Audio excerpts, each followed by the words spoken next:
confidence. It's big for momentum in a huge season for Auburn, a very tough season, but Baylor knows what it's like to play a very, very tough schedule as well. Yeah, very much so, and it starts tonight with this game. How about, how would you classify off-season? It goes straight to break. Camp for Auburn. So you got about 8 minutes. Fall camp for Auburn. It has, I think, answered some questions that Auburn had. First and foremost is Jackson Arnold, the quarterback, the transfer from Oklahoma, from Denton, Texas, about an hour and a half away. Talked to him the other day, and he's looking forward to a Friday night. And I'll be off mic for just a second. One of the things he talked about was playing under the lights on a Friday night. He remembers those high school days fondly at Geyer High School in Denton. And I know he's looking forward to playing, but I think he's really done a nice job coming in January, going through spring ball, and then fall camp to get ready for this one tonight. So, and it's a big night. It's a big night for Jackson. It's a big night for this Auburn offense. Can Auburn protect him well enough so he can get the ball to, I think, one of the best wide receiver classes, one of a group of wide receivers that Auburn has had in quite some time. I think that's one of the very big keys. And I think another big question, hopefully, that has been answered. I think, nothing, we don't know anything really until this game is played tonight, but Auburn in the middle, defensively up front, at nose tackle and defensive tackle, has great depth there, but it is rather unproven depth for Auburn. And I think Auburn likes where it is right now. But again, it hasn't played Sawyer Robertson yet. It hasn't played Bryson Washington yet, and faced Pugar and Langell and Price and Abedian and Suraki up front. So there are a lot of questions, I think, that have been answered somewhat in fall camp, John, but we'll find out for sure here in just a few moments. Tell me about those receivers that you guys have. It looks like a really impressive, really productive group. I think this is Auburn's best group of wide receivers since 2004. Auburn went undefeated, won an SEC championship, now is claiming a national championship for that year. And our color analyst, Jason Caldwell, threw to the likes of Ben Ovamanu and Devin Aroma-Shadu and Courtney Taylor and Anthony Mix. And I think this year's class, which includes Cam Coleman and Malcolm Simmons, Perry Thompson, Horatio Fields, and the newcomer, although he is a junior, in Eric Singleton, who transferred in from Georgia Tech. I think this is as deep and as talented as a wide receiver class that Auburn has had. It has speed where it needs the speed. It has the ability to get that jump ball. And again, does Jackson Arnold have the time to throw? Now, Auburn feels good about its offensive line. Wade, Lou, and Wright, the middle three, are returners. Murphy out of USC at right tackle and Chaplin at left tackle, transferred in from Virginia Tech. To me, those are the two keys because those are the new guys. Auburn went to the transfer portal for those two tackles. Those guys have got to produce. Andy, first true road game to open a season for Auburn since 2002 at USC. Yeah. So this doesn't happen very often for you guys. Auburn has played 3 neutral site games. My first game as the voice of the Auburn Tigers was in Arlington, and Auburn beat Oregon in a late last-second touchdown to win that. Auburn's also had a couple neutral site games in Atlanta. But, yeah, this is the first time Auburn has truly opened up on the road since the Tigers went to USC and lost to the Trojans in that 2 minutes. So this is a bit unusual for Auburn. I think folks are really excited. A lot of Auburn people have made their way to Waco and are excited about seeing this relatively new stadium and just being a part of what should be a great atmosphere. I expect this to be a great atmosphere tonight when Auburn faces the Baylor Bears. Yeah, I do too. A lot of build-up, season opener, blackout on the Brazos, all those good things. Hope you've worn that T-shirt around Auburn, and people have asked you. Thank you for that T-shirt. Yes, that was very kind of you to send that T-shirt. You bet. It's kind of it kind of works for both schools, doesn't it? It does. Yeah. I don't wear a lot of black in my wardrobe. But that is one of those that I do have, yes. Well, join the blackout. You could wear it for the game tonight. Some nice connections between the schools. Wesley McGriff, we remember him very fondly from his time here on your staff. Taylor Bryan on your athletic communications staff. And Walker White is our backup quarterback here at Baylor. Well, and let me go one step further with your baseball coach. Mitch Thompson spent some time at Auburn as well. That's right. That's right. On the baseball staff. He was part of a World Series team for Auburn back in 1994. So, yeah, there are several connections between Auburn and Baylor. Taylor and his wife, Claire, and their daughter have settled in nicely into Auburn. Auburn loves having McGriff on the staff. Prime Dog, as they call him, really does a good job with Auburn's cornerbacks and as a recruiter for the Tigers. So a lot of interesting that Auburn and Baylor would be the one that has a lot of ties back and forth, but that's certainly the case. Very cool. Well, it's great to have you here. You know, I appreciate you and your friendship through the years, and have a great broadcast tonight, and we'll compare notes afterward. I'd love to talk to you after this one. I'm glad we're finally here to this game. All the silliness that goes on in the preseason, finally, we get to see some college football tonight. I'm looking forward to it. John, thank you very much. Sandy Burcham, the outstanding voice of the Auburn Tigers. Baylor and Auburn coming up, top of the hour. More on our countdown to kickoff right after this. This season, Bobcat of Waco is proud to partner with the Baylor mascots to bring you a winning lineup. Just like the Bears on the field, Bobcat machines deliver unstoppable strength, speed, and toughness. And right now, you can score big with 0% financing or cash rebates on the hardest working equipment in Texas. Visit us. Man, this guy does good voice work. North I-35 in Elmont, Monday through Friday from 7 a.m. to 5 p.m. or online 24/7 at bobcatcce.com. Don't sit on the sidelines. Gear up with Bobcat of Waco, and let's make this season one to remember. Sic 'em Bears. Premier ER and Urgent Care has all the convenience of urgent care with all the expertise of an ER, all under one roof. At every visit, be seen by ER-trained staff with on-site lab and CT, X-ray, ultrasound, and EKG. Here, you pay for the appropriate level of care that you receive, and we are in network with most major insurance providers. Premier ER and Urgent Care has 4 convenient locations serving Texas: San Marcos, Temple, Waco, and Woodway. To learn more, visit www.premier.care. Today we have 2 very special guests on our program, introducing Lem and Lime. Hello. For Starry Lemon Lime Soda. Thanks for having us. What is Starry Lemon Lime Soda? It's a crisp, clear burst of lemon lime flavor, and it's caffeine-free. Between us, one 45 seconds. the Starry, then the other. Who is it? We're both important. So we could just as easily be Starry. Hey, I like that guy. That doesn't sound right. He's one of my favorites. Me? Starry Lemon Lime Soda. Starry hits different.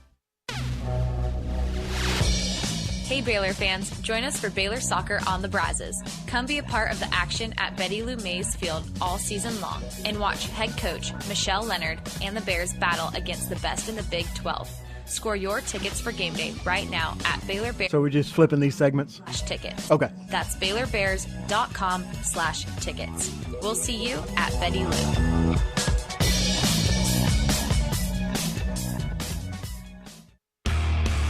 You're listening to Baylor Football. Baylor Football on the Baylor Sports Media Network.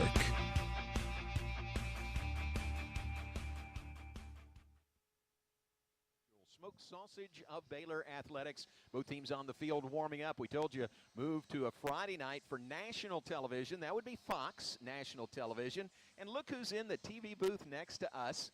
Working with Jason Benetti, it's Robert Griffin III, our first Heisman Trophy winner. I like it. Do you like that? I like the way you said that. I do that pretty much all the time, and you know where I'm going, right? Yes. You're the first. Who's to say we won't have more? Yeah, I think this year there's a really special opportunity for Sawyer Robertson to really showcase himself, not just as one of the best quarterbacks in the country, because I think he did that last year already, but to ride that wave of momentum of finishing the season 6-0. Yes, I know they didn't win the bowl game, but they're coming into this year with a different sense of belonging, and they know who they are. At least that's the feeling I've gotten talking to them all offseason, but especially in the coaches' meetings leading up to this game. Nick, I just mentioned Heisman Trophy, and he immediately goes to Sawyer Robertson. Isn't that great? It's unbelievable. I know. That's great. I think the similarities of you and Sawyer not talking about skill set on the field, but the humility and the selflessness. Nice. And I even texted Sawyer today, hey, go lead courageously and selflessly, right? And so I think that's what made you so good. So what makes Sawyer good is it's not about them and their stats, right? It's about the players around them, and I think that's when something special can happen. Yeah, 100%, Nick, and it's obviously great to see Nick in this role. It'd be remiss to not obviously give a shout out to JJ Joe. JJ was always great to us, man, And like the camaraderie that we have as quarterbacks in that lineage of Baylor QBs is something that's special. We had a great moment a few minutes ago with Bryce, Nick, and also Seth, who I still think to this day would have been the best of us all. we all agreed to that, by the way. Really? Yes, that's we all pretty agreed good. to that. It's just cool to see that, and talking to Sawyer 2 years ago when he came here and lost his starting job, and then the next year lost his starting job again.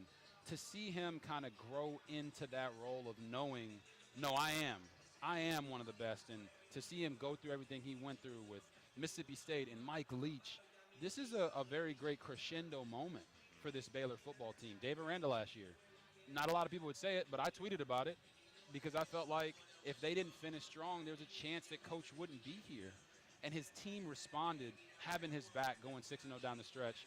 This is a new team. It's a new year. Obviously, we got the Chrome Domes back. Yeah. And I'm very excited to see how they handle this challenge against this Auburn team that is loaded with talent.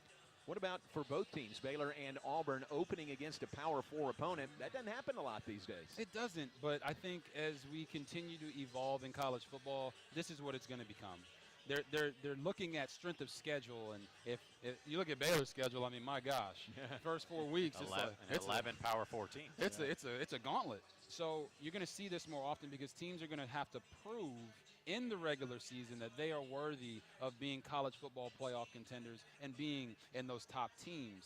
This one is very interesting because you have a quarterback with Baylor who is more proven than Jackson Arnold is at Auburn, transferring in from Oklahoma. So I think how this game starts could be how it ends. Auburn's going to have really good momentum early on, and the quarterback's going to have to feel good. You remember we had Coach Monty. It's like, hey, those first 10 completions, man, we got to be 9 for 10 at least. That's where I think Auburn has to try to get Jackson Arnold in a rhythm early on so he doesn't start to question himself. But I know Baylor and Coach Aranda are going to try to make him question himself. Right. Yeah, and Arnold, I think they'll run him a lot, too, get him comfortable and settle him in rather than throwing as much, too, right? I remember when we would call some of our boots and nakeds, and Monty would tell me, hey, Rob, don't throw the 5-yard out. Just run. Just come out and run. I'm like, all right, I got you, Coach. I could see some of that happening because when you are lacking confidence or when you maybe are questioning certain things, going to that elite trait can help you. Yeah. Look at Sawyer last year when I know he hurt his foot, so late in the year he wasn't able to scramble, but you saw him against Colorado have a big run. You saw him against Oklahoma State have the big run down the middle of the field. It gives you so much more confidence to sit back there and pick a defense apart when you know you have something else that you can rely on. That's what they're going to try to establish with Jackson Arnold early in this game so that he doesn't have to just sit back there and try to play chess with Dave Aranda and all his coverages. Yeah. Well, we need to let you go. You're in the booth right next to us. We don't want to lose our listeners, but Rob and Jason Benetti will be on Fox tonight, and it's always great to have you here. The man with a statue right outside the stadium, right? A true-to-life size statue. Yeah, it's bigger than life size. But, John, listen, I got to say this. You've always been great to me. It's always a pleasure to come on and be on the radio with you. Yeah. It's been, 14 years since the Heisman Trophy, and you're still doing it strong, and I'm happy for you. And, Nick, you know this, man. I'm proud of you. I'm happy for what you've been able to do for this university. Thank you. And being in this role, I couldn't think of a better person to take the mantle from J.J. Joe to do this. That means a lot. Thank you, Griff. Love you, brother. Very well said. We love you, man. Appreciate it. Thanks a lot. Robert Griffin III, Baylor's first Heisman Trophy winner, with us. He'll be on television on Fox coming up this evening. Take a break. Back with more in a moment. The Conecuh Sausage Countdown to Kickoff here on the Baylor Sports Media Network. When life gets complicated, Butts Law Firm is your one stop for a wide range of legal needs. Whether you need estate planning documents such as a will, trust, or guardianship, or the appointment of a receiver to handle personal or business assets management and disposal, consumer protection, family-related legal matters, or various business-related issues, we are your community firm. Whether you're planning for the future, navigating a probate, or managing a business, our experienced team is ready to guide you every step of the way. Trust us to provide the legal legal support you need. Call today, 406-641-BUTZ. That's 406-641-2889. Or come by the Waxahachie office at 301 South Rogers Street, Suite 202, downtown Waxahachie. Come see the difference having a trusted attorney by your side can make, because at Butts Law Firm, your legal rights are our business.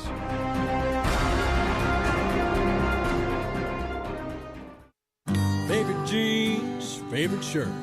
Got Conecuh sausage and I'm firing it up. Yeah, everybody knows that's how I get my grill on. Yes. You can smell that flavor up and down the road. It's a little taste of heaven. Sounds good.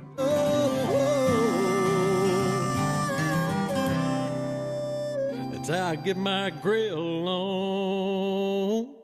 Conecuh sausage. It's just a little taste of heaven. Everything we do for you. Are you looking for a new set of wheels? First Central Credit Union Auto Financing offers fast, complete coverage. Competitive rates and flexible terms make for a win in financing your next vehicle. A quick online application makes it easy to score the money you need at firstcentralcu.com. Everything we do for you. Membership and loan policy requirements apply. Member NCUA.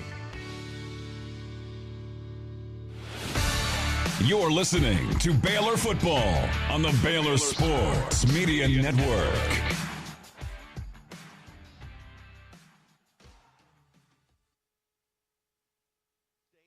Up on level 5, both teams on the field warming up. Baylor, the anthracite uniforms, gold numerals in lettering, the chrome helmets shining brightly in the sun. Auburn goes all white tonight. White pants, white jerseys, white helmets. The interlocking AU on either side of their white helmets. Time for our weather report, brought to you by Montgomery Roofing, and we welcome in Kevin Kleiso, our event safety meteorologist, which is a very impressive term, Kevin. I don't know about that. I have to follow RG3. What the heck? How about that? We have to follow RG3. But a little rain came through earlier today. What are we in store for the remainder of the evening? That little rain that came through saved us tonight, because we had a lot of storms around us, but no storms in the area where we had rain already this morning. It was just a little bit more stable, and that should hold us for the rest of the evening, although it's going to be really, really warm in the bowl, because we're not going to get much wind down in there. Yeah, a little muggy this evening also. Very, absolutely. All right, if anything changes, would you come and let us know? Absolutely, all the time. You bet. Thank you very much, Absolutely. Kevin Kleiso. You guys have a good one. Thank you. He's our event safety meteorologist, the up-to-the-date weather. It is right now 90 degrees here in Central Texas. Crowd continues to come in. Let's look at one of the great games in Baylor football history. Let's go back to the last meeting between Baylor and Auburn, September 18th, 1976. It was in Auburn, Alabama. Ended up being a great game, a one-point Baylor win on the road. Here is one of the great games in Baylor football history. September 18th, 1976. The Bears playing the Auburn Tigers on the Plains in the back half of a home-and-home series that had produced a 10-10 tie in Waco the previous season. It was described as a bruising battle between the Bears and the Tigers that produced 10 total fumbles, 6 by Auburn and 4 by Baylor. A 7-7 Hey, John. at halftime. Do you want to come out of this and say real quick, back after this message from your local station, since it's a local break? Led a drive. Okay. After an Auburn fumble of 62 yards that began with a completion to Ronnie Bo Lee for a first down. Then 18 yards to Cotton Davidson's son, Tommy. His next pass found Greg Hawthorne out of the backfield, who escaped one tackler and went 19 yards to the Auburn 12. Then, on third down, he fired again to Davidson, just inbounds and just across the goal line, pulling the Bears within one at 14-13, with 4:43 to play. On the road, with momentum on their side, the Bears went for the two-point conversion and the win. And Mark Jackson hit Davidson again on the same play, putting Baylor up 15-14. The Baylor defense then thwarted Auburn on 2 possessions, and the Bears were headed home with a hard-earned 15-14 win over the Auburn Tigers. September 18th, 1976, This week's great game in Baylor football history. Great memory there. Baylor leads the all-time series. 2 wins, 1 loss, 1 tie. The last game in Waco was 50 years ago this year, 1975, a 10-10 tie at what was then Baylor Stadium. That's this week's great game in Baylor football history. We had our weather report thanks to Kevin Kleisel. It's brought to you by Montgomery Roofing, the premier roofing company in Central Texas for your roof repairs and replacements. Take a break. Jerry Hill joins us when we come back. Our coverage continues after this word from your local station.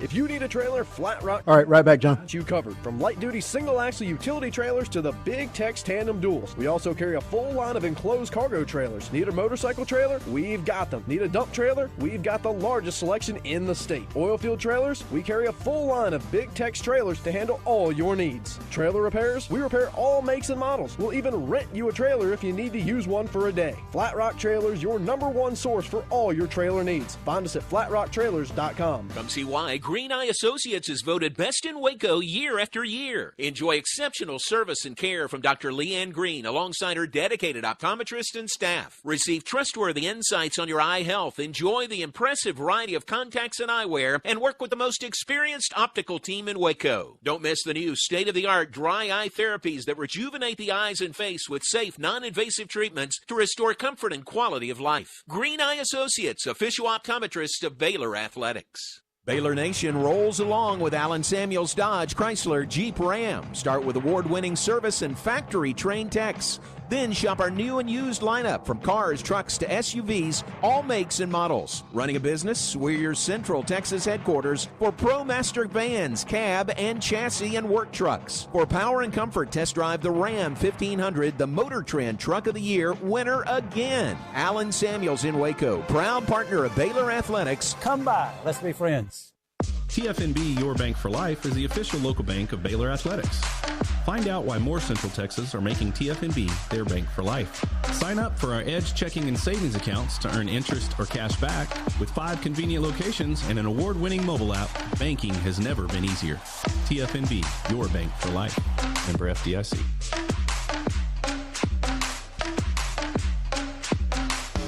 You're listening to Baylor Football on the Baylor Sports Media Network.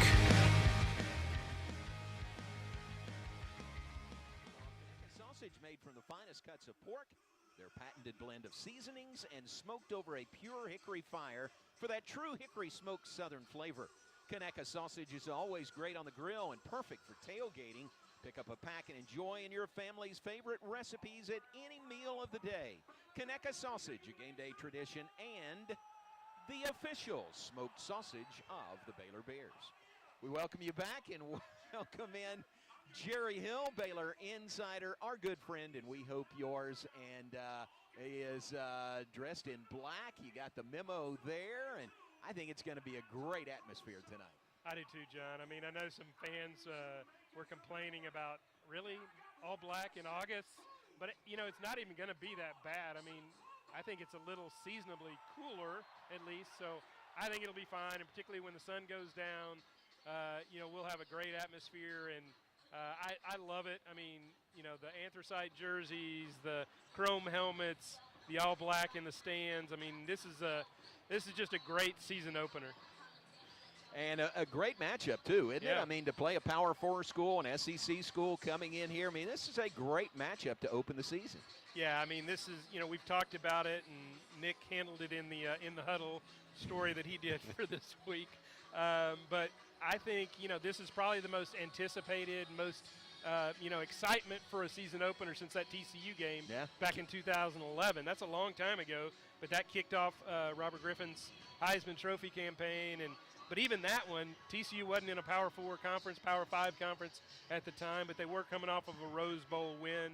They're obviously big rivals. But, yeah, just as far as just anticipation and the excitement for a game, I think it's at least the biggest since then. I mean, is this the biggest opener we've ever had, though? Like, I mean, is that a fair statement to make? I think you could make that argument. You know, you brought up the Wake Forest game, you know, in Coach Bryle's first year, but you know, Wake Forest doesn't even have the name. You know, Auburn, they're from the SEC, big bad SEC.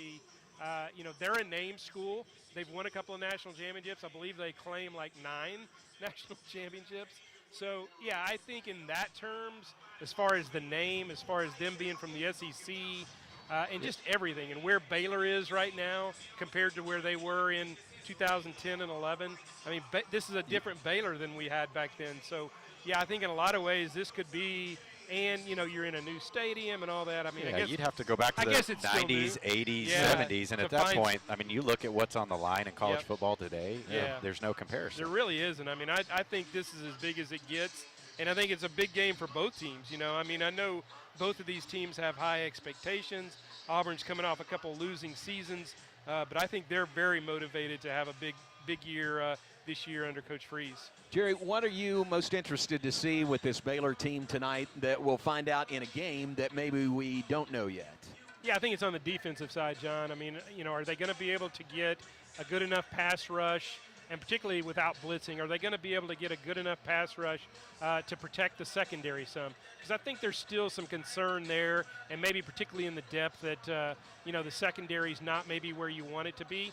But I feel a lot better about that secondary, honestly, than I did last year. So I think it's in better shape, and I think they brought in enough talent on those edge rushers that I feel good about those guys, too. The defensive line, I think, is going to cause some havoc with Jackie Marshall and Cooper Lands on the outside and DK Kalu in the middle. So I feel good about that. But that's kind of what I'm going to want to see, John, is are they going to get a good enough pass rush to really impact the game? Yeah, talk about our running back play. Yep. That's a big deal with Dawson out and Bryson, and then who's after that? There's not a lot of experience. No, there isn't a lot of experience at all. And Caden Knighton is the one that's really impressed, a true freshman. And I think he's going to have to be the guy that carries a little bit of the load. I think Bryson, you want to ride him, but you don't want to ride him too much. I think you want to get him some carries. You want to get him in space, things like that. But you don't want to put the whole thing on him. So I think you're going to see some Caden Knighton definitely in this game. But, yeah, there's just not a lot of depth behind that, until you get like a Michael Turner back. I think they're going to have to count on Caden Knighton to come through. It's a big difference from high school football to opening against Auburn. You think? Absolutely. This is big. This is a big step up for him.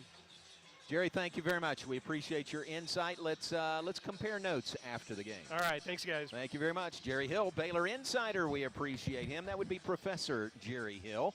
We'll take a break. When we come back, an update on traffic around McLean Stadium. Plus, we'll hear from Devin Bobby, one of the veteran returnees in the secondary for the Bears. Still to come a little bit later, our pregame visit with Bears head coach Dave Aranda. All between now and kickoff, top of the hour, Baylor and Auburn. And we'll continue on the Conecuh Sausage countdown to kickoff after this. The Toyota Trucks Game Day sales event is on. And there's no one key to victory. You need strength. You need power. You need agility. You need a team that shows up ready to win. And Toyota Trucks, yeah, they bring the full roster. The Toyota Tundra and Tacoma are built for it all. With available bed-mounted power outlets, massive towing capability, and a cabin fit for your crew, Toyota Tundra and Tacoma don't just show up to game day, they dominate it. Kick off the season with big savings during the Toyota Trucks Game Day sales event. But hurry, these deals won't last forever. Toyota is a proud partner of Baylor Athletics. Wear green and haul gold in a new Tundra or Tacoma, built to take you wherever the road leads on game day and beyond. Visit your local Toyota dealer today. Toyota, let's go places. See packages and options at toyota.com for feature availability. TFNB Your Bank for Life is the official local bank of Baylor Athletics. Find out why more Central Texas are making TFNB their bank for life. Sign up for our Edge checking and savings accounts to earn interest or cash back. With 5 convenient locations and an award-winning mobile app, banking has never been easier. TFNB, your bank for life. Yes. I see.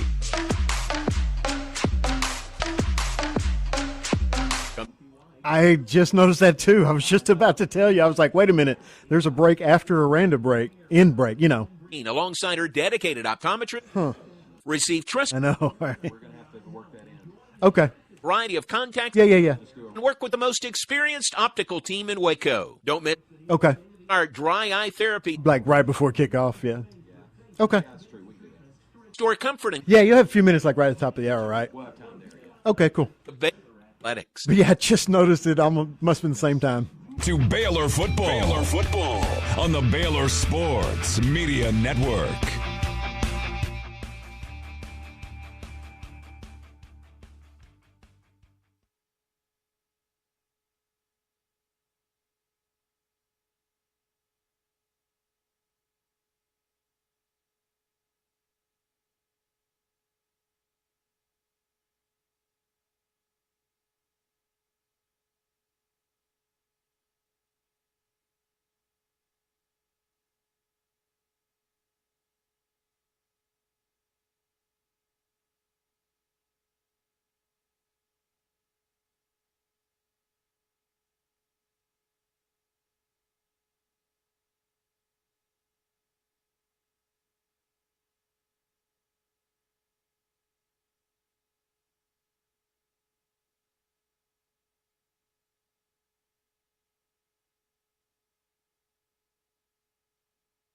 Welcome back inside McLean Stadium as we near kickoff of the season opener, Baylor and Auburn. Let's visit with one of the Baylor seniors from the secondary.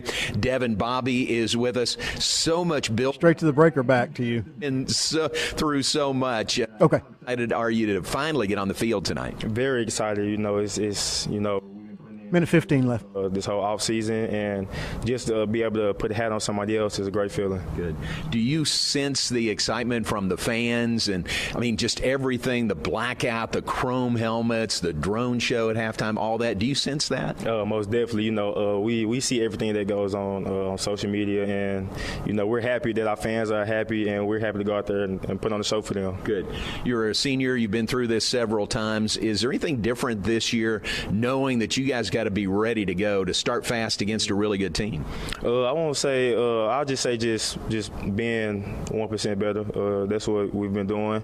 That's what we're gonna lean on. Just getting 1% better, and it's gonna be a good one. Yeah. Is it fun to start the season in against a really good team? National TV and all that. Most definitely. Everybody's gonna be watching, so that's just an opportunity for us to showcase what we've been putting in so much hard work for. Tell us about the secondary. You guys feel 20 seconds. Definitely. We all been putting in a lot of hard work. We've been consistent throughout the year, and it's time. Good. And high expectations for this team this year. Do you share that? Most definitely. It's a lot of high expectations coming off last year. We got a lot of our pieces back, and we're ready. We're built for it, and we're ready. Great. Have a great game. Appreciate it. Appreciate you. Thank you.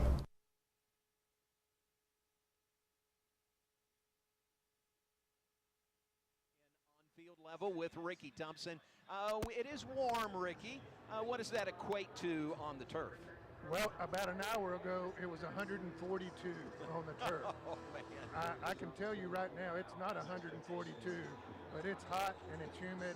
There's not much breeze down here. Remember, guys, for some reason, this stadium controls that pretty well, keeps the breeze out. This might be one night when you wish there was a little breeze. Look at the flags on top of the goalpost. Absolutely no movement at all. Yeah, a little breeze would be nice. Sun is setting. Field is completely covered in shadows. Ricky, that helps. At least there's shadows for the majority of the stadium already. Yeah, that's right. In fact, maybe too much shadow because Auburn's bench is already in the shade. We could have left them in the sun for the first quarter, and that would have been fine. Yeah. But it's not bad. But as this game goes, with the humidity, it's going to be a test, guys. Both these teams have been in practices, and Nick, practice is practice. It's not the speed of a game, and it's hard to replicate it. It's not, and the turf is not what you practice on either, and so it is hot down there. What's the energy like, Ricky? It's good. I think it's really good. Look at the student section. It's already full, and you're talking, 20 minutes before kickoff? They're here and ready to go, so I think everybody's going to be fired up for this one. Fun fact about the student ticket pull, so it goes on at 4 p.m. I think it's on a Monday. Yeah. Within an hour, our 11,700 ticket allotment, 10,300 were pulled. Oh, wow. And it was sold out the next morning. Wow. Fastest pull we've ever had that we can remember, per Matt Johnson. That is great. Oh, that's a great sign. All right, Rick, thanks. We'll check back in with you. We'll take a break. When we come back, our pregame visit with Bears head coach Dave Aranda. Thanks to DJ Rodman, gave us our second traffic report. It's brought to you by NTTA, connecting North Texans for over 25 years. We will continue on the Conecuh Sausage countdown to kickoff in just a moment. Conecuh Sausage, made from the finest cuts of pork, their patented blend of seasonings, and smoked over a pure hickory fire for that true hickory smoked southern flavor. Conecuh Sausage is always great on the grill and perfect for tailgating. Pick up a pack and enjoy your family's favorite recipes at any meal of the day. Conecuh Sausage, a game day tradition and the official local smoked sausage of the Baylor Bears. Back with it after this on the Conecuh Sausage countdown to kickoff here on the Baylor Sports Media Network. Do you want to do the short Aranda after this or short segment? An APY on your money. Go ahead and do Aranda. Fee refund. Okay. Sure. Okay, so that means you got about 9 minutes. To your money. Suit up. New member T-shirt. Join our team today at firstcentralcu.com. Everything we do for you. Sick 'em, Bears. Eligibility and qualifications apply. APY annual percentage yield. Member NCUA. Are you ready for the action-packed experience of Baylor volleyball?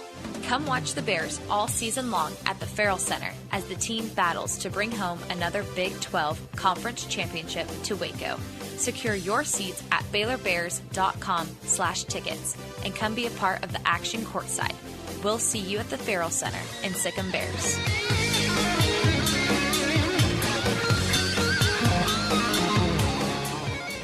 If you need a trailer, Flat Rock Trailers has got you covered. From light-duty single-axle utility trailers to the big Tex tandem duals. We also carry a full line of enclosed cargo trailers. Need a motorcycle trailer? We've got them. Need a dump trailer? We've got the largest selection in the state. Oilfield trailers? We carry a full line of big Tex trailers to handle all your needs. Trailer repairs? We repair all makes and models. We'll even rent you a trailer if you need to use one for a day. Flat Rock Trailers, your #1 source for all your trailer needs. Find us at flatrocktrailers.com. Baylor Nation rolls along with Allen Samuels Dodge, Chrysler, Jeep, Ram. Start with award-winning service and factory-trained techs. Then shop our new and used lineup from cars, trucks to SUVs, all makes and models. Running a business? We're your Central Texas headquarters for ProMaster vans, cab, and chassis and work trucks. For power and comfort, test drive the Ram 1500, the Motor Trend Truck of the Year winner again. Allen Samuels in Waco, proud partner of Baylor Athletics. Come by. Let's be friends. You're listening to Baylor Football on the Baylor Sports Media Network. Welcome back inside McLean Stadium. Let's continue in our pregame show. Visit now with Bears head coach Dave Aranda. And, Coach, so much work for you guys. The off-season, summer workouts, fall camp. Here we are at kickoff of a new season. This is really an exciting time. We're excited. We've got a really good opponent, and what a cool atmosphere it's going to be. And our team has really worked hard to get to this point and play well, so excited to see them. How would you characterize your fall camp? Did you get everything done that you wanted to? We did. I thought there was a fair amount of newcomers that we're able to identify and put in spots that they can shine really bright. And then I thought, the returners were able to get valuable reps and work on parts of their game that needed working on. And I think there's wrinkles on both sides of the ball that have happened with just the new addition of talent that we got. And so I feel good about where all the pieces are right now. Good. The returners, guys, really key guys in key positions that you can build around. Yeah, and, guys that are leaders, guys that are really working to off the field and on the field do things the right way. And I think that is just so strong when that's the case. That shows the guys that are coming in from this school or that school that are transferring in that, this is how it is at Baylor. This is how they do it. This is what it is. And I think that's just as valuable as anything. Auburn tonight, SMU next week. Have you noticed, was there a sense of urgency knowing you guys had to be ready to go from the first snap? Yeah, I think always early in the year, more games are lost than they're won. I think everyone's trying to win, but in the pursuit of winning, they lose the game, and whether it's turnovers, you look at the Kansas State, Iowa State, really well coached teams, and just the execution with both of those teams throughout the year is almost impeccable. And you look at them, the very first game, I think it was 4 turnovers combined. And so I think some of that was I'm sure the field conditions and the weather, but I think the other part is it's the beginning of the year, and so I think that is always something that you have to win. It's not beating yourself, and I think especially versus a way talented team like we're playing, we don't want to play Baylor and Auburn. We just want to play Auburn. What about Auburn? What's the challenge you'll get in this Tiger team tonight? They've got elite skill, and they've got on offense, and they've got an elite D-line. And so I think, there's big plays on both sides of that can happen when things are going their way. When things are going our way, it's offensively, we're running the football, we're getting the D-linemen running east and west, and then we're knocking them back, and then the ball's spitting out quick, and there's not drop-back passes or second and longs and third and longs where they're able to kind of unleash. Things are going well for us on defense. It's this front, it's this coverage, the change-ups. We're not letting the quarterback feel comfortable in terms of what he's got, and we're changing it up so that he doesn't know where the one-on-ones are, and we're keeping him guessing. And so we're hoping that's the outcome we get. Do you expect to see more than one quarterback from them tonight? No, I know. I heard that. I can see that their quarterback run game is pretty substantial, and they've had some Wildcat guys in the past, and they've got our film from whether it was playing TCU or last year, or whether it was playing West Virginia, where it was the quarterback was a runner, but were some of those concepts they might like versus us. And so we've been prepping for that. And if we do get where a guy comes in, it's just to run the ball, we have a selection of calls that we like versus that. But I think they're going to go with the guy they got. I think they're investing a fair amount in him. I think he can run the ball too, and he's got a really strong arm. I think his deep ball is one of the better ones. Yeah, that's Jackson Arnold, who was at Oklahoma. Final thought: so much buildup for this game. Blackout on the Brazos, the uniforms, the chrome helmets are back. How much does that add to the excitement for you guys going in? Yeah, I think it's always where it's like. If you focus so intently, which is usually the impulse on what we got right in front of us and what's like what we're doing today and what it takes to win today, that can be such a dark place maybe that when you get to the light it can be blinding. And so I think just my experience here is it's always good to keep focus on the process, but let a little bit of light in, and so they know when they get to the bright lights, it's not that bright, And so I think we're trying to do that, like focus on what we got today, but then, they're acknowledging the chrome helmets, they're acknowledging, the sold out, they're acknowledging the blackout, but the focus is what we got to do today, and I think we can try to find a balance of that and hit the sweet spot there. Exciting time, Coach. Thanks. Good luck. We'll talk to you after the game. Appreciate it. Thank you. It's Baylor head coach Dave Aranda. It's the Bears and the Auburn Tigers to open the 2025 season tonight here at sold-out McLean Stadium. Back with more after this. You're listening to Baylor Bear Football on the Baylor Sports Media Network. Jeff Haas Mazda and the Baylor Bears both know what it takes to be number one. Hard work, determination, commitment. The number one Mazda dealer in Texas, Jeff Haas Mazda, is inviting all the Baylor Bear fans listening to visit us for hard-hitting deals on every new Mazda in stock, with fresh inventory hitting the ground daily. And every new Mazda comes with our Jeff Haas Advantage plan. Plus, your trade is now worth more than ever. We're buying all makes and models. Get our best cash offer in minutes. Jeff Haas Mazda on the Katy Freeway. Number one based on 2021 sales and stock volume in the Gulf region. The spotlight's back on the Brazos, and the stage is set at Foster Pavilion. Baylor women's basketball returns with head coach Nikki Collin and a team that knows how to bring the heat. From tip-off to the final buzzer, there's no place louder, rowdier, or more electric than the Foster. Don't just hear about the big wins, witness them. Lock in your seats and fill Foster with green and gold. Purchase your season tickets now at BaylorBears.com/tickets.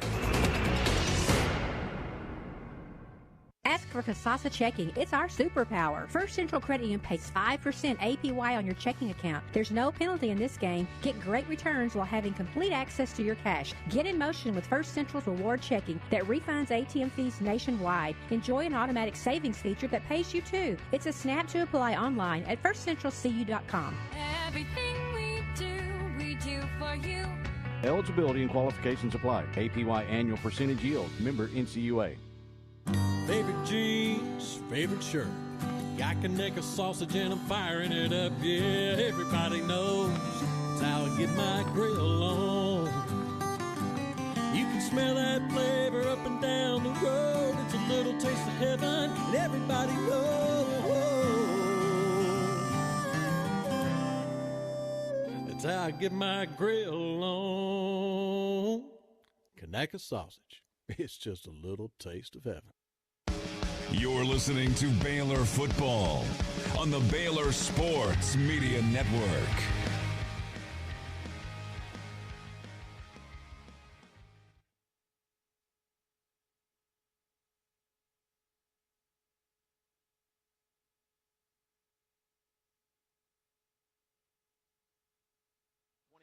And just a short walk across campus. No appointment necessary. Just walk in.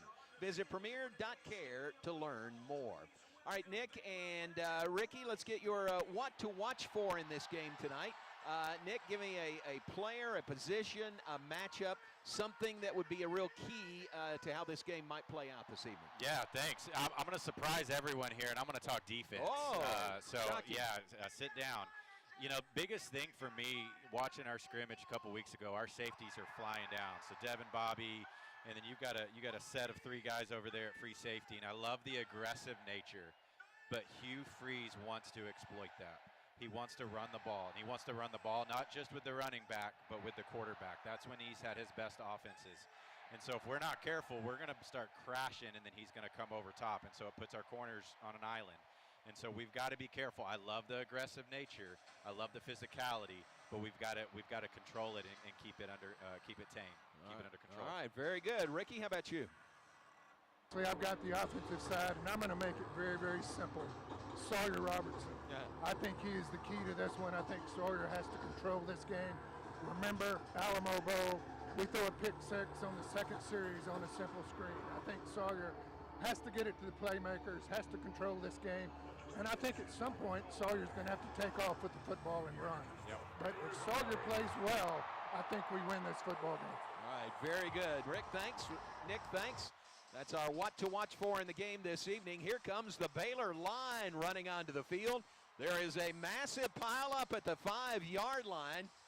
Hopefully everybody's okay. Look at them. They just keep on coming. That is an enthusiastic group running onto the field. Most of them freshmen for the first time at a game. And the Baylor line, one of the great traditions here at Baylor University. Our game tonight is brought to you by TFNB, your bank for life. TFNB, your bank for life, is the official local bank of Baylor Athletics. Find out why more Central Texans are making TFNB their bank for life by stopping by any one of their 5 locations or visiting TFNBTX.com and Sic 'em Bears. Let's pause 10 seconds for station identification. Back in 10 seconds on the Baylor Sports Media Network. From the Allen Samuels Dodge Chrysler Jeep Ram Studios, this is KRZI Waco, K222DC Waco, K265DV Temple, ESPN Central Texas. Now our final pregame break. We're back after this. We'll give you the starting lineups. Then 2 meets leather in the season opener, Baylor and Auburn, here on the Baylor Sports Media Network. Come see why. Is voted best in Waco. All right, right back, John. Here, enjoy exceptional service and care from Dr. Leanne Green alongside her dedicated optometrist and staff. Receive trustworthy insights on your eye health, enjoy the impressive variety of contacts and eyewear, and work with the most experienced optical team in Waco. Don't miss the new state-of-the-art dry eye therapies that rejuvenate the eyes and face with safe, non-invasive treatments to restore comfort and quality of life. Green Eye Associates, official optometrist of Baylor Athletics. Are you ready for Baylor football? The Bears have an action-packed home schedule with premier matchups against Auburn, Kansas State, Utah, and defending conference champion Arizona State. You make the biggest impact in the stands, so get your season tickets now. Purchase your tickets today at BaylorBears.com/tickets for your seat at a rockin' McLean Stadium. Sic 'em Bears.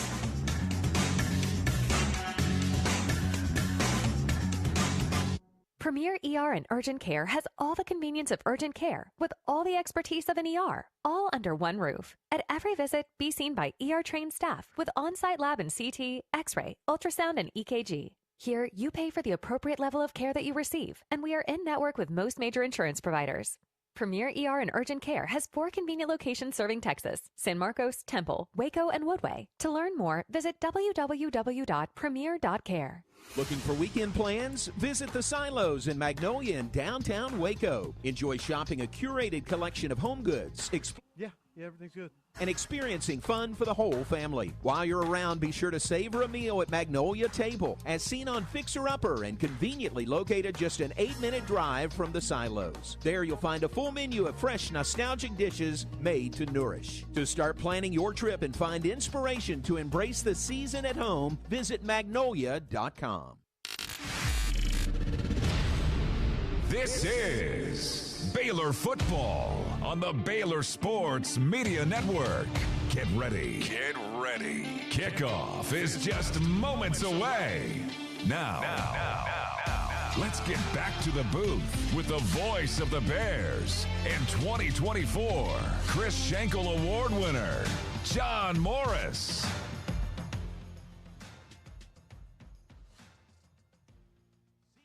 Opener, things are at a fever pitch inside McLean Stadium. We're glad you're with us. John Morris alongside Nick Florence, Jeff Walter, our spotter and statistician, Bob Baker, our engineer, Ricky Thompson at field level for us, and Aaron Sexton, our network board operator.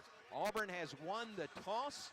They have deferred. Baylor will take the ball first. Auburn will kick it from left to right, from north to south.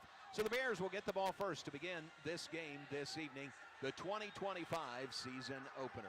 Let's give you our expected starting lineups, brought to you by Baylor Scott & White, Southwest Sports Medicine and Orthopedics. Bringing the home team advantage to Central Texans. Our team captains that went out there: Josh Cameron, Jackie Marshall, Keaton Thomas, Sawyer Robertson.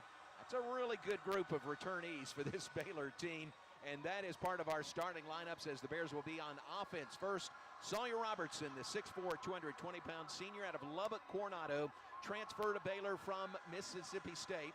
He is the leading returning quarterback in the country as far as QBR, an 83.7 QBR last season.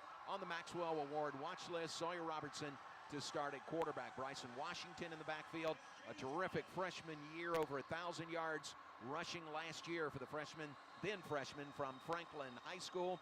The offensive line for the Bears: Sidney Fugar at left tackle, Ryan Lingell at left guard, Colton Price at center, Omar Ibedion at right guard, Caden Saraki at right tackle for the Bears. In some combination, Josh Cameron, Ashton Hawkins, and some of the new receivers, and some of the new guys we'll watch for: Cole Wilson, and Cole Wilson a transfer, Kobe Prentice a transfer in here, Ricky Thompson. Some of those transfer receivers, those guys have really started to make their mark really, really early. Well, they have. Cole Wilson particularly has, and I'll tell you who you keep hearing of is Lewis Brown. Coach Aranda has talked about him being a playmaker, maybe the best out there. And guys, what about Josh Cameron? What about Ashton Hawkins? Yeah. That's saying a lot for a new guy in town. Well, it is Cole Wilson back deep to receive the expected kick from Auburn. They'll kick it from left to right, and we'll get this game underway. Glad you're with us tonight. Settle in, season opener on a Friday night. Wherever you're listening, also you could watch in our booth. Go to the Baylor Athletic. Nick, how about that? Yeah, Surprise. Thanks for letting me know. I appreciate that. Sorry, we didn't let you know earlier. But you can watch right into the booth. Go to the Baylor Athletics page on YouTube and watch here into the booth. Here we go to kick things off.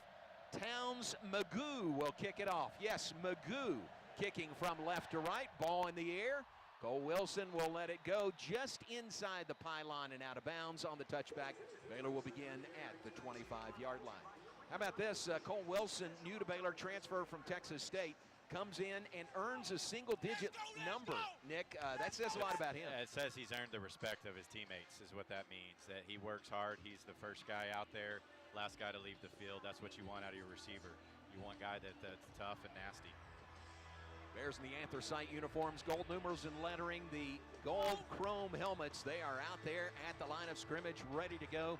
We'll give you our officials in a moment. We think an SEC crew. These are not Big 12 guys, but Jason Autry is the referee. for this crew coming up tonight. Here we go. Bears beginning at their own 25-yard line. Traveling right to left. First play from scrimmage. Snap back to Sawyer Robertson. Swings it out to the right side to Bryson Washington. Keeps his footing, and that allows him to get back to the line of scrimmage. Robert Woodyard, the linebacker, makes the tackle. And there's a new number also. Bryson Washington has gone to number 7, earning a single-digit number himself. Settle in there, Sawyer. Lost a yard on the play. 2nd and 11 from the 24. Snap back to Robertson. Time in the pocket. There over the middle. Off the hands and incomplete. Michael Trigg. Boy, that pass hit him. Yeah, maybe he had to twist a little bit. A little behind. He's got to settle down. You know, that first throw was a little behind. Calm down, Sawyer. You're good. Chrome helmets look terrific for this Baylor team. Now looking at a 3rd down and 11. Auburn maybe showing blitz, and maybe somebody jumped in the offensive line. Well, start. Offense, the center reacted. 5-yard penalty. 3rd down. And if I'm Spav here, hand the ball off, get some yards, don't go negative. This is where you got to rely on our punter, and we got one of the best in the nation. Field position play right here. And who knows, Bryson may pop one. 3rd down 16 it is from the 19-yard line. 31 seconds into the first quarter. First possession for the Bears this evening. Scoreless, Baylor and Auburn just underway in the season opener. Snap back to Sawyer Robertson. A little high, pulls it down. Pass over the middle. This one's caught on the run. And it is Michael Trigg going to be close. They gave it to him. Oh, they sure did. What a spot.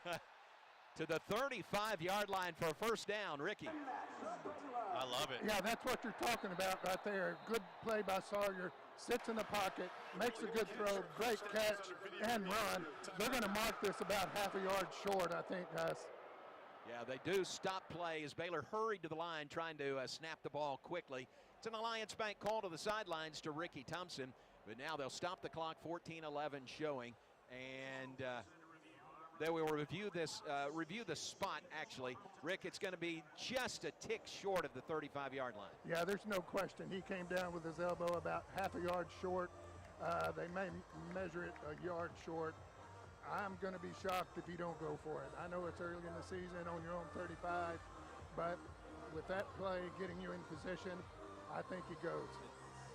You know, guys, you know what that play says to me? You got an experienced quarterback. Yeah, you got an offensive coordinator that trusts his QB. His first 2 throws were not great. You got to settle in there, and then we threw across the middle to our biggest target. That's huge. That's big. It was 3rd and 16. 3rd and 16. I thought we were just running. That's what you do. You play field position. You put the ball in Sawyer's hands. Got your quarterback calm. Heck of a throw. All right, here's our referee, Jason Autry. After video review, the ruling is the runner was down a half yard short of the line to gain. Wow. It'll be 4th down. Good eyes, Ricky Thompson. That's exactly what you said. So it's going to be 4th down, a half a yard for the Bears. And yes, the offense is going back out there. Ball spotted at the 34 and a half. They need the 35 for a first down. Baylor's going for it on 4th down, a half a yard. I'll tell you what, for a defensive-minded head coach, we sure go for it a lot. I like it. That's right. I love it. All right, here we go. Crowd making noise. Crowd behind the Bears is sold out. Blackout on the Brazos game. 4th down, half a yard. Robertson in the shotgun on 4th down. Snap back, handoff. Got it. And yes, he does. That is Bryson Washington. He has got the first down and an extra couple of yards to boot.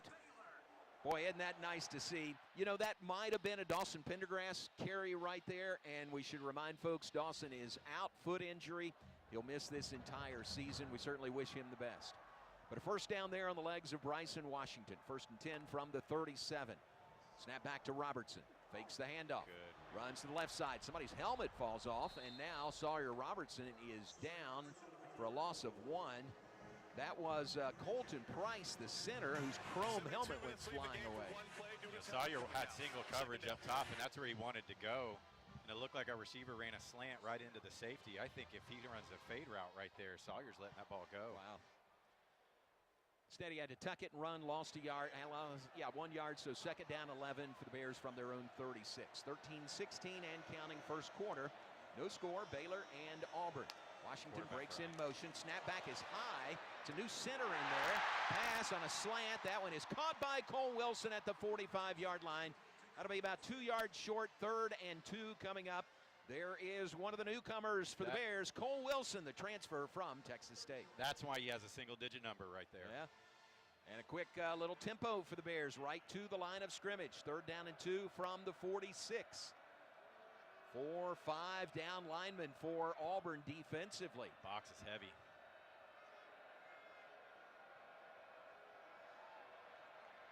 Now taking some time. 3rd down play. Snap back to Robertson. Option pitch. Beautiful. Bryson Washington in a lot of room. 50, 45, 40. Out of bounds. Far side of the field at the 35-yard line. Run to perfection. The option pitch to Bryson Washington. 1st down Bears at the Auburn 35. Ricky. Veteran quarterback. Yep. That's what that is. Making the call, making the adjustment. Easy pickup with the audible by Sawyer. 18-yard gain on the play. They spotted at the 36. So the Bears now deep into Auburn territory. Their first possession of the night. New set of downs. 1st and 10 at the Tiger 36. Trigg in motion from right to left. Empty backfield. Robertson time again. Near sideline. Passes overthrown. Little jousting going on downfield there. It was Michael Trigg and Jaquez Robinson. Robinson, a Colorado transfer. He was the safety. But the pass was overthrown, so it leaves Baylor 2nd down and 11. Tell you what, they're gonna play our receivers tight. They're pushing, pressing. Sawyer did a good job getting rid of that ball. Linebacker came free through the gap. From the Auburn 36-yard line, it is 2nd down and 11 for the Bears. Snap back to Robertson. He'll hand this one off. Caden Knighton, his first carry in a Baylor uniform, near side. 30, 25, 20, and down inside the 20-yard line. Look at the swivel hips of Caden Knighton, his first carry at Baylor. Heck of a run, Caden. Heck of a run. And who, again, got the block downfield? Cole Wilson. 17-yard run by Caden Knighton, the freshman out of Pauls Valley, Oklahoma. Here's Knighton again. This time they've got this one sniffed out. No gain on the play. Does good to get back to the line of scrimmage. 2nd and 10 for the Bears. They're at the 19-yard line. The Bears are in the HEB red zone. HEB here, everything's better. Yards are hard to come by. We're in the red zone. Spav's got to come up with a way to create space. It's Caden Knighton again in the backfield off the right shoulder of Sawyer Robertson. 3 receivers right, none to the left side. Hand off Knighton. Off left tackle and tripped up. No gain again on back-to-back carries by Caden Knighton. So it leaves Baylor 3rd down and 10 from the 19. Auburn's doing a good job. They're keeping the box pretty full, which is where Spav doesn't want to run it. As we get in the red zone, those corners are starting to back off and create some space, knowing that they can't really get beat over top. Colton Siraki stayed in there at center for the Bears. Colton Price lost his helmet. I think Siraki has been in there since. Here's the 3rd down play. Swing pass right side, too tall, off the hands of Bryson Washington. That'll bring up 4th down for the Bears from the 19. And another question for this team this year: who's the deep snapper and who is the kicker? We're about to find out on this play at least. Looks like Caden Bonig will go out for to snap the ball, and Connor Hawkins will set up to kick for Baylor. Hawkins, the redshirt freshman from Liberty Hill. Kick is spotted at the 27, a 37-yard attempt, and it is good. First points of the night, first points of the season on a 37-yard field goal by Connor Hawkins. That's big time. You know, you had your backs against the wall, 3rd and long. Trigg comes up with a big catch over the middle. You go for it on 4th and 1. Man, points on the board is huge on an opening drive, John. 3 points on the board, 10:36 on the clock. First quarter, 3-0. Baylor leads Auburn. Tigers get the ball when we come back on the Baylor Sports Media Network. The Toyota Trucks Game Day sales event is on, and there's no one key to victory. You need strength. You need power. you need agility. You need a team that shows up ready to win. And Toyota trucks? Yeah, they bring the full roster. The Toyota Tundra and Tacoma are built for it all. With available bed-mounted power outlets, massive towing capability, and a cabin fit for your crew, Toyota Tundra and Tacoma don't just show up to game day, they dominate it. Kick off the season with big savings during the Toyota Trucks Game Day sales event. But hurry, these deals won't last forever. Toyota is a proud partner of Baylor Athletics. Wear green and haul gold in a new Tundra or Tacoma, built to take you wherever the road leads on game day and beyond. Visit your local Toyota dealer today. Toyota, let's go places. See packages and options at toyota.com for feature availability. TFNB Your Bank for Life is the official local bank of Baylor Athletics. Find out why more Central Texas are making TFNB their bank for life. Sign up for our Edge checking and savings accounts to earn interest or cash back. With 5 convenient locations and an award-winning mobile app, banking has never been easier. TFNB Your Bank for Life. Member FDIC.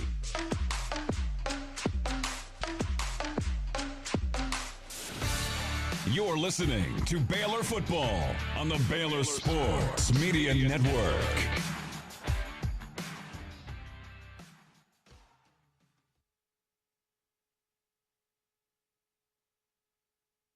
Official local bank of Baylor Athletics. Find out why more Central Texans are making TFNB their bank for life by stopping by any one of their 5 locations or visiting TFNBTX.com and Sick'em Bears. Also brought to you by Antone's. Antone's famous po' boys, a proud sponsor of Baylor Athletics. Again this season, you can sick them right here at McLean Stadium, or you can find them wrapped in their iconic white butcher paper at your H-E-B deli sections and many fine supermarkets in Dallas, Fort Worth, Houston, or Austin. Thanks to Antone's. All right, guys, that drive, 13 plays, 56 yards, 4:24 off the clock. Culminates in a 37-yard field goal, 36 officially, 36-yard field goal by Connor Hawkins. Good news that you get points, Nick, on your first possession. It's big time. Points are points. And to be able to drive down the field and you had a 3rd and long and then a 4th and short. Honestly, though, the star of that drive to me is Cole Wilson. Came across the middle, catch a slant route, big time, and then the block on Caden's run. Hudson Koch is back deep for Auburn, stands at his goal line. Kick coming for Baylor from right to left. Kick is in the air. And it's going to land in the end zone for a touchback. Just barely made it into the end zone before sailing out of bounds. So Auburn on the touchback will take over at their own 25-yard line. We neglected to give you the Auburn defensive starters. We'll do that next time they're out there. Auburn offense is on the field. Jackson Arnold is their quarterback. He's from Denton from Denton, Texas, and a transfer from Oklahoma. And getting the start, 6'1", 219-pounder. Pretty good quarterback battle. Jackson Arnold, Ashton Daniels, a senior returnee, a Stanford transfer, and a 5-star recruit, Deuce Knight, another in their quarterback room. But it's Jackson Arnold who will start, take the first snap, takes it in the shotgun, turns, hands the ball off, and pulled down for no gain. Keaton Thomas makes the tackle for Baylor. Man, great job up front, plugging those holes. And this is what Auburn's going to do all day long. They want to force you to stop the run, and then they're going to lull you to sleep. No gain on the play. Jackson Arnold out of Denton Geyer High School. Jackson's a big-time recruit. Second down, 10 from the 25 for the Tigers, wearing all white, traveling left to right. Snap back to Arnold. Pass left side, incomplete. Off the hands of the intended receiver, Cam Coleman. He's a good one. 3rd most receiving yards in Auburn history as a freshman last year. They got a really good receiving core, don't they, these Auburn Tigers? Man, they're a talented bunch. Jackson's got to calm down too, but that's what you want. Quarterback on the road. 3rd down, 10. Crowd making noise from the 25 for the Auburn Tigers. Trailing 3-0 to Baylor, 10-minute mark, 10:01 mark here in the first quarter. Arnold may be changing the play. Baylor digs in, 4-down lineman. Arnold steps up and can't get away. He's pulled down at the line of scrimmage. Pulled down for no gain on the play.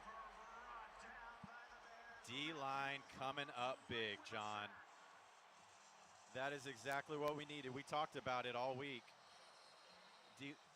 D-line gets pressured. Good things happen. Ricky, what are you seeing down there? I tell you what, Nick, I think he left the pocket a little soon. That's the sign of a quarterback that's really not set at this point. He's had a tough go the prior year in Oklahoma. He left the pocket a little early. Keep putting pressure on him.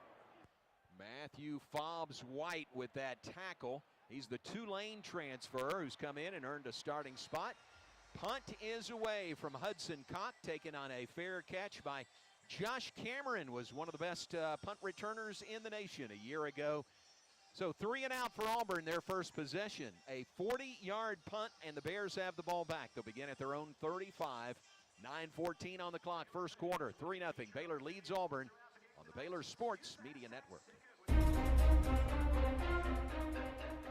When life gets complicated, Butts Law Firm is your one stop for a wide range of legal needs. Whether you need estate planning documents such as a will, trust, or guardianship, or the appointment of a receiver to handle personal or business assets management and disposal, consumer protection, family-related legal matters, or various business-related issues, we are your community firm. Whether you're planning for the future, navigating a probate, or managing a business, our experienced team is ready to guide you every step of the way. Trust us to provide the legal support you need. Call today, 406-641-BUTZ. That's 406-641-2889. Or come by the Waxahachie office at 301 South Rogers Street, Suite 202, downtown Waxahachie. Come see the difference having a trusted attorney by your side can make, because at Butts Law Firm, your legal rights are our business.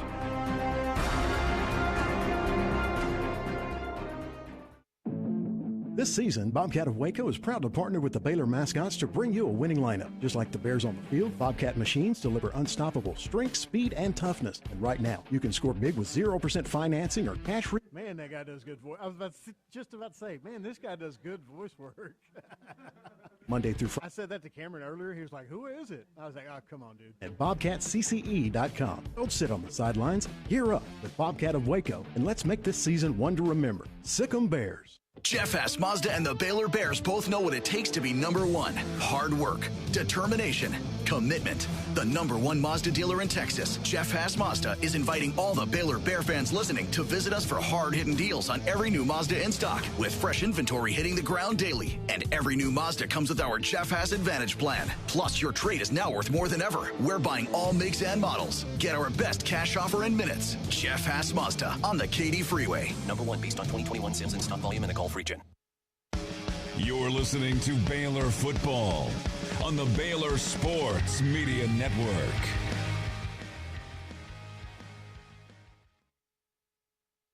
He's down with Ricky. Hey, Bryce, congratulations on being today's legend. Man, good job of leading the Baylor cheer tonight. I tried my best Pat McAfee approach. That's all I can say. You did good. All right, guys, call this one. Keep him there. Bryce Petty, the legend of the game, going into the Baylor Athletic Hall of Fame. First play from the 35-yard line. Handoff. Bryson Washington stacked up for no gain. Ricky. The pregame video had a lot of plays and games from past years. That had to feel really good to see that. Love seeing it. Love seeing it. It means a lot because you get to come back and fulfill the memories, bring the memories that, you know, we got to enjoy being here, and now you're old, fat, and dumb, and you get to come back. So it's awesome. Well, I don't think fat and dumb's it. There's a long pass. He's got it. Let's go. Running down the sideline. He is pulled out of bounds. A long pass to Cole Wilson. And the Bears have it. The Bears have it at the Auburn 8-yard line. Ricky.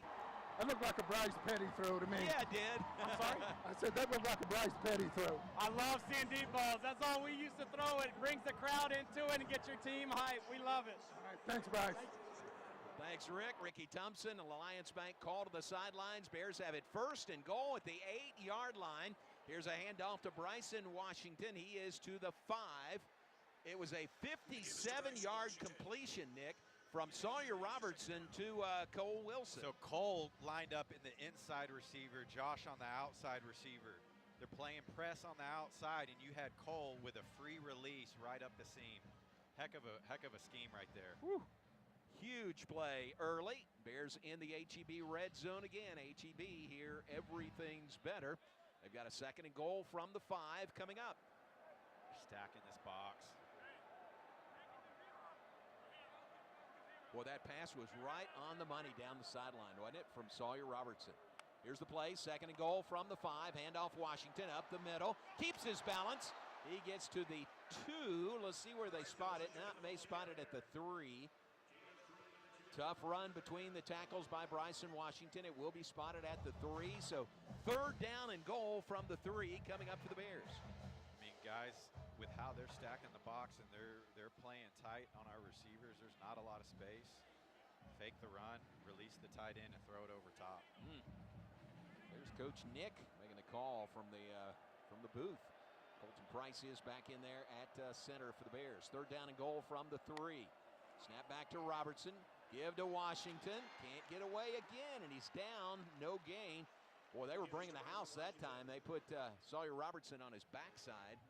So here we go. 4th down and goal. Ball spotted about the 3.5. Rick, what's going to happen?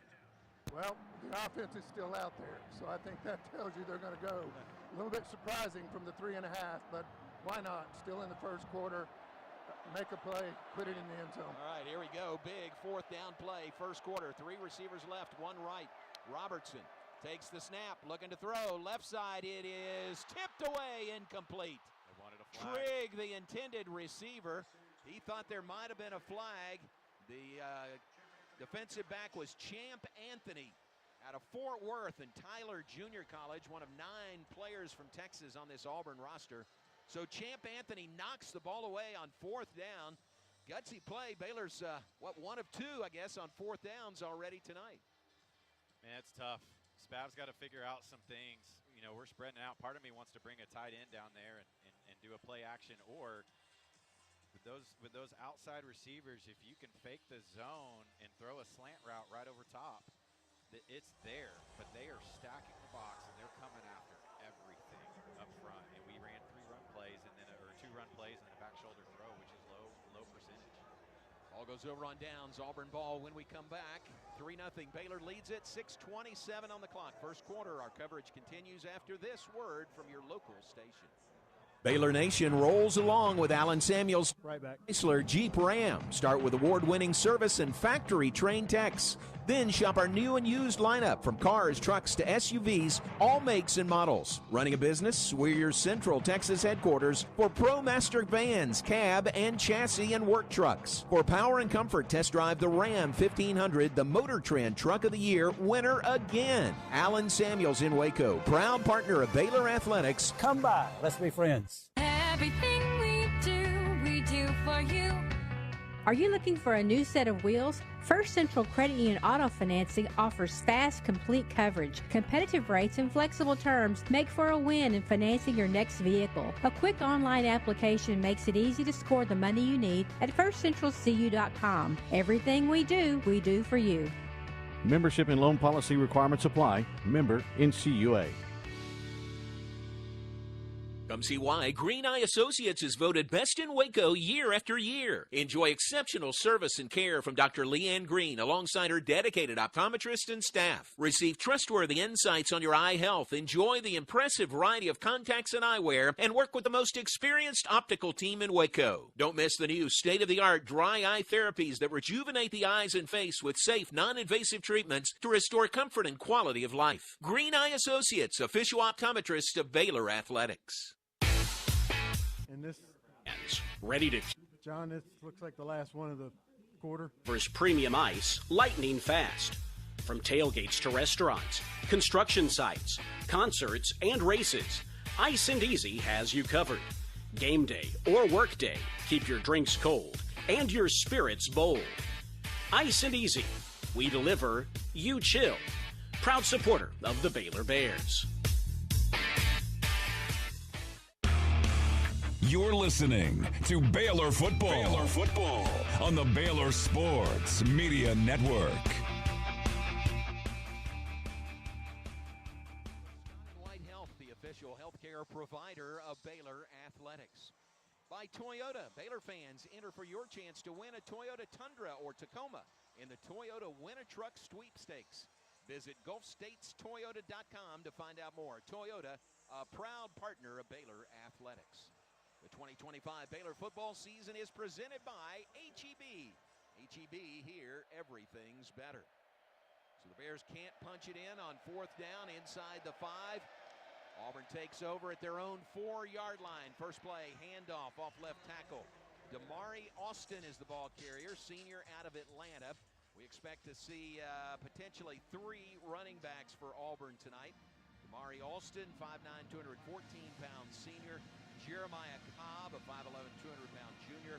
And Darrell Robinson, 6', 207-pound sophomore. That was Austin with the carry on the handoff from Jackson Arnold.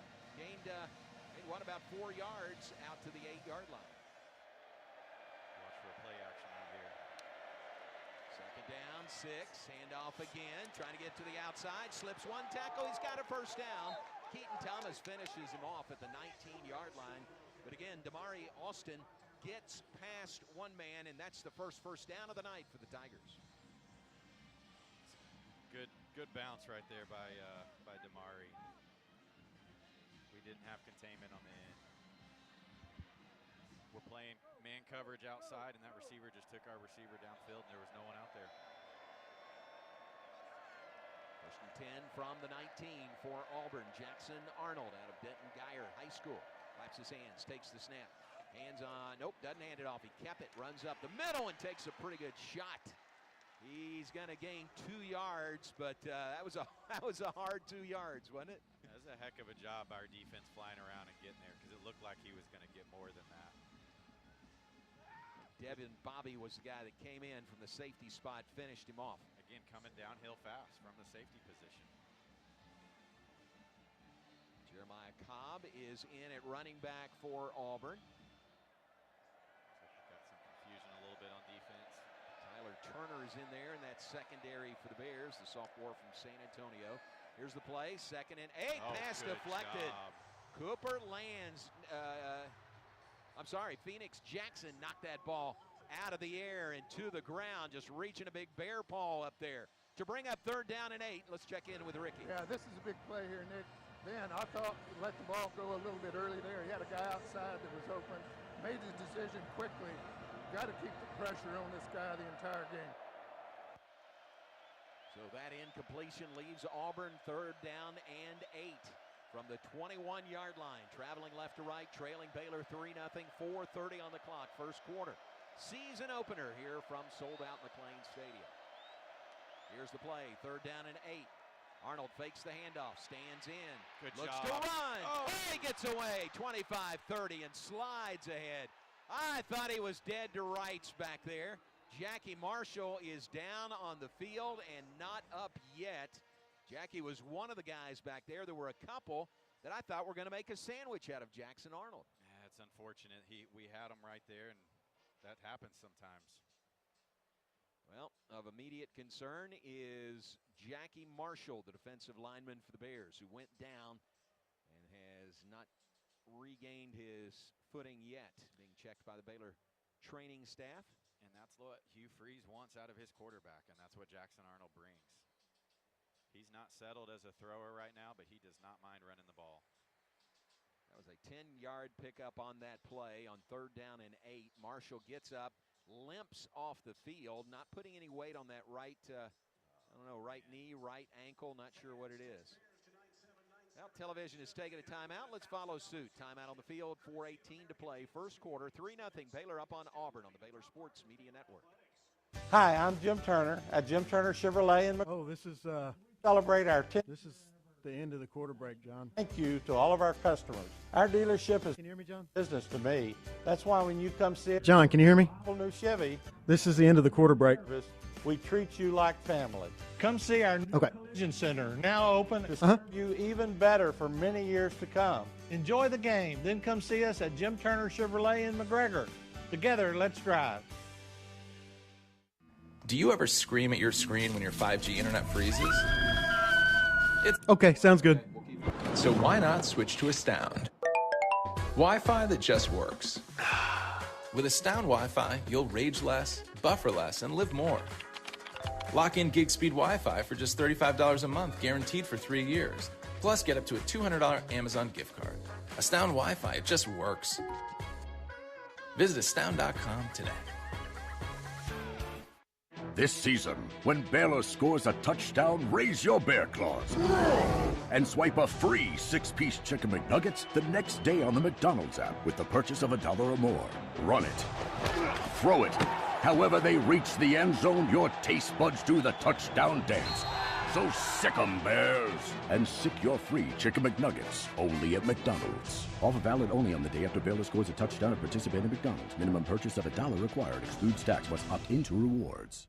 Looking for weekend plans? Visit the Silos in Magnolia in downtown Waco. Enjoy shopping a curated collection of home goods, exploring seasonal gardens, and experiencing fun for the whole family. While you're around, be sure to savor a meal at Magnolia Table, as seen on Fixer Upper and conveniently located just an 8-minute drive from the Silos. There you'll find a full menu of fresh, nostalgic dishes made to nourish. To start planning your trip and find inspiration to embrace the season at home, visit magnolia.com.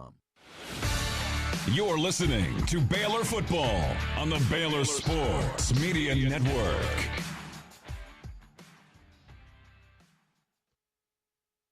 Auburn, we are glad you were with us wherever you're listening, tuned in this evening, maybe watching on the Baylor Athletics Facebook page. You can tune in and look right here in the booth. Here's Jeff Walter right here. Jeff, wave at the camera. Nick Florence over there. Hey, Nick. All right, here we go, and back to play Auburn after a huge 3rd down 8 conversion. Jackie Marshall helped off the field. We'll see if we can get an update on him, but Auburn maintains their drive. 1st and 10 at their own 31. Jeremiah Cobb in the backfield. Jackson Arnold fakes the handoff to him. Pass over the middle is caught and down at the 38-yard line. Short pass to Preston Howard. Howard, the Maryland transfer, gain of 7 yards. Little tempo, snap the ball, hand it off to Jeremiah Cobb. His first carry tonight. Pushes the pile forward, and he's got a 1st down. Ball just across the 41. That's enough for a 1st down for Cobb, the junior running back from Montgomery, Alabama. It's a gut punch for our defense. Losing Jackie, you had Arnold wrapped up. 4th down for us, and he makes the first, and now they've got another 1st down and momentum. Our defense has to get solid right now.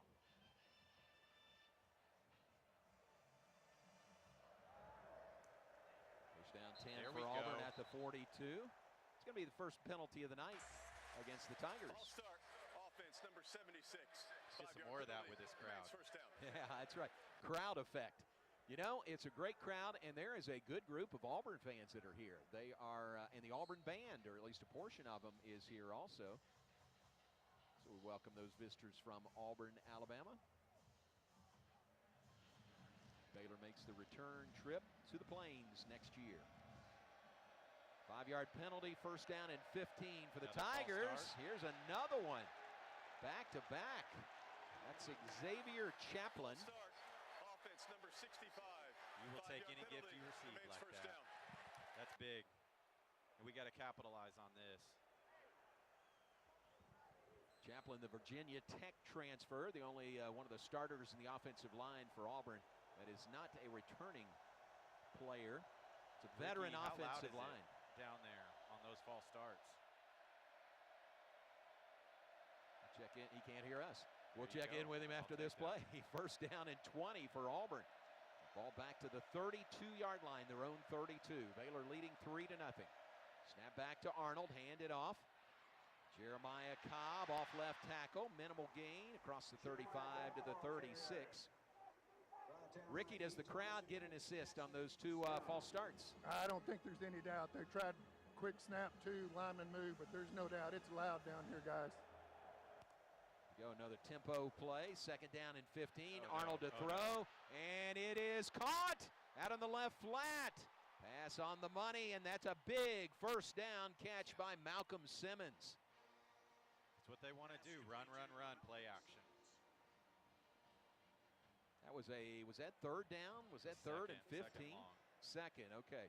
But a big pass completion. Now back to the ground game, and Jeremiah Cobb. Cobb, 9 yards on that carry off right tackle. Two big plays back-to-back by Auburn. They have reached the Baylor 28. Their defense has been out on the field for a while. I know there was a TV timeout in there, but they're tired. 36 on the pass to Malcolm Simmons, previous play. Here's 2nd and 1. Arnold will hand it off. That's a first down up the middle on the legs of Jeremiah Cobb. So far, Cobb has been much more effective at the running back position than the starter, Damari Austin. And on his legs, it's a first down for the Tigers at the Baylor 24. Much needed rotation for our defense, capitalizing with Auburn, changing personnel right there, get some fresh legs. First down 10 for Auburn at the Baylor 24, traveling left to right. Tigers in all white. White pants, white jerseys, white helmet, orange and blue, navy blue trim. Here's the first down 10 play. Jackson Arnold claps his hands, takes the snap. Fakes the handoff, now keeps it and runs up the middle. He's in the open, to the 5, to the end zone. Touchdown, Jackson Arnold. Man, oh man, 24-yard touchdown run by Jackson Arnold to cap a 96-yard touchdown drive by the Tigers to take the lead 6-3. That's all Jackson Arnold right there. Our defense did everything, and he made something happen. He wanted to throw that to his side of the field, and nothing was there, and tucked it and ran. Well, sort of the epitome of a running and passing quarterback on the legs of Jackson Arnold. He runs it in. Alex McPherson to kick the extra point for the Tigers. Out of the hold of Hudson Koch. Snap is good. The hold on the ground, and the kick is true to cap a 96-yard scoring drive by the Tigers. And they take the lead over the Bears 7-3 with 34 seconds to play here in the first quarter. Well, that was, from a Baylor perspective, a bit distressing. Ricky, you go back to that 3rd down and 8. The Tigers were able to convert there to keep that drive alive and lose Jackie Marshall on the same play. Yeah, that's right. Arnold made a good play on that one, too. Broke loose. 24-yard run there. That does two things. We talked about the ability of Sawyer to run the football to take away the pass rush. That kind of play there really puts the pressure on this Baylor defense as far as rushing the quarterback when he can take off and run like that. Really basically untouched. Somebody clipped at his feet, 24-yard run. Difference there, guys. Auburn's drive, they put it in the end zone. The Bears' 2 drives where they had the chance, only 1 field goal. Yeah, we're going to come back to those 3 points that we left on the table. So 7-3 lead for the Tigers. 12 plays, 96 yards, 5:53 off the clock here in the first quarter, which has 34 seconds remaining. Auburn 7, Baylor 3. Tigers set to kick things off from left to right. I'd love to see them put this in Cole Wilson's hands and let's see what he has. I think he's got one in him. Got to get the momentum back. Yeah, see if they give him the opportunity. Auburn to kick it away from left to right.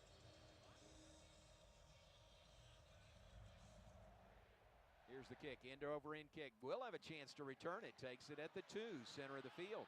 Stays in the center to the 20, to the 30. Oh, and just tripped up at the 35-yard line. Man, they just got him, didn't they? Oh, man, that was an arm tackle right on the foot. If he gets through that arm tackle clean, I think he takes it to the house. I think he was that close to it. Wow. So they'll spot it at the 35, and that's where the Baylor offense has the ball. 28 seconds to play in the first quarter. Auburn leading 7-3. Got to get our offense settled in, adjust to what they're doing. Brown and right plays. Sawyer Robertson settles in the shotgun for the Bears. Lewis Brown, the 4th, is in at a receiver spot for the Bears. Ashton Hawkins in motion. Handoff. Running up the middle. Not much there for Bryson Washington. Just a yard, maybe 2 to the 37. Maybe the final play of the first quarter. Yeah, I bet they let this run. Flip the field, regroup. I think this 3-man front's giving us a little bit of fits up front. We want to run the ball. We want to commit to it. They're just stacking the box. We got to throw it. That's the end of the first quarter. Timeout. That is the end of the first quarter here at McLean Stadium in Waco. The season opener, the blackout on the Brazos, the chrome helmets return, and Baylor trails 7-3 to Auburn at the end of the first. We will keep it here through this first quarter break. Gives us a chance to identify our officials tonight. We never did that earlier. Jason Autry is the referee. Jason Yates is the umpire. Ryan Hagan, the head linesman. Colin Gaynor is the line judge. Barry Blackwell is the field judge. Ryan Flynn, the side judge. Peter Buchanan, the back judge. Chris Sneed is the center judge. Kevin Holmes, the replay official. Jeff Chandler, the communicator. That's our officiating crew tonight. Not a Big 12 crew. We think an SEC crew, but we're not 100% sure of that. All right, let's assess the first 15 minutes here. Nick, you first. Baylor trails 7-3. The pass play, the big pass play on Baylor's second possession. Longest completion of Sawyer Robertson's career, but they come away with no points. I know that, and I think we're going to go back and point to that. I don't think we were prepared for what they were going to do, and that's the hard thing of coming out on opening games is you don't have a lot of tape. And so it looks like they're doing something completely different in the red zone than what we were prepared for, and that's what's hard on these first games, and you don't have the reps to be able to adjust on the fly. But that could be huge, you know. And the defense should have had a stop, right? Jackson Arnold makes a play. Had him, yeah. But then we had a gift, 2 false starts, 1st and 20, and still couldn't hold them. All right, Ricky, what do you think after the first 15 minutes? Bears find themselves on the short end of a 7-3 score. Well, I think it came down to playmaking there. Auburn made a couple of plays, put it in the end zone. The Bears stalled on 2 drives, went for a 4th down inside the 5, didn't get it. So that's the big difference right now. But the Bears need to regroup. This offense needs to move the ball, keep the defense off of the field for a while because I know they have to be worn out at this point. Good news, I see Jackie Marshall up here walking around. So I don't know if he's going to come back, but he's standing up, and I'm not sure they'll put him back in or not, but that's a good sign. Got to get something going here offensively. I'm looking for Spav to mix it up a little bit. Auburn's daring us to run the ball, and we haven't been able to do that. Proven we can go over the top. It may be time to do that again. Time of possession ended up being fairly even for the first 15 minutes. 7:45 for Baylor, 7:15 for Auburn. But 5 minutes and 53 seconds of that 7:15 came on that drive, the scoring drive by the Tigers. Puts them up 7-3 on Baylor. So we get set to begin the second quarter here at McLean Stadium. Home opener tonight for the Bears, season opener, and on the road next week. We'll go to Dallas to play the SMU Mustangs next Saturday morning, 11 a.m. Central Time kickoff. Baylor and SMU, as the Bears have, according to On3, the toughest non-conference schedule of any school in the country. Auburn, week 1, at SMU, week 2. Samford comes in week 3. It's a tough road. It's a tough road, and you got to start right here. Got to figure out how to gain momentum. Backs against the wall. You have a lot of game in front of you. You can't panic right now. Trust the game plan. Calm down and execute. That's what Coach is telling them right now. There's no reason to panic. You know, the other thing offensively is it felt like we haven't been able to get in a rhythm. Even the 2 drives where we drove the ball, no rhythm. No rhythm at all. One big play. We had a few plays right in there with some rhythm, but that was it. Yeah, that's true. All right, here we go. Switch ends. Baylor traveling left to right now as we begin the second quarter, trailing 7-3. 3 receivers to the left side, including Lewis Brown out there. 1 receiver to the right side. 1 back in the backfield is Bryson Washington. The quarterback is Sawyer Robertson, a senior out of Lubbock. Here we go. 2nd down and 8 for the Bears from their own 37. First play of the second quarter.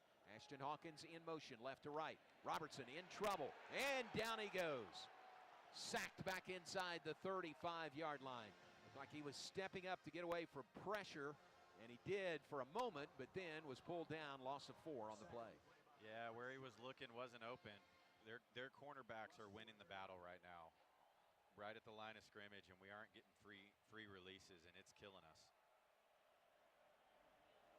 So here we go. 3rd down and 12 now for the Bears from their own 34 or 33-yard line. Snap back to Robertson, rolling right, pressured, pass, incomplete. Boy, that pressure forced him to throw it. He dumped it off to Bryson Washington, and he was hit hard, and Bryson Washington is down on the field. Now he gets up, but he's really slow getting up. That was a hit by, I think, Champ Anthony on Bryson Washington. Clean hit as the pass was coming his way. It's hard to get in a rhythm when we can't run the ball, and that's the way this offense is built. It's built off the run, and we just can't establish it right now, and that's been their game plan, and they're executing well. So Palmer Williams on to punt the ball away. A Baylor school record 49.3-yard average last year. First punt of the new season for Palmer Williams. First team all Big 12 preseason. Boots it away, nose up spiral. That's going to go out of bounds. Not a lot of distance there before going out far side of the field into the Auburn bench area. Yeah, we got to settle down. We got to settle down as a team. Yeah, a little bit of old Uncle Mo has moved over to the Auburn sideline for the moment. That long drive, they have the lead 7-3. Let's go down to Ricky. Yeah, Nick, good sign there. Sawyer's really struggled hitting the ball in the flat to the running back. That's really the third throw that he's had that's not been very well thrown. No, and he had a lot of pressure on that. I mean, that's a tough throw on the run as soon as you come out of the play fake, and you have a guy coming down your throat full speed. Punt was only 32 yards by Palmer Williams, not his normal effort. Auburn takes over at the 35, traveling right to left. Snap back to Arnold, pressured, rolling right, gets away, dumps it off. It is complete at the 40 and out to the 43. Boy, again, Baylor nearly had him, but he got away and completed the pass to Horatio Fields. Fields, another of those new receivers. He's a transfer from Wake Forest. Big things expected from him this year. Good job once again by Arnold. He's making plays right now. Second down and 2 for the Tigers from the 43. Handoff, left side, first down. Across the 45 to the 47-yard line, 4-yard gain on the play. Keaton Thomas leads the charge defensively for Baylor. But a first down for the Tigers. They're out to their own 47. Man, their offense right now seems really calm, really calm. That's not a good sign. Almost like that first possession, you had them a little bit shaky, and then they have steadied things. And they've got the lead and the ball. Jackson Arnold keeps up the middle. Watch out, he slides down before he can be hit at the Baylor 42-yard line. But again, a fake handoff. The receiver around was Eric Singleton. Faked the handoff to him. Arnold had a nice hole to run through and a gain of 11 yards. It's good play action, you know. A lot of misdirection happening right now with Hugh Freeze's offense, and they're executing well. They seem a step ahead of us every play right now. First and 10 for Auburn there at the Baylor 42-yard line, leading 7-3. 12:30 to play, second quarter. Snap back to Arnold, empty backfield, pressured.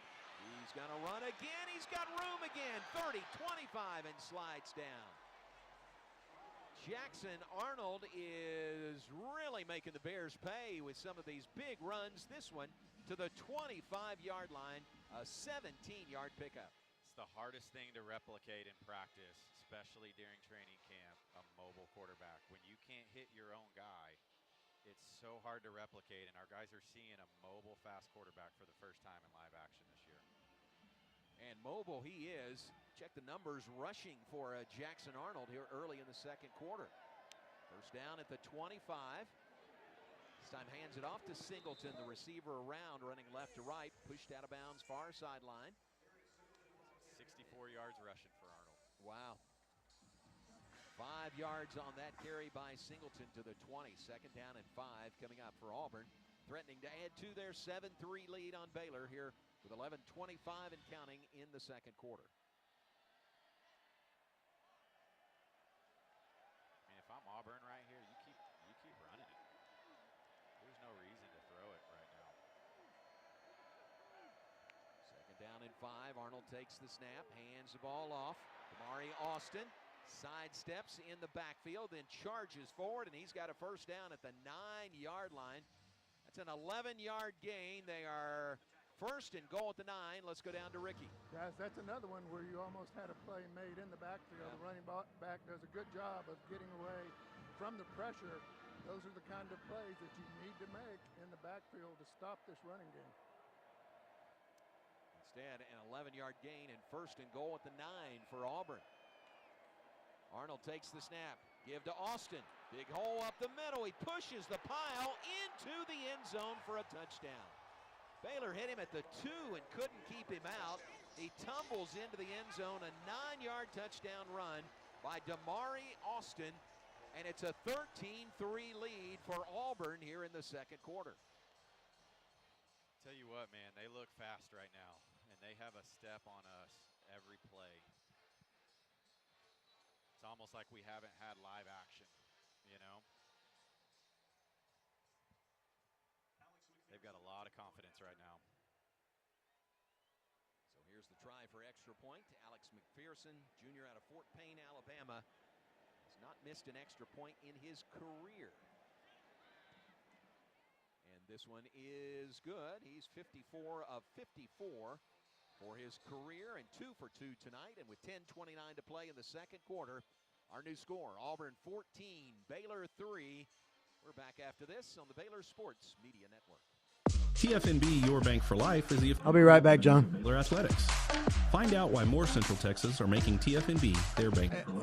Sign up for our Edge checking and savings accounts to earn interest or cash back. With 5 convenient locations and an award-winning mobile app, banking has never been easier. TFNB, your bank for life. Member FDIC. Premier ER and Urgent Care has all the convenience of urgent care with all the expertise of an ER, all under one roof. At every visit, be seen by ER-trained staff with on-site lab and CT, X-ray, ultrasound, and EKG. Here, you pay for the appropriate level of care that you receive, and we are in-network with most major insurance providers. Premier ER and Urgent Care has 4 convenient locations serving Texas: San Marcos, Temple, Waco, and Woodway. To learn more, visit www.premier.care. Do you want to earn points while cheering on your favorite Baylor teams? Join Baylor Bold Rewards. Track your attendance on the Baylor Sports app across athletic events and earn points towards prizes and experiences. Download the Baylor Sports app or register online today at BaylorBoldRewards.com and start earning your points today.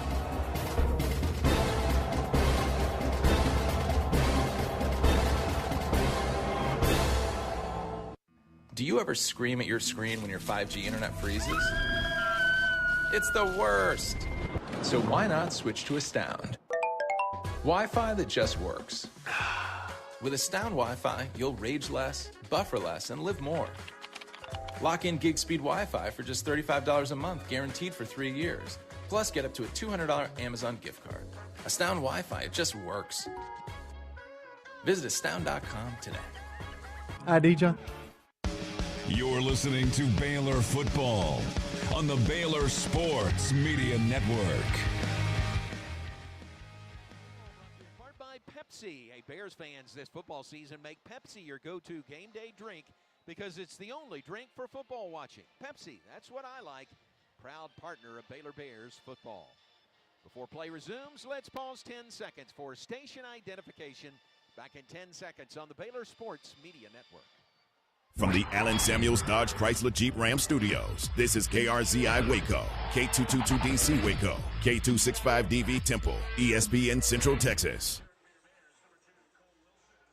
Alongside Nick Florence in the booth, I'm John Morris, Jeff Walter, our spotter and statistician, Bob Baker, our engineer, Aaron Sexton, our network board operator, Ricky Thompson patrolling the sidelines for us here at McLean Stadium, where the Auburn Tigers have just completed a 7-play, 65-yard scoring drive, 3:45 off the clock, and they lead Baylor 14-3 with 10:29 on the clock in the second quarter. Here's the kickoff right to left, and this one will be a touchback, and the Bears will have the ball beginning at their own 25-yard line. Ricky, this is a key possession for the Bears here as they've fallen behind 14-3. Well, absolutely. You have a defense that is worn out at this point. You've got to get something going.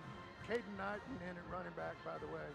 But Sawyer's got to get comfortable. Stav's got to get them into something that gets Auburn out of this coverage then and prevent them from stacking the box. But we'll see how this goes. A good drive here. We're back in the game. They ran 13 13 plays, first drive. We've run 9 since. Wow, that's right, yeah. All right, here we go from the 25, traveling left to right. Chrome helmet shining in the lights here at McLean Stadium. Snap back to Robertson. Pass left flat. This one is caught. Good. Ashton Hawkins with the catch and squirts through for some extra yards after the catch. That's a first down out to the 37-yard line, a 12-yard gain. Good execution. They softened up their coverage there, took advantage. New set of downs for the Bears from their own 37. Two receivers right, one left. Handoff Caden Knighton up the middle. And he pushes the pile forward. He gets across the 40. Finally they blow the whistle. That took a while. Boy, he runs hard. Yeah, not a big guy, is he? But he does run hard. Actually bigger than I thought he was. 5'11", 212. True freshman from Pauls Valley, Oklahoma. Yeah, I guess when you see him against those O-line and D-line, right. he doesn't look very big, huh? That was tough running right there. They never did get him to the ground. It was a gain of 4 to the 40. Snap back to Robertson. Caden Knighton again gets through the first wave and then down just shy of the 45-yard line. 4-yard gain on that play. Here is a third and let's say a long 3 coming up for Baylor. This is big right here. Really big, and we were close to almost breaking that, quite honestly. Here's just 1 for 5 on third downs here in the first half. This is a key opportunity here. Third down and 3 from the 44. Robertson takes the snap, looking to throw. Pass left sideline. It is incomplete. Looked like they grabbed his arm, didn't it? Wow, no flag at all. That call says this is 4-down territory. Yeah, that's right. And that was Lewis Brown, the fourth, the intended receiver on that play. Here we are again, 4th and 3 in our own territory. Brown, the transfer from San Diego State. So 4th down and 3, and the Bears are going for it. Baylor is 1 of 2 on 4th downs already here in the first half tonight. Bryson Washington is back in the backfield. Ashton Hawkins in motion. Robertson looks to throw. Pressured out of the pocket. Rolling right. Flag is down. Pass is incomplete. Doesn't matter. Michael Trigg, the intended receiver.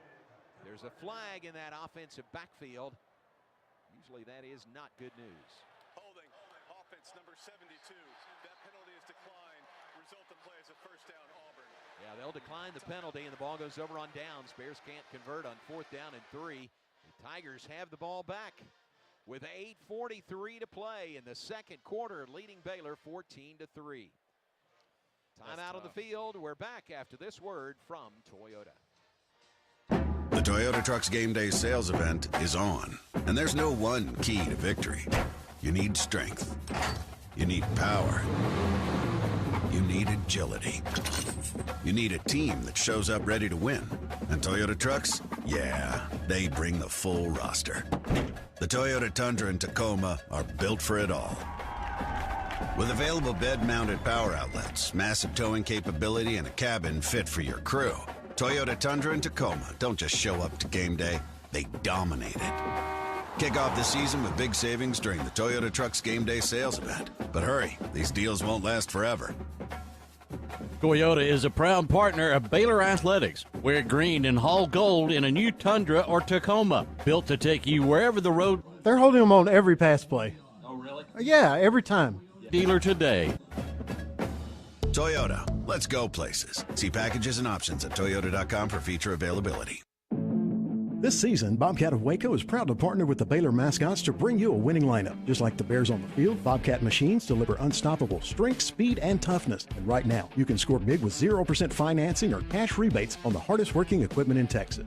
Visit us at 16595 North I-35 in Elmont, Monday through Friday from 7 a.m. to 5 p.m. or online 24/7 at bobcatcce.com. Don't sit on the sidelines. Gear up with Bobcat of Waco, and let's make this season one to remember. Sick 'em Bears.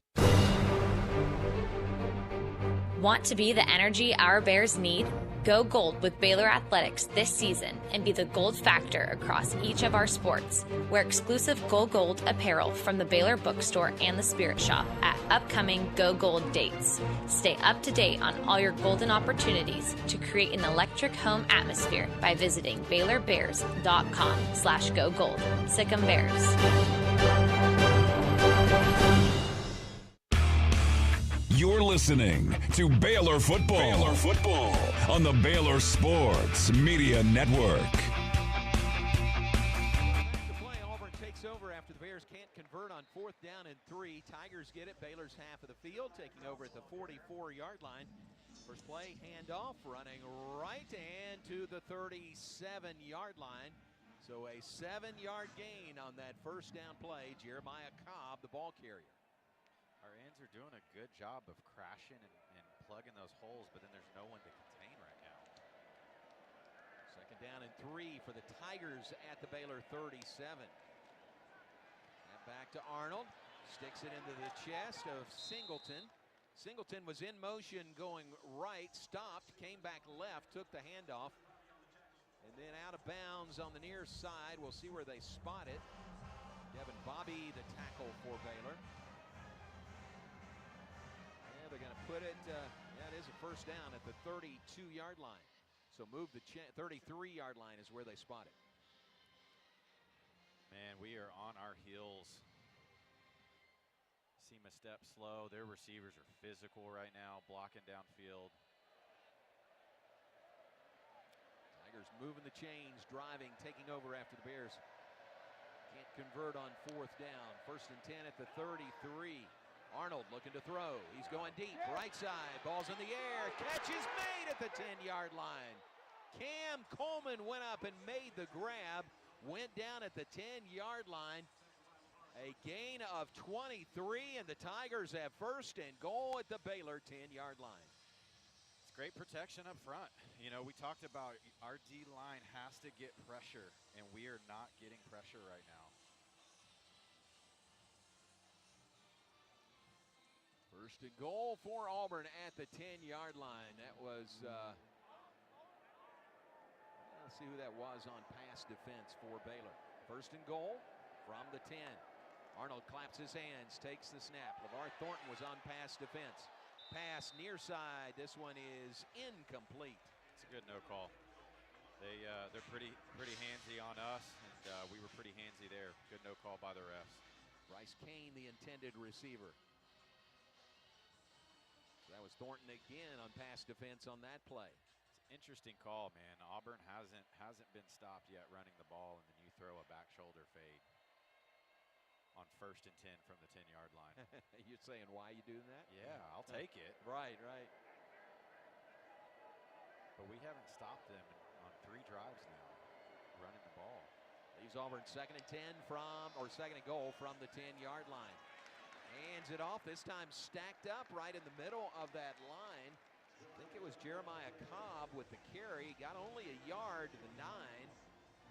Now here is a really big play in the 2nd quarter of this game. Ricky, 3rd and goal from the 9.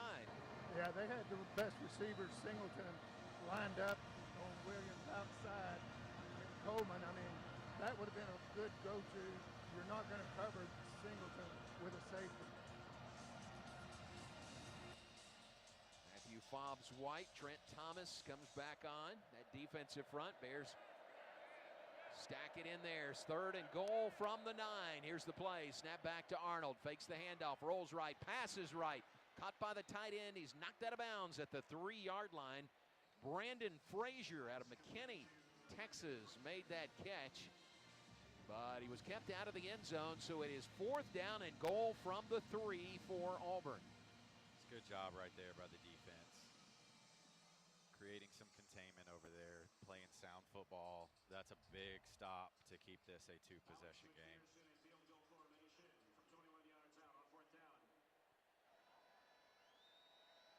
Going to set up for the field goal.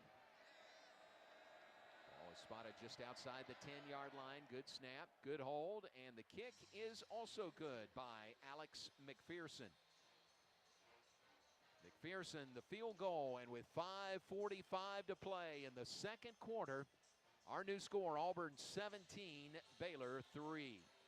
Timeout on the field. We'll step away and be right back on the Baylor Sports Media Network. Baylor Nation rolls along with Allen Samuels Dodge, Chrysler, Jeep, Ram. Start with award-winning service and factory-trained techs. Then shop our new and used lineup from cars, truck. Hey, John. All makes and This will be the last one before the end of half. Okay. Yep. Master vans, cab, and chassis and work trucks. For power and comfort, test drive the Ram 1500, the Motor Trend Truck of the Year winner again. Allen Samuels in Waco, proud partner of Baylor Athletics. Come by. Let's be friends. First Central Credit Union invites you to join our team. Game strategy, earn 5% APY on your money.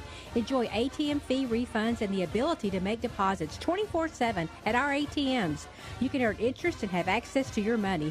Suit up in a free new member t-shirt. Join our team today at firstcentralcu.com. Everything we do for you. Sick 'em, Bears. Eligibility and qualifications apply. APY annual percentage yield. Member NCUA. Come see why Green Eye Associates is voted best in Waco year after year. Enjoy exceptional service and care from Dr. Leanne Green alongside her dedicated optometrist and staff. Receive trustworthy insights on your eye health. Enjoy the impressive variety of contacts and eyewear and work with the most experienced optical team in Waco. Don't miss the new state-of-the-art dry eye therapies that rejuvenate the eyes and face with safe, non-invasive treatments to restore comfort and quality of life. Green Eye Associates, official optometrist of Baylor Athletics. Hey Baylor fans, game day experiences for the 2025 football season are on sale now. Fans can purchase exclusive experiences online, including on-field photos, sideline access during warm-ups, tunnel access during the team runout, an in-game radio booth experience with the voice of the Bears, a birthday bash, and much more. There is limited availability per game, so purchase your experience today at BaylorBears.com/group experiences to lock in your one-of-a-kind game day experience today. You're listening to Baylor Football on the Baylor Sports Media Network.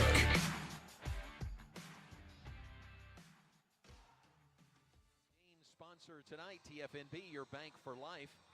TFNB, your bank for life, the official local bank of Baylor Athletics. Find out why more Central Texans are making TFNB their bank for life by stopping by any one of their 5 locations or visiting TFNBTX.com and Sick 'em Bears. Visit with David Littlewood of TFNB, your bank for life, coming up at halftime, 5:45 away. That scoring drive by Auburn, it was 3, it was not 7. So there is some solace in that. 7-play, 41-yard scoring drive, 2:58 off the clock, 21-yard field goal for the 3 points. And remember, Nick, that was the drive after Baylor went for it and couldn't convert on 4th and 3. And gave Auburn a short field. Yeah, I mean, honestly, you don't want to ever give up points, but start on your own 37-yard line. Defense bending but not breaking there is big. Cole Wilson is back deep for the Bears. Here's the kick by Auburn. They'll let this one sail past him for the touchback. And Baylor will take over at the 25-yard line. Big drive right here. 5 minutes, 5:45 left. Before the half, we need to eat some clock, build some rhythm, and build some confidence, quite frankly, and get 7 points on the board right here. Get back in this ball game. Bears ball trailing 17-3 to the visitors from Auburn, Alabama. Return trip to play the Tigers next year. Auburn, their home opener comes up next week. They will play Jordan-Hare Stadium against Ball State. Here we go from the 25. Sawyer Robertson, time in the pocket. Passes, that is complete to Cole Wilson. Spins away from one man, out of bounds, far side of the field. Wow, how quick was that spin move? Got him out to the 41, a 16-yard gainer. Man, so really what happened there, what opened up is that outside backer flew to help the corner and opened up that draw route right there. Oh, there it is. First down 10. Here's Bryson Washington up the middle, a big hole. He's got a first down across midfield. He is to the Auburn 47-yard line. Gain of 12 yards on the carry. Momentum and rhythm right here. Quick tempo for the Bears. Pass down the line, left side, caught by Wilson. And he is down just shy of the first down marker. That's 8 more on that quick pass to the far sideline. Welcome, Cole Wilson. Boy, he is quick. Originally out of Katy, he's a senior. Transfer from Texas State. Here we go again, left side, and that is a first down. I love the quick, confident decision. Take what the defense gives you. Cole Wilson again on that reception. First down to the 35. Ricky says that's that rhythm that we've been talking about, looking for. First and 10 at the Auburn 35-yard line.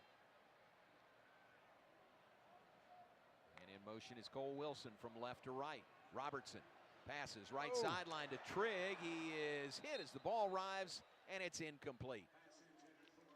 Ooh, we tried to get cute there. Yep. Very much could have been a pick there. We got a little cute. Continue to take what the defense gives you. Little slow developing on that pass from the middle of the field to the near sideline. It's a long pass, really, even though it's only 10 yards downfield. Here's second and 10 from the 35. Bryson Washington. Washington forward, couple of yards to the 33-yard line. I feel like our spacing right now is really wide, trying to get those outside backers, not giving them the ability to come in and help on the run. There's third down and 8 for the Bears from the 33. 3:43 and counting, second quarter. 17-3, Auburn leads Baylor. Nice drive going for the Bears. And in motion from left to right, Robertson. Looks right, looks left, pass over the middle is in, bobbled and incomplete. Boy, a lot of jousting there again. Who was that? That was Cole Wilson again. It was there. It was there. Oh, I'm sorry, Ashton Hawkins. Yeah. Little bit of pressure. Sawyer threw that off his back foot, which why it was behind the receiver right there. Well, the Bears will go for it again on fourth down. Baylor is 1 of 3 on fourth downs here in the first half. This one's a 4th and 8. Try to do from the Auburn count. 33. Snap back, here's the play, 4th and 8. Robertson, Touchdown, got man! Yes! Over the middle, touchdown Bears! What a call. What a call. Touchdown Baylor, their first of the night. Kobe Prentice, the transfer from Alabama with the touchdown catch. Welcome to Baylor, Kobe Prentice, and the Bears are in the end zone, converting on 4th down and 8. How about that play? Was that Bryson in at running back?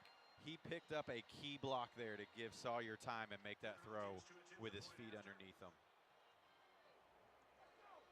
Here's the try for extra point by the Bears.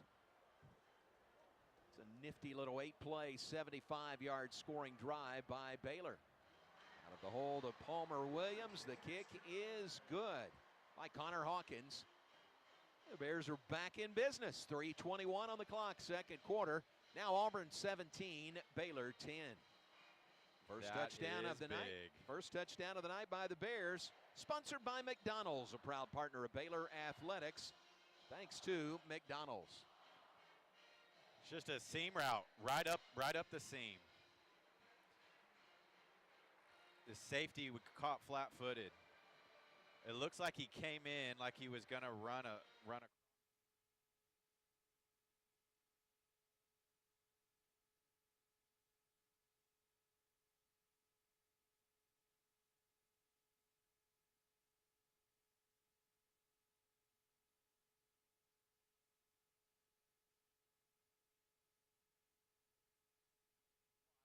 33-yard touchdown pass from Sawyer Robertson to Prentice, and that is Kobe Prentice, and that is the first touchdown of the night, and it's 17-10 now. Bears within 7 with 3:21 to go, and that was 4th and 8. That was a 4th and 8 4th play. and 8. So Baylor is, Ricky, 2 for 4 on 4th downs here in the first half. Yeah, nothing bigger than that one, though. That was huge. You just not only pick up the first down, but you get 6. The Bears have struggled inside the 20-yard line, so that's a good way to pick it up. Just go deep. Clearly caught Auburn off guard. Great route by Prentice. Good throw by Sawyer. We've got a football game, guys, but now you've got to play defense. Got to get a stop. 3:21 to go in the half, down 17-10. Bears moving the chains on that touchdown drive. Moving is a Bear. Let Central Transportation Systems cage that Bear and leave it to the professionals to handle all of your moving and storage needs. Whether you're moving to Dallas, Houston, Auburn, Alabama, or across the country, Central Transportation Systems can pack and move your home and give you the ultimate moving experience. Give them a call at 254-256-2577. That's 254-256-2577, or visit online at centralsystems.com/Baylor. All right, really nice there. Baylor grabs the momentum back. Now, if the defense can, how about a 3 and out here and maybe get another shot to add to that before halftime? Be huge. We talked about as we were coming out on that drive, rhythm and momentum, and that drive had both of those things. Let's kick this out of the end zone. Nothing stresses out a quarterback more than a kick return or right. catching a kickoff. Hudson Cock is back deep, end over end kick. He's going to signal for the fair catch and take it at the 2, so the Tigers will get the ball at the 25-yard line. All right, 3:21 to go. This huge crowd, sellout, a blackout on the Brazos. Finally had something to cheer for on that big touchdown drive by Baylor. It's huge, huge momentum. Defense got to settle in here, be aggressive, fly around, react, and don't think. Here we go, Tigers with the ball. 3:21 on the clock, second quarter. Beginning at their own 25-yard line, Jackson Arnold. Oklahoma transfer at quarterback. 3 down linemen for the Bears defensively. Snap back to Arnold. Dart over the middle, caught by the tight end, Brandon Frazier. Ball on the ground. And the ball, did it come out, or was he down? Tell you what, they're still scrambling for that ball. Those refs don't know. Baylor comes out of there with the give loose ball.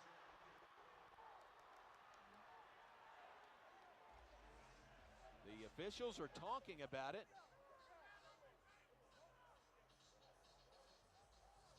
All right, let's see. Here's the call. It's a completed pass that was fumbled by the receiver, recovered by the defense.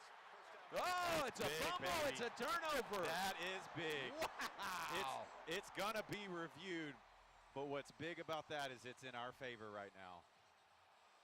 Phoenix Jackson, I think, was the guy that came out of there with the pumpkin. And you would think it would be reviewed. They're not heading to the replay monitor yet. But that is a completion to Brandon Frazier and then a fumble. And the Bears have the ball at the 37-yard line of Auburn. The defense is under video review. Yep, here comes the review. I think he's probably down more than he's not right now. I haven't seen a good replay, though. All right, our referee takes a look at it, puts the headsets on. Jason Autry with the review. Boy, what a big call this is. Now, it was called on the field a fumble, so there has to be clear evidence to overturn that. We get a pretty good look on the video board down. here. What do you think? All right. It's actually his elbow hitting the ground that caused the fumble. So. All right, so this may be overturned, and Auburn may maintain possession. So what does that put us? Is that a second? After video review, the runner was down with possession of the ball at the 34-yard line. It's second down, Auburn. So call is overturned, as you guys saw it on the replay. Second down 1 coming up. Ball will be spotted at the 34-yard line for Auburn. Here, you know, though, the good thing about this is that lights a little bit of fire and confidence in our defense. While we didn't get the call, if they can rally that momentum and use it to their advantage, that's big. 3:06 on the clock, second quarter. 17-10, Auburn leads Baylor. Second down, 1 from their own 34. Jackson Arnold will hand the ball off. Slips one tackle, gets outside, and finally pulled down at the 39-yard line. Damari Austin. Tyler Turner makes the tackle for Baylor.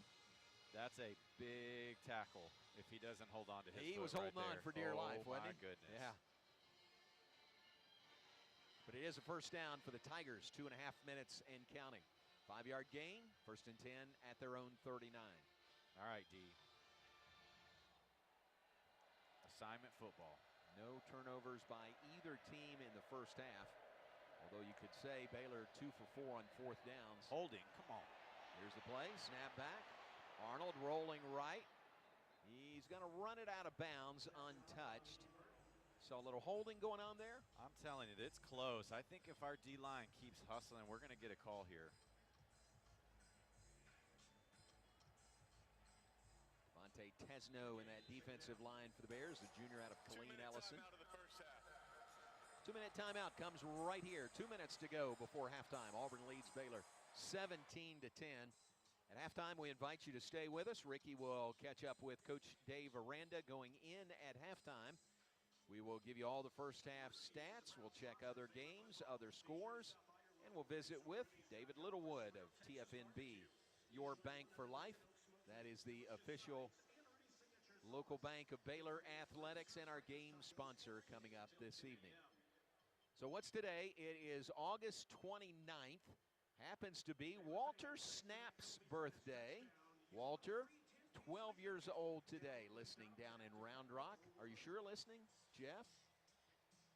Member of Jeff Walter's family. Happy birthday to Walter. 12 years old. A Friday night in August. What could be better than tuning in to Baylor Radio? A win against Auburn. That would be better. Let's get them a win. Walter trying to get, hope he's wearing a Baylor shirt right now. Maybe a chrome helmet also. Jeff, get him a chrome helmet. Happy birthday to Walter Snap. Well, these teams have not played much, schools have not played much through the years, but some pretty good connections between Baylor and Auburn. Remember Wesley McGriff, Ricky, remember Crime Dog Wesley McGriff? Absolutely. He was here as Baylor's defensive backs and recruiting coordinator 03 to 06. He is now the cornerbacks coach at Auburn. Has been there a while. Ryan Smith is the assistant GM of player personnel. That is Steve and Melinda Smith's son, Ryan Smith. Saw him before the game. Taylor Bryan was here in athletic communications at Baylor. Now the associate AD, the football contact at Auburn. Good to see TB before the game.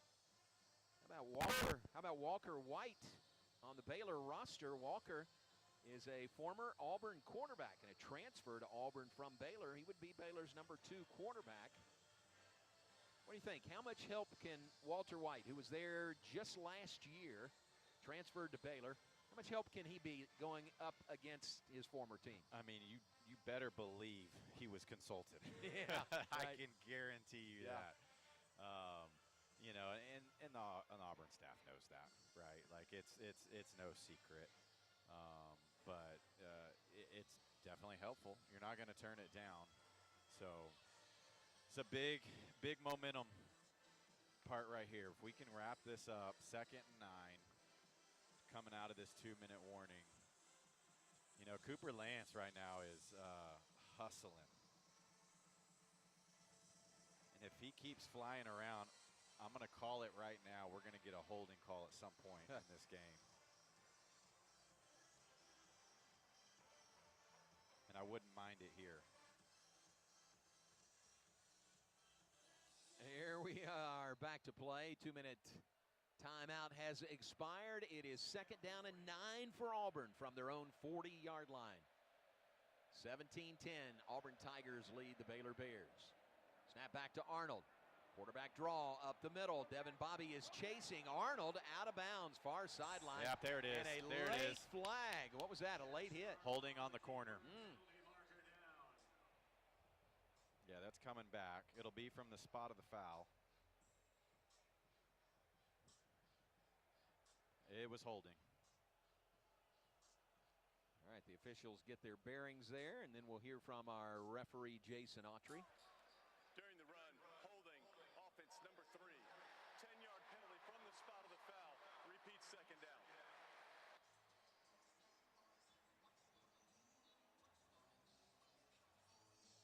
Boy, that is a big, big call right there. Well, Jackson Arnold was fast. Devin Bobby was chasing him. He couldn't catch him. He was quick. Yeah. Oh, you know what? We had a corner blitz there. So that was their receiver coming up on Tyler Turner. Wow. Getting the holding call. All right, net result is 2nd down and 6 for Auburn. They are at the 43-yard, their own 43. Arnold rolling to the left side. Now tucking it, looking to run, being chased, runs back right. Has a blocker, gets by one man, and he's close to the first down marker. Boy, that was all very ad-lib by Jackson Arnold. Going to spot him a yard short, out of bounds at the 48. Ran all the way left, all the way right. He's got to be tired. Ricky, what are you seeing down there? Yeah, I think what's tired is our defense, because on that play, they had position to make that play.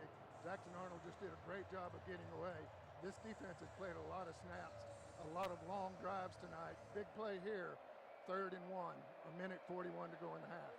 Crowd senses that. Crowd making noise. It's Ricky Thompson, our Alliance Bank, call to the sidelines. Here's 3rd and 1. Handoff to Damari Austin, and he's got the first down. Off right tackle, first down just across midfield. And that is a 4-yard gain. That's enough for an Auburn first down. Tell you right now, Jackson Arnold has taken this game and his offense on his shoulders, and he is making everything happen right now. Minute 20 and counting, second quarter, 17-10. Auburn leads Baylor. Tigers with a new set of downs. They're across midfield at the Baylor 48. Arnold fakes the handoff. Get him, and the ball goes flying away. Is that a loose ball? Yes, It is not yet covered. Finally, Auburn covers that ball. That is a backwards throw.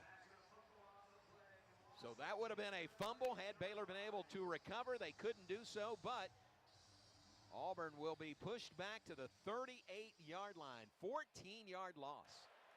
Now you call timeout here if you're Aranda. Recovered by the offense, resulting in second down. Timeout Baylor. First charge timeout of the half. It's 30 seconds and late. So that's our first timeout. You got a minute on the clock, and it's going to be 2nd and 25, 24.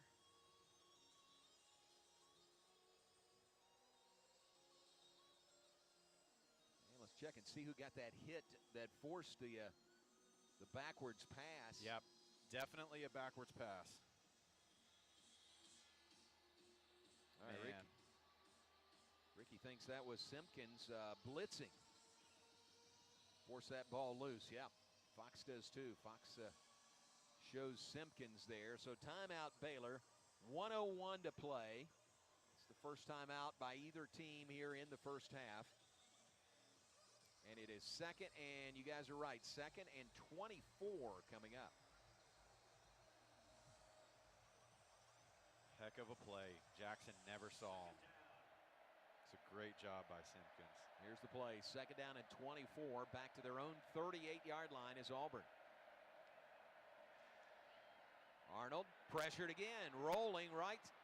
Going to throw it on the run and throw it away. He threw it into his bench area. Phoenix Jackson, the pressure that forced that incompletion. Let's go back down to Ricky. Yeah, guys, too, you made him throw it away, so you don't have to call that second timeout. Still have 2 timeouts to go. Big play here on what is 3rd and 24 from the 38-yard line. It's a great point, Ricky. All right, this crowd needs to get into it right here. Another big 3rd down play. 3rd down and 24 for Auburn from their own 38.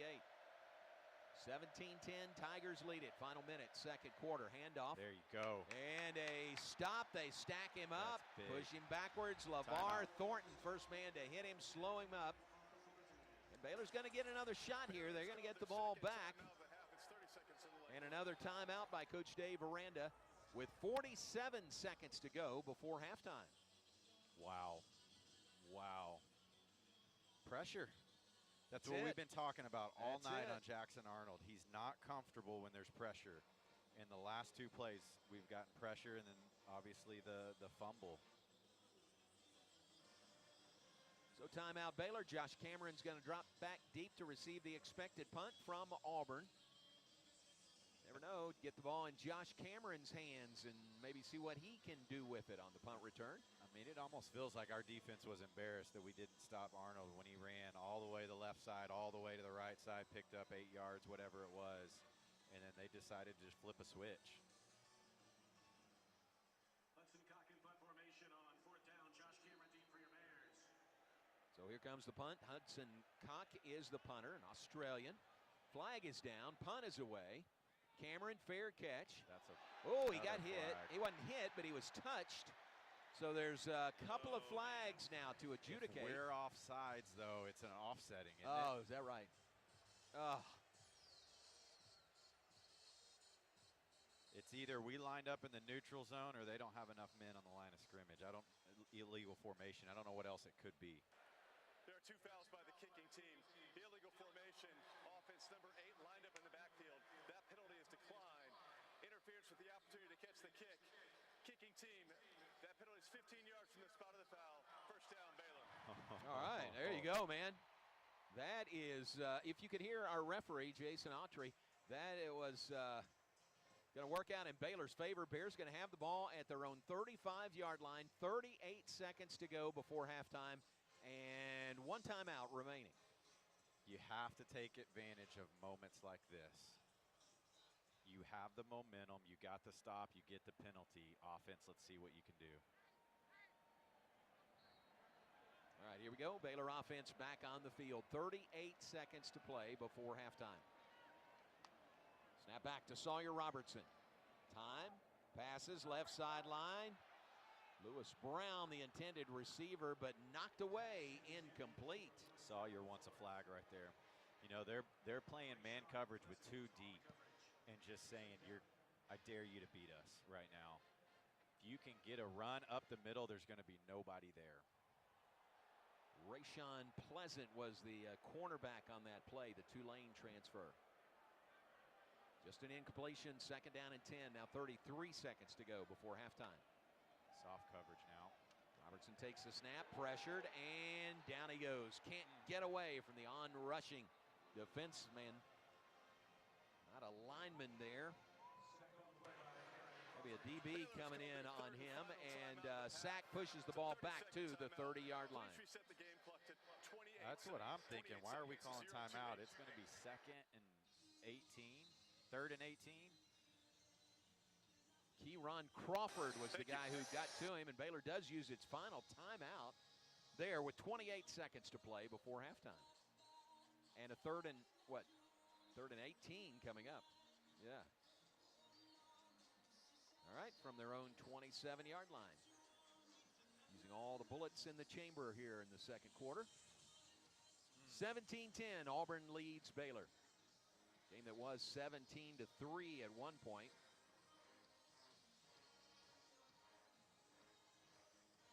So we've got our Heisman Trophy winner. I'd like to introduce him as Baylor's first Heisman Trophy winner, Robert Griffin III, in attendance tonight, working the game for Fox. Auburn celebrating this year the 40th anniversary of Bo Jackson's Heisman. That hit home, Ricky? 40th anniversary from going back to 1985. That's a long time ago. Yeah. Wait a second. Bo's not that old. We're not that old. Here we go. Here's the play. 3rd down and 18. From the 27-yard line. Snap back to Sawyer Robertson. Pass over the middle. Caught by Trigg. Go. Runs out of bounds. Far side of the field. He got about 16 of that 18. Now 20 seconds to go. Please reset the game clock to 21 seconds. I don't know if you go for this. It'll start on the snap. So Fourth and 3. Thank you. Yeah, so he went out of bounds at the 42, so he's 3 yards short. 4th down and 3 coming up. That's big trig right there. Like, he took that first hit, and the guy just sort of bounced off of him, and he got really close to the first down. We better get this. Here's the play. 4th down and 3 for the Bears. Baylor going for it on 4th down for the 5th time here in the first half. Snap back to Robertson. A lot of time.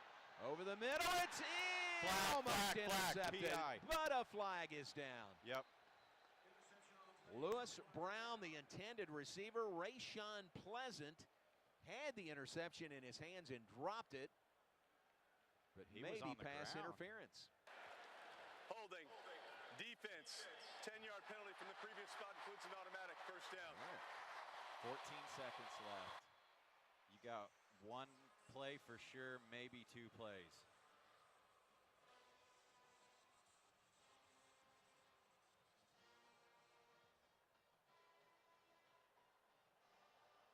Well, smart play there by the Baylor senior quarterback.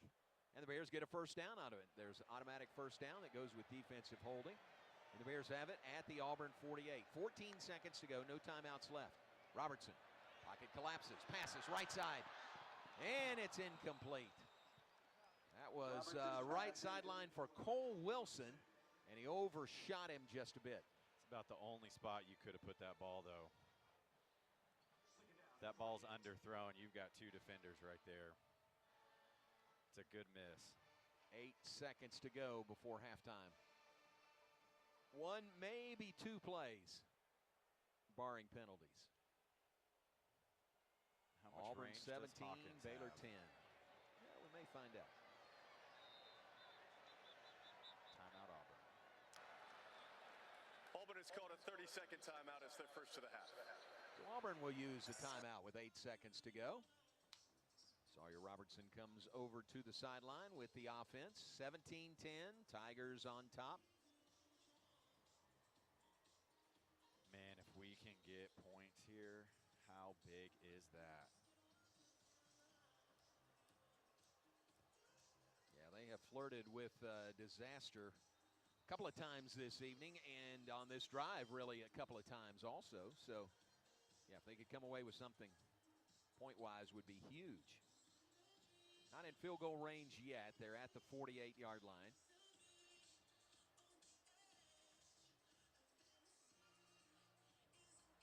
Auburn has won 17 of their last 19 season openers and 8 straight.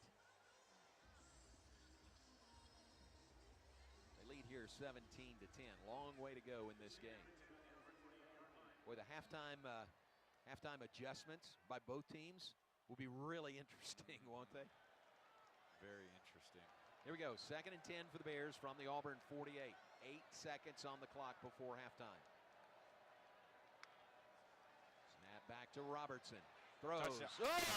Trigg off his hands. Post to the center of the field. He reached out and just off his hands. Incomplete. I think he would have, Ricky, I think he would have run for a while, wouldn't he? He had space. Yeah. Yeah, he had space, but I bet the clock runs out if they tackle him. 4 seconds to go. Well, true, possibly. They might not have tackled him before the end zone. So here we go, 4 seconds to go now before halftime. 3rd down and 10 for the Bears from the 48. 3 receivers in a diamond on the right side, 1 receiver left. Short pass near side to Lewis Brown. Center of the field. He gets to the 30, but that is it, and zeros on the clock. Into the first half, Auburn leads Baylor 17-10. We'll hang around, and Ricky will get with Coach Dave Aranda going in at halftime. Let's go down to Ricky with the coach. Coach, big drive there to bring it to win within 17-10. Auburn's quarterback Arnold is really hurt offensively running the football. Yeah, we struggle. I think if we play zones, issues are the seams. If we cover the seams, and so we're tight to them, the issue is containing them. And so we're going to see if we can get that any better. They get the ball coming out, but that was still a big score to draw within 7. Yeah, I think, you know, our ability to stop the run, or at least slow down the run, is really going to be if we win this game, it's going to be because of that, at least on the defensive side of the ball. I think, if they run the ball and they get 7 yards, we're not going to be in the game. Okay, Coach, thanks. Ricky, thanks very much. Ricky Thompson with head coach Dave Aranda going in at halftime. It is brought to you by Alliance Bank. Alliance Bank, it's your bank. Halftime from McLean Stadium in this 2025 season opener. Our score, Auburn 17, Baylor 10. Back to begin our halftime activities in a moment. Our coverage continues after this word from your local stations. The Toyota Trucks Game Day sales event is on, and there's no one key to victory. You need strength. You need power. You need agility. You need a team that shows up ready to win. And Toyota Trucks, yeah, they bring the full roster. The Toyota Tundra and Tacoma are built for it all. With available bed-mounted power outlets, massive towing capability, and a cabin fit for your crew, Toyota Tundra and Tacoma don't just show up to game day, they dominate it. Kick off the season with big savings during the Toyota Trucks Game Day sales event. But hurry, these deals won't last forever. Toyota is a proud partner of Baylor Athletics. Wear green and haul gold in a new Tundra or Tacoma, built to take you wherever the road leads on game day and beyond. Visit your local Toyota dealer today. Toyota, let's go places. See packages and options at toyota.com for feature availability. Hey y'all, it's Jackie Marshall from Baylor Football. You probably know Goodwill for their stores. Trust me, I've scored some fun finds here. Well, here's the real deal. When you donate or shop at Heart of Texas Goodwill, you're helping people right here in the community get jobs, training, or even a high school diploma. HOT Goodwill celebrating 70 years strong and still changing lives through the power of work. That's something worth celebrating. Donate, shop, change lives. That's Heart of Texas Goodwill.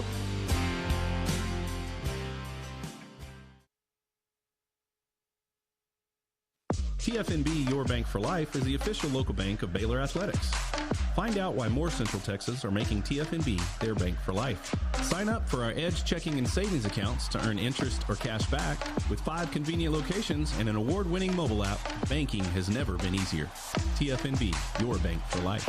Member FDIC.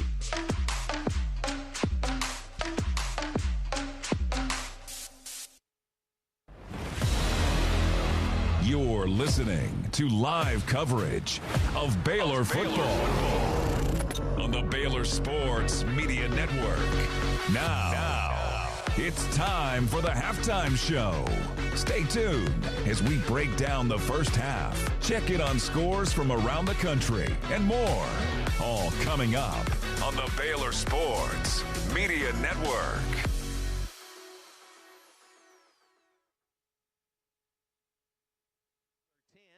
With us at the half. We've told you several times, our game sponsored tonight, TFNB, your bank for life, the official local bank of Baylor Athletics. We welcome our good friend David Littlewood to the booth. Always great to see you. Welcome to you, John. Yeah, what a night, what a build-up, and the blackout is in your participating in nice fashion. It's incredible tonight. The turnout, love it. I just hope this is the same turnout we have for every game this season. Yeah. It's awesome. Really good atmosphere here and a really good game. Second half, a long way to go in this game. Baylor down by 7 at halftime. We recognized during the first half on the field and here on the radio also our charity champion for this week, Greater Waco Sports Commission. That's right. And we are honored to have them this season as a charity champion. They do so much to bring a focus to Waco in an arena that draws so many people from out of town. And they represent us so well, and I have to give a shout out to the entire group. But Nancy Goodnight, she is a machine, and she has driven this thing to the point where it is truly a draw that goes all over the country and actually outside of our country as well. So we've got events here that didn't happen before, and they're happening now, and they do such great work here. Yeah. Really great to recognize them. I mean, huge events that really do bring people. They do. Even bring internationally. Together, bring people together, and it also highlights so many aspects of Waco when we have the Ironman and the other events they have. We got the river, we've got the park, and we've got our city. And they run and they navigate all through the city, and it really does highlight Waco in a way that I've had many people say, they're in that group that love to compete. And I've met many people out of town that have come and done that, and it really is such a benefit to Waco. Yeah. So love it. So congratulations to Mike Voglar and Greater Waco Sports Commission. This week's charity champion presented by TFNB, Your Bank for Life. And I know that's a program that's very close to your heart, isn't it? It is. We're 11 years in, and we've got somewhere between 65 and 70 nonprofits, and once a charity champion, always a charity champion. So they keep coming back. Yeah. We continue to support them. It's very gratifying to lift up those who help others, and it's perpetual. So the bank has got facet of what we do is kind of take on a life of its own, and it just continues to evolve and get bigger and better. And we have people coming back. We've got our tailgate tent, and that's for all of. It's open to anyone and everyone. But it's really also kind of the launch for our charity champions for every game, and we've had to build a bigger tent. So hey, that's a good thing. Yeah, it really is. We love it.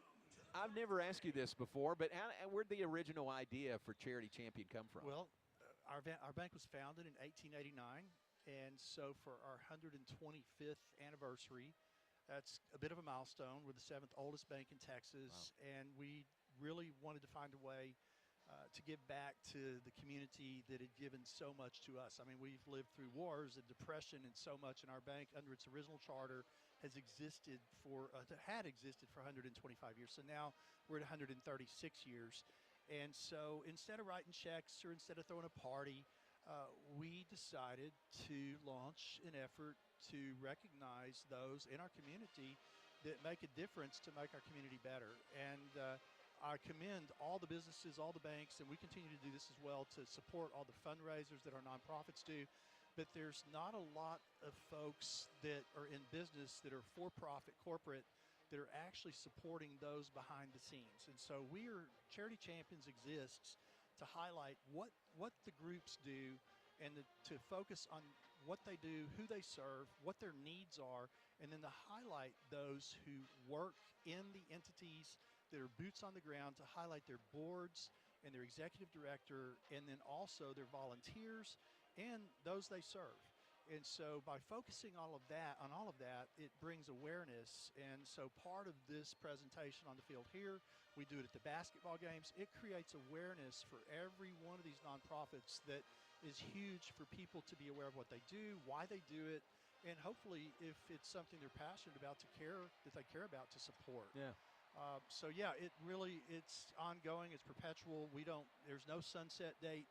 Again, once a charity champion, always a charity champion. We have continuing education for them that we provide that is corporate training, that's similar corporate training that you would get if you were a for-profit business to train corporate executives and boards and staff. But we fund that so they actually have that access to that type of training that typically nonprofits don't have the resources to pay for. Yeah. So that's another component. So anyway, it's a good passion to support our community. It is your passion. It's I know been that. so good to us. Right. Yeah. And really shows your community mindedness and thank you. really helping our community Isn't grow in Waco so awesome? many ways. I mean, look at it everything really that's is. happening here. Did you come to the concert last week? I did not. Yeah. I had a lot of friends who did, and it was a milestone for Waco. Yeah, it really was. To have that event at this facility, that's the first event I'm aware of that was ever really hosted here. Sure. That sold out, and I hope it was the first of many. It was huge, and everything seemed to go very, very well. Yeah, that's good. 6 locations in the Waco area? 6 locations, yes. We are very blessed to have opened our latest location in Woodway. We bought a piece of property that had a building. It's our temporary location. We actually began construction a couple of weeks ago, but we're going to have a formal groundbreaking in about a week or two. And in about a year, we'll have a full-fledged facility there that will have multiple lane drive-throughs and full-service banking there. But in the meantime, we are fully open. Yeah. It's just a little cramped right now. That's a great location. We're really thrilled to be there. David, we appreciate you, your partnership with Baylor, and again, everything you do here in the city of Waco. And it's always great to see you. Thank you for being our game sponsor. We appreciate you too. Thanks very much. Take care. David Bye-bye. Littlewood of TFNB, your bank for life, the official local bank of Baylor Athletics, and our charity champion again this week is the Greater Waco Sports Commission. Take a break. Back with more at halftime. Nick will give us some first half stats when we come back. Our score at the half, Auburn 17, Baylor 10. You're listening to Baylor Bear Football on the Baylor Sports Media Network. Premier ER and Urgent Care has all the convenience of urgent care with all the expertise of an ER, all under one roof. At every visit, be seen by ER-trained staff with on-site lab and CT, X-ray, ultrasound, and EKG. Here, you pay for the appropriate level of care that you receive, and we are in-network with most major insurance providers. Premier ER and Urgent Care has 4 convenient locations serving Texas: San Marcos, Temple, Waco, and Woodway. To learn more, visit www.premier.care. Hey Baylor fans, join us for Baylor Soccer on the Brazos. Come be a part of the action at Betty Lou Mays Field all season long and watch head coach Michelle Leonard and the Bears battle against the best in the Big 12. Score your tickets for game day right now at BaylorBears.com/tickets. That's BaylorBears.com/tickets. We'll see you at Betty Lou.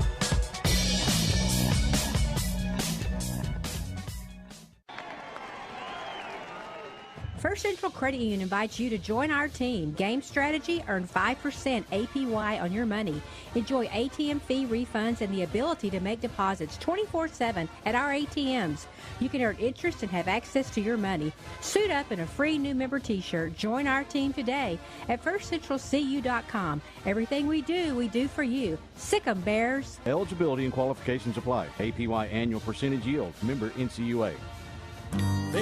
Last spot, Nick. Favorite shirt. I can make a sausage and I'm firing it up. Yeah, everybody knows that's how I get my grill on. You can smell that flavor up and down the road. It's a little taste of heaven, and everybody knows that's how I get my grill on. Kanaka sausage. It's just a little taste of heaven. You're listening to Baylor Football on the Baylor Sports Media Network.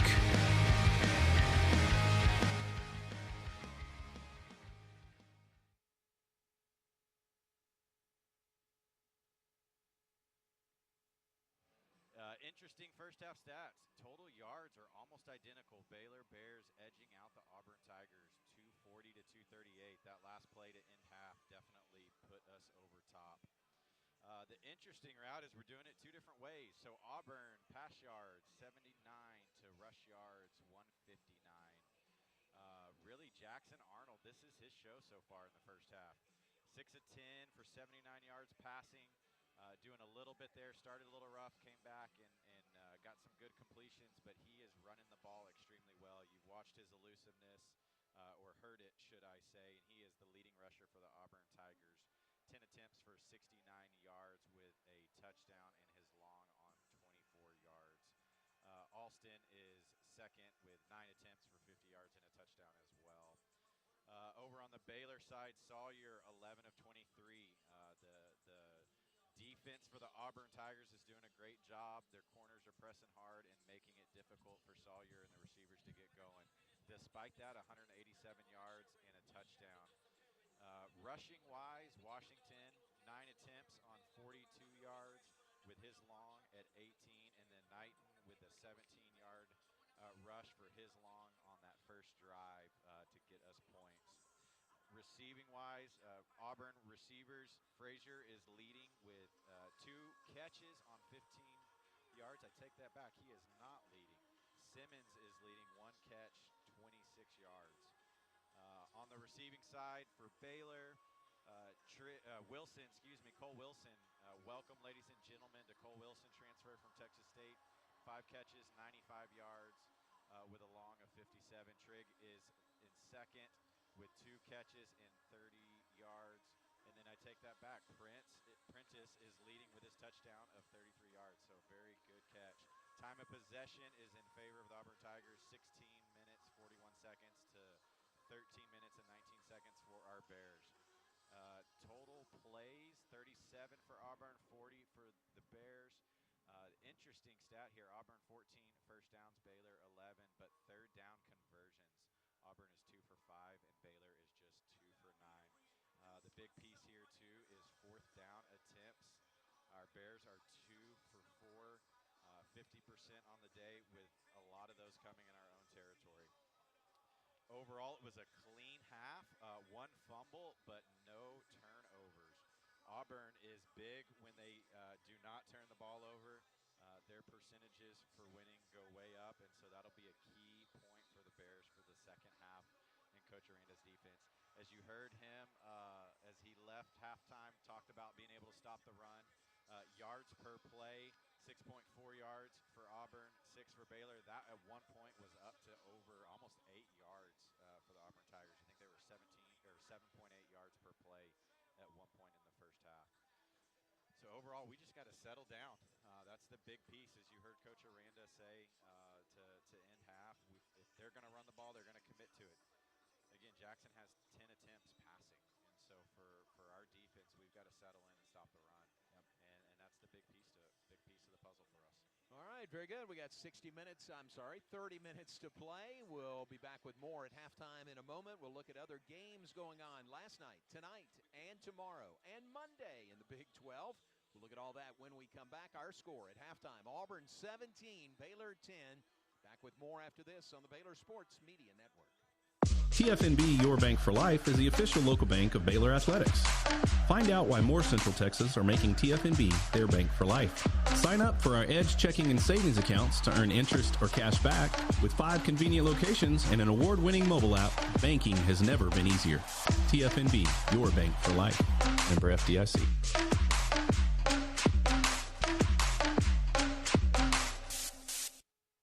Baylor Nation rolls along with Allen Samuels Dodge, Chrysler, Jeep, Ram. Start with award-winning service and factory-trained techs.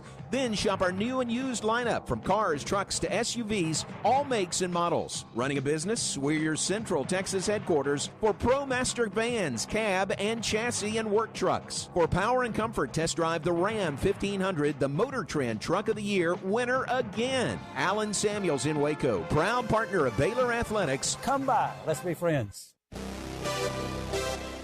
Are you ready for the action-packed experience of Baylor volleyball? Sounds good. Bears all season long at the Farrell Center as the team battles to bring home another Big 12 Conference Championship to Waco. Secure your seats. This guy's got some pipes, man. That's all I can tell you. Action courtside. We'll see you at the Farrell Center in Sikkim Bears.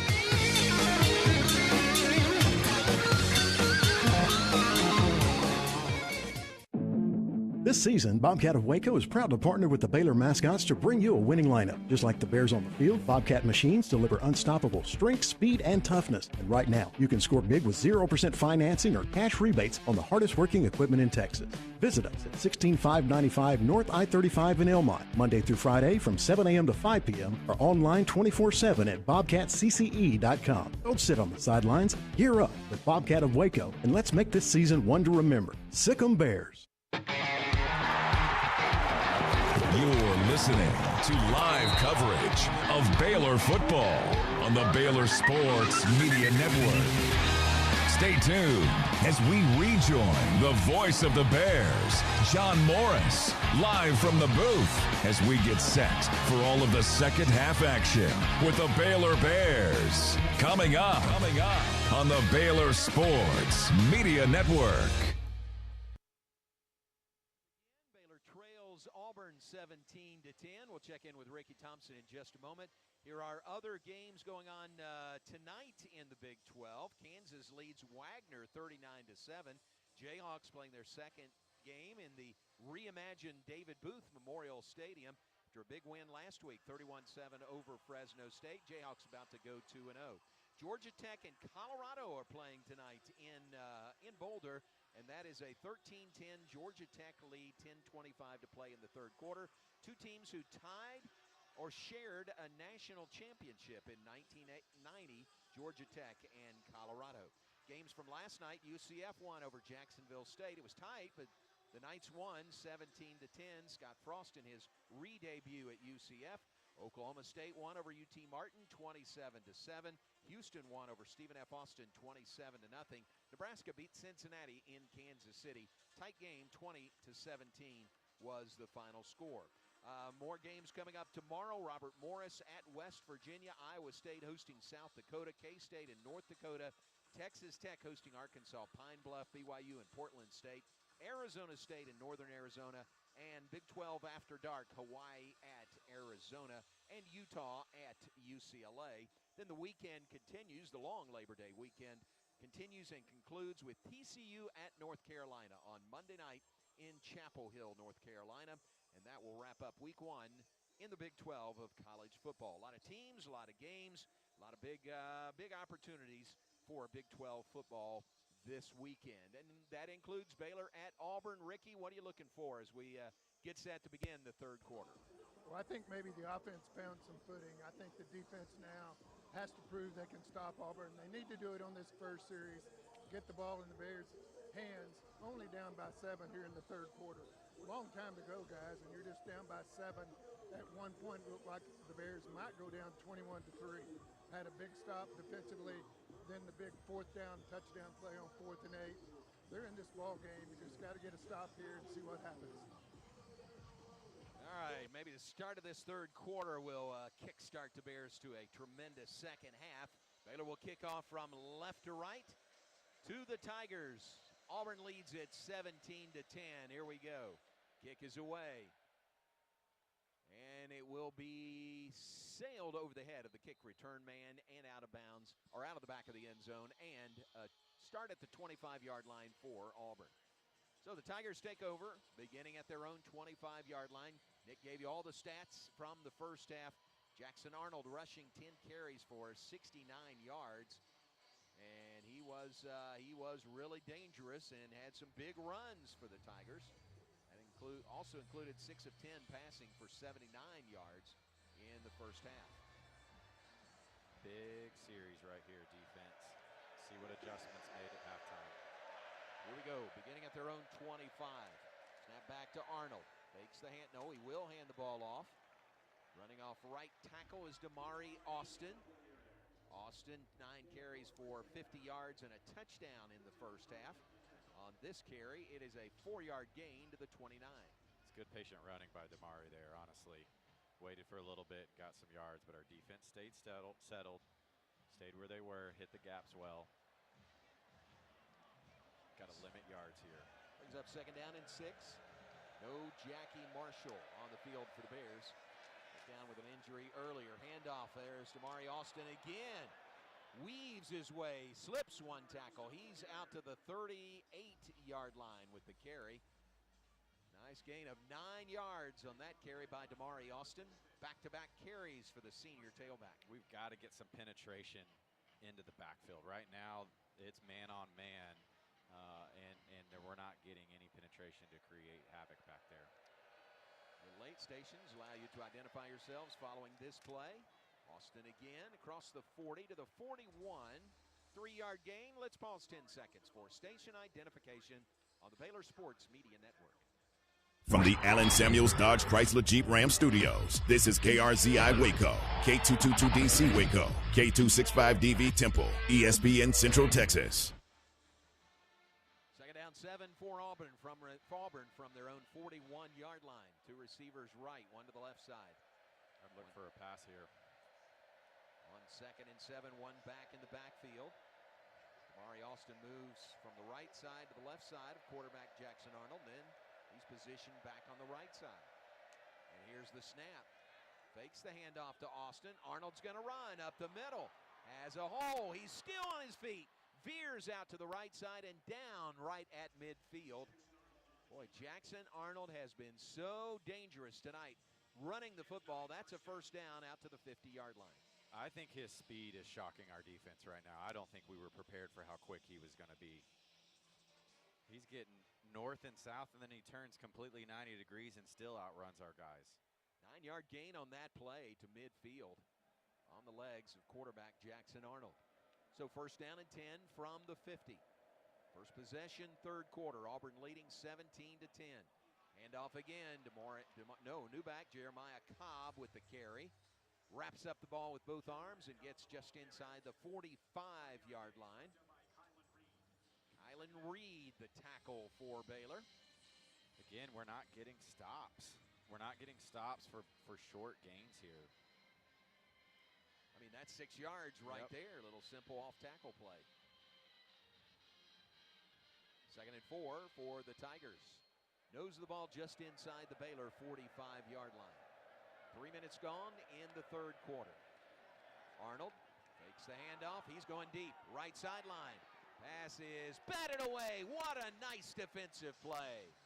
Wow. Perfectly timed. Great play right down the sideline. Timed it perfectly. Knocked the ball incomplete. That was Tevin Williams III. Let's go down to Ricky. Yeah, and he did a great job of looking back for the ball. If you see it on the replay, he actually may not have even touched it, but what he did was put an arm in front of the receiver's eyes, and it went right through his hands. Really nice play. Brings up 3rd down and 4 for Auburn. Baylor crowd making noise. Snap back to Arnold. Stands in. Fires the pass. That one is knocked away and complete. Wow. Another nice defensive play.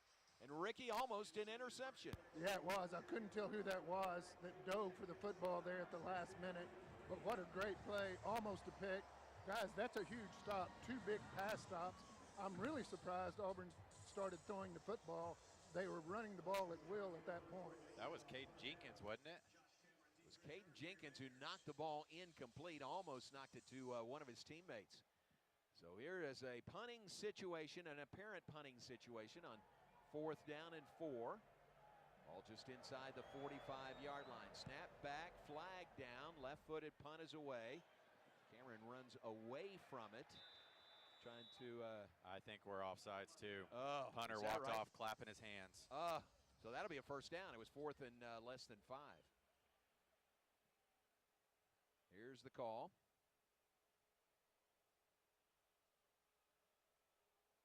We'll get to the call eventually. I promise. Yeah, it's coming. Oh, okay. Punter walked off clapping his hands. Illegal formation. Kicking team. Wow. What a break. 5-yard penalty from the previous spot. Repeat 4th down. Right. I'll take that. How and then about he's got that? to repunt. All right, so they'll back it up and make him punt again. I like that idea, giving Josh Cameron a chance to return one.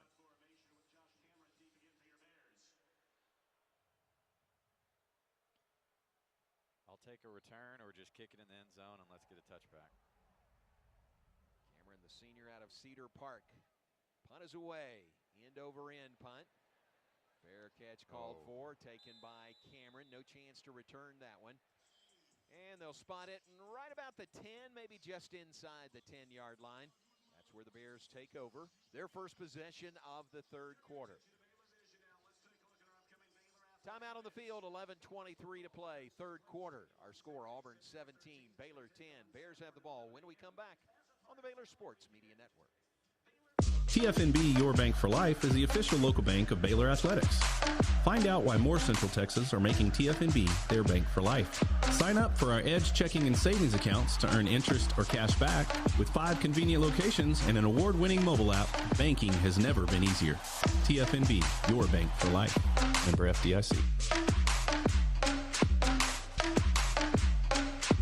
Jeff Haas Mazda and the Baylor Bears both know what it takes to be number one. Hard work, determination, commitment. The #1 Mazda dealer in Texas, Jeff Haas Mazda, is inviting all the Baylor Bear fans listening to visit us for hard-hitting deals on every new Mazda in stock, with fresh inventory hitting the ground daily. And every new Mazda comes with our Jeff Haas Advantage plan. Plus, your trade is now worth more than ever. We're buying all makes and models. Get our best cash offer in minutes. Jeff Haas Mazda on the Katy Freeway. #1 based on 2021 sales and stock volume in the Gulf region.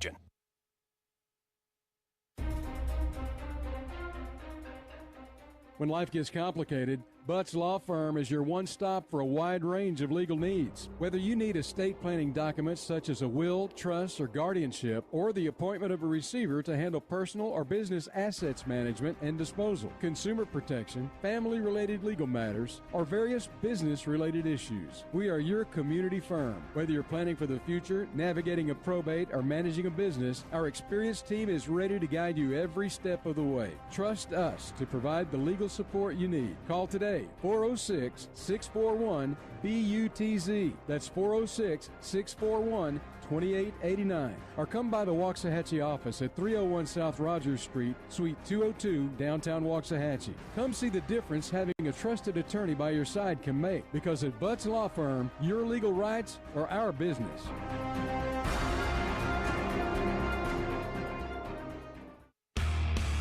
You're listening to Baylor Football. Baylor Football on the Baylor Sports Media Network.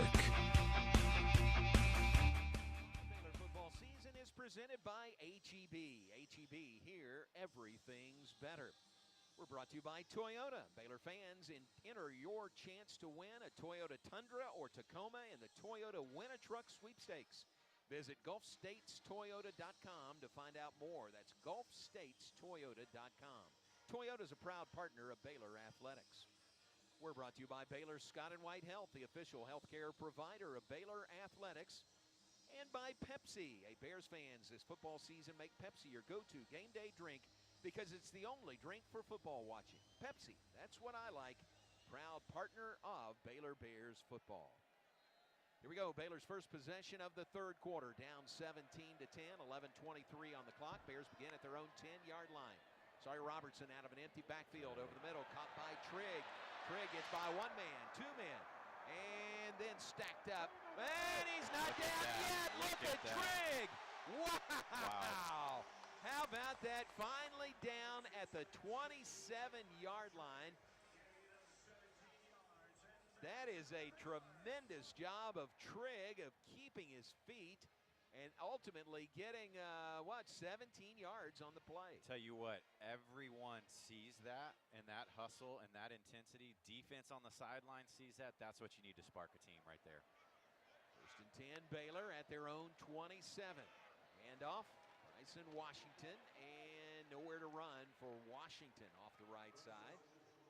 It's a good job by the D line, keeping their eyes up and hands long so that they could get off those blockers. Ron Crawford, the Arkansas State transfer, led the way with that tackle for Auburn. No gain on the play. Second down, maybe a half a yard at the most. Second down and 10 for the Bears. Robertson takes the snap. Passes left side, way overthrown. Looks like a miscommunication almost. Yeah, unleashed that one. Who was that? Cole Wilson, the closest to it out there. But it was a good 5 or 10 yards beyond him. I almost wonder if Sawyer thought he was going to go fade there, and Cole started to come in on the skinny post. Leaves Baylor third down and 10 from their own 27. See if they can build on that Trigg run on first down and keep this drive going. Two receivers right, one to the left side.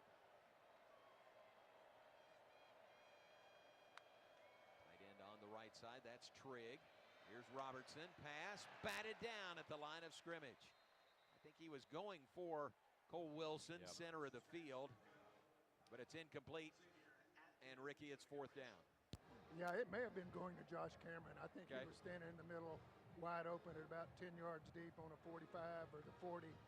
He was there. That just good job getting hands up by defensive linemen. You never know when that's going to make a play, but that's a first down otherwise because he was open. So Palmer Williams to punt it away for Baylor. Is this just his second punt tonight? Is that right? I believe so. Malcolm Simmons back deep. Helmet high, snap back. Oh, not a great punt again by Palmer Williams. It's going to bounce out of bounds, untouched on the near sideline. So subpar, and that par is pretty high for Palmer Williams. Subpar night so far for him this evening. 44-yard punt. That's not that bad, really, but by his standards, not a great punt. And Auburn will take over. 9:52 to play, third quarter. It remains Auburn 17, Baylor 10. Timeout on the field. Our coverage continues after this word from your local station. Hey y'all, it's Jackie Marshall from Baylor Football. You probably know Goodwill for their stores. Trust me, I've scored some fun finds here. Well, here's the real deal. When you donate or shop at Heart of Texas Goodwill, you're helping people right here in the community get jobs, training, or even a high school diploma. HOT Goodwill celebrating 70 years strong and still changing lives through the power of work. That's something worth celebrating. Donate, shop, change lives. That's Heart of Texas Goodwill. Come see why Green Eye Associates is voted best in Waco year after year. Enjoy exceptional service and care from Dr. Leanne Green alongside her dedicated optometrist and staff. Receive trustworthy insights on your eye health, enjoy the impressive variety of contacts and eyewear, and work with the most experienced optical team in Waco. Don't miss the new state-of-the-art dry eye therapies that rejuvenate the eyes and face with safe, non-invasive treatments to restore comfort and quality of life. Green Eye Associates, official optometrist of Baylor Athletics. Everything we do for you. Are you looking for a new set of wheels? First Central Credit Union Auto Financing offers fast, complete coverage. Competitive rates and flexible terms make for a win in financing your next vehicle. A quick online application makes it easy to score the money you need at firstcentralcu.com. Everything we do for you. Membership and loan policy requirements apply. Member NCUA.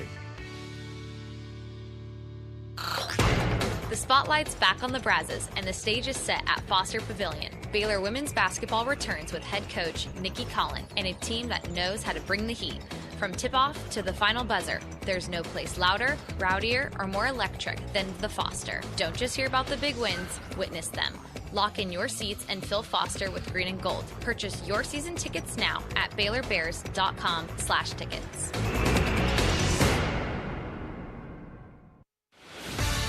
You're listening to Baylor Football on the Baylor Sports Media Network.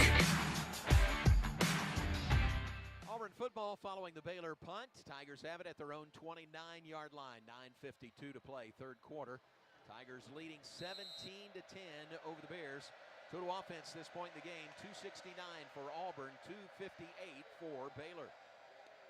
Bears have 204 of their 258 through the air. Auburn has 190 of their 269 on the ground. And here's some more ground yards run to the right side. Now 9-yard gain to the 38-yard line. Devin Bobby with the tackle for the Bears. Cobb hit a burst of speed there for Auburn. We're still not getting these stops closer to the line of scrimmage right now. Second down, 1. And off again to Cobb. He had the carry the previous carry. Gets this one. He gets the first down to the 40-yard line. Move the chains. First down, Auburn. First downs tonight now 17 for Auburn, 12 for Baylor. Yeah, if I'm Auburn, you just keep running the ball. There's no reason to throw. I mean, there really isn't. Well, that's 200 yards rushing already tonight, and we're not even halfway through the third quarter. First down 10 from the 40. Pass, near side. That one is caught. And a 9-yard gain. Tackle made just shy of the 50-yard line. Eric Singleton the catch. Singleton, a nice night going, has extended his streak. Now 25 straight games with at least one catch. This is a guy that ESPN said was the #1 portal wide receiver this year, the #3 overall player. And he chose Auburn, leaving Georgia Tech. It's a good run pass option right there. I expected them to do a lot more of that, and they haven't even had to. Second down and short. Jackson Arnold's going to get the short and much more. Runs it all the way to the 30-yard line. Jackson Arnold. Terrific run by him. Jacob Redding chases him down and makes the tackle at the 30-yard line. Once again, Arnold with his legs. That's been the story all night. He's coming up on 100 yards. He's not far away. 21 yards on that carry. First and 10 at the 30. Two receivers left, one to the right side. Back in the backfield, pass near side to Singleton. Singleton down the sideline. Not a big gainer. About 6 yards on the play. As I mentioned, Arnold coming up on 100 yards. Looking now, he's at 99 rushing on the night.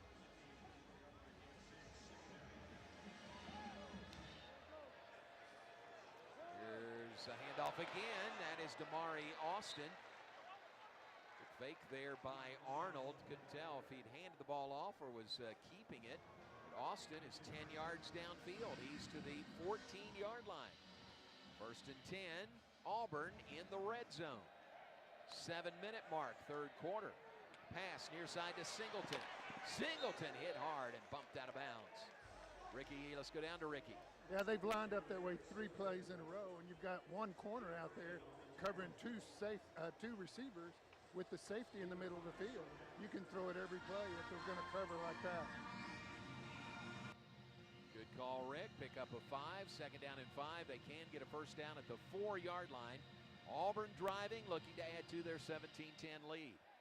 6:31 and counting, third quarter. Here's the 2nd and 5 play from the 9. Arnold hands the ball off. And pinballing his way all the way to the 2-yard line is Jeremiah Cobb. Down at the 2. It is 1st and goal for Auburn. We look tired. We look tired right now. Boy, and just enough tempo, isn't it, for Auburn to keep Baylor defense back on their heels. Couple of subs coming in. 1st down and goal from the 2. I just expect this right up the middle. There's no reason to do anything else if you're Auburn right now. Cobb in the backfield. Arnold will give it to him right up the middle, and he squirts his way into the end zone. Touchdown. Jeremiah Cobb, his first rushing touchdown tonight. Auburn, an impressive drive, goes up 23-10 on Baylor here in the third quarter.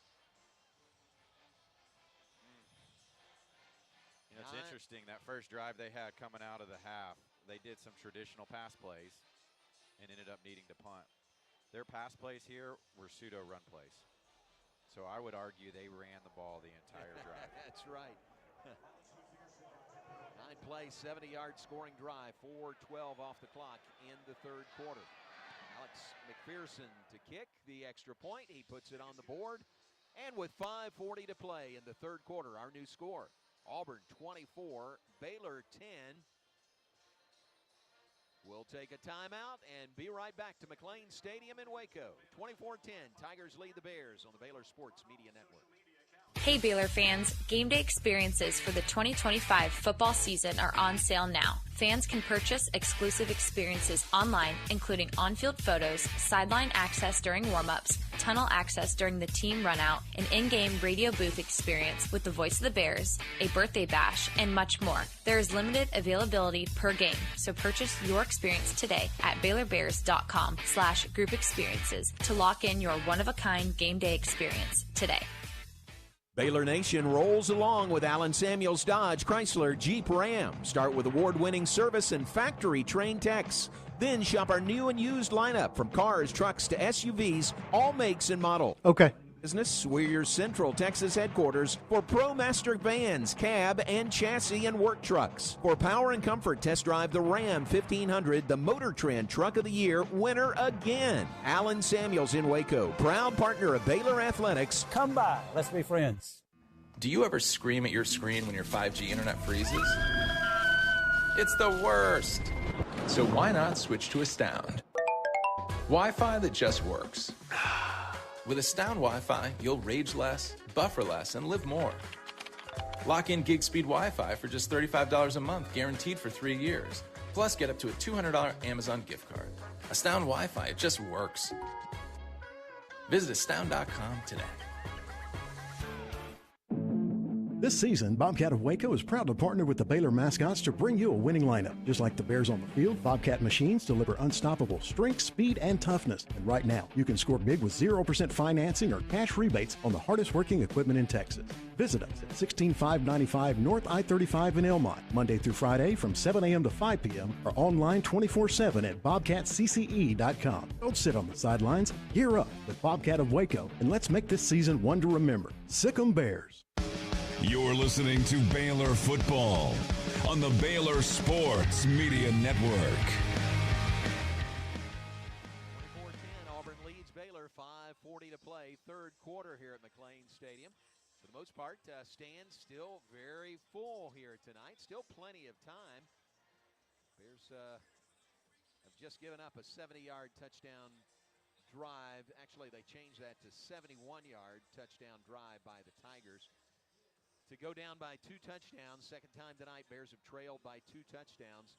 And again, still time in this game, Nick, but Baylor needs to get things going. The defense did seem tired. You said that on that drive. They did. You know, honestly, I think the tough thing is our D-line is getting no penetration right now. And so their running backs are able to make reads and cuts from where they're starting and getting the ball 4 yards behind the line of scrimmage, and they have 4 yards to be able to read. If you can get push into the backfield, those running backs have to make cuts a lot quicker, and that's a difficult thing to do, and that's what separates good running backs from great running backs. Here comes the kickoff by Auburn from right to left. Towns Magoo, that would be Mr. Magoo, is going to kick things off for the Tigers. Cole Wilson and Michael Allen back deep. Over the head of Wilson and the touchback, and Baylor will begin this possession at their own 25-yard line. It's spelled M-C-G-O-U-G-H, but it is Magoo. Sophomore from Auburn, Alabama. Well, there's a lot of time. Those are facts. But the momentum is not in our favor right now, and we've got to do something with this drive if we want to make this a ball game. Yeah, you want to see a sense of urgency right here on this possession. Down by 2 touchdowns, 24-10 are the Bears. I thought Triggs' run would spark something in our team. Exactly. Sawyer Robertson, senior quarterback, claps his hands, takes the snap in the shotgun, turns hands to Bryson Washington. He'll slip 1 tackle, runs into 1, 2, 3, 4 more white-shirted Auburn defenders. He got 1 tough yard just across the 25 to the 26. It just seems like all night Auburn's just been getting so much pressure just with their D linemen that they're not even having to bring a lot of pressure. And we've got to pop one of these runs. Ricky mentioned it earlier. Well, Bryson Washington is capable. We've seen it in the past. Second down and 9. Pass over the middle. Caught by Trigg. Trigg out to the 45, down at the 46-yard line. Boy, that big target, Michael Trigg. Ricky, he is a great target, and that's a big play. Yeah, that's the same play. We've hit that twice already, and 1 drop on the same play. Right before half, you're right. 20-yard gain on that play out to the 46. Robertson to the air again. Flag down, pass near sideline to Josh Cameron. Cameron makes the catch. Is that his first catch tonight? I think it is. Looks Let's like it's check coming the flag. back with a holding. Holding. Offense number 69. 10-yard penalty from the previous spot. Repeat first down. I think what's hard, man, they're only having 5 guys in the box right now. We're still throwing it. And that says something that we can't run on the 5-man box. That's a body-on-body right now, and we're struggling. Well, that holding penalty wipes out what would have been the first catch of the night by Josh Cameron. So backs him up to the 36-yard line where it's now first down and 20. 4:26 on the clock, 3rd quarter. Crowd somewhat muted right now here at McLean Stadium. Here's the play. 3 receivers left, 1 to the right side. Robertson over the middle. It is a little bit behind Cameron and incomplete. They're tough throws over the middle. Tough throws. So the incompletion will leave Baylor second down and 20 from their own 36. Caden Knighton is in there at tailback for the Bears. I think has the real potential to be an electric running back. Young guy, Knighton, the freshman from Pauls Valley, Oklahoma. Snap to Robertson, reach down, catch is made by Hawkins. Go! Look at him go down the left sideline and tripped up from behind inside the 30-yard line. Ashton Hawkins slipped out of an ankle tackle, and he was off to the races. They did catch him at the 27 following a 36-yard pickup. I have no idea how he caught that ball. Yeah. On the shoe tops. I mean, he can touch his toes really well. He must be flexible. Wow. Reach down and grab that ball. Big gain. Baylor has it at the Auburn 28-yard line. Here's Robertson looking for more. Pressure's coming. Rolls right side. Buys himself some time. Flag is down. Gonna throw it incomplete. Trigg closest to that ball. They're calling a penalty on us, I think. Flag is down in that Baylor offensive line area.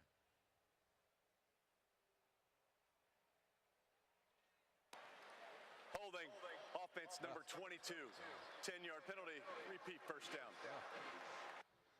It is Caden Knighton, the freshman running back.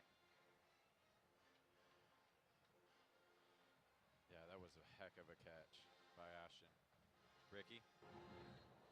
Hey, Nick, if you've ever seen Ashton's hands up close, they are huge. Are they He's a small really? kid, 168, literally huge hands, and he can snatch it with one hand. Wow. All right, so back him up 10 on the holding penalty. Second one of this drive. It's 1st and 20 again for the Bears at the Auburn 38. 3:20 to play, third quarter. Robertson over the middle. This one is caught. That's a whoa, and that maybe took his helmet off, almost took his head off on the tackle there. How is there not a flag? Don't see a flag at all. Again, a high neck tackle on that play. Wow, How Ashton is that Hawkins. not a flag? When he reaches up helmet high, neck high, and his helmet comes off, and there's no flag. It was Ashton Hawkins again with that catch. Yeah, that's a face mask. Holy cow. Holy cow. Craig, crowd voicing their displeasure. And Ashton has to leave the field for a play. The Baylor coaches are all pointing at the video board, but here's the play. Handoff Caden Knighton. Knighton dancing around, still on his feet. He gets to the 20-yard line. That was some tough running by Caden Knighton. That's a big missed call right there. Wow. So it's third and two. Third and two, which should have been a first down. Ricky, how'd you see that play with the no call? Well, a lot better than the officials did. I don't know how they missed that call. That's just one they didn't want to call because it's clearly a penalty. It's either a face mask or a blow to the head, one or the other. Yeah, exactly. As we see more replays, it was a face mask for sure. Here we go. Third down play, 3rd and 2. Pass, far sideline, incomplete, but a flag down. It's all right. That's see a what makeup the call call. is here. I'll take it. Robertson clapping his hands. Pass interference, defense number 4. The ball will be placed at the spot of the foul with an automatic first down. All right, we would take that. That was Hawkins again, the intended receiver, and on that penalty, it'll be first down for the Bears. They'll spot the ball at the 9-yard line. Baylor in the HEB red zone. HEB, here everything's better. It is 1st and goal at the 9 for Baylor. What a wonky drive for the Bears. But they've reached the 9. They've got 1st and goal there, trailing by 14. Snap back to Sawyer Robertson. Looking for the end zone. Oh, It's too tall. Incomplete. Josh Cameron, the intended receiver. Sawyer's down. Shake it off. Sawyer Robertson is limping as he is helped to his feet. He must have been hit as he was throwing it, which what caused the errant throw, because he was open. Tell you what, Sawyer Robertson is limping out there pretty noticeably. It is 2nd down and 9. Oh, I'm sorry, 2nd and goal from the 9. Caden Knighton is in at tailback for the Bears. 2 receivers left, 1 to the right. Josh Cameron to the right. There's a swing pass near side. Prentice to the 5 and stacked up there. He gets inside the 5 to the 4-yard line. Kobe Prentice comes to Baylor from Alabama. Probably has played against Auburn in the past. That was a 5-yard gain, so 3rd and goal from the 4 up next. You know, it's interesting. He's missed that throw all day long, that swing pass. And if he gets that on the money with momentum forward, I think we're inside the 1-yard line if we didn't score there.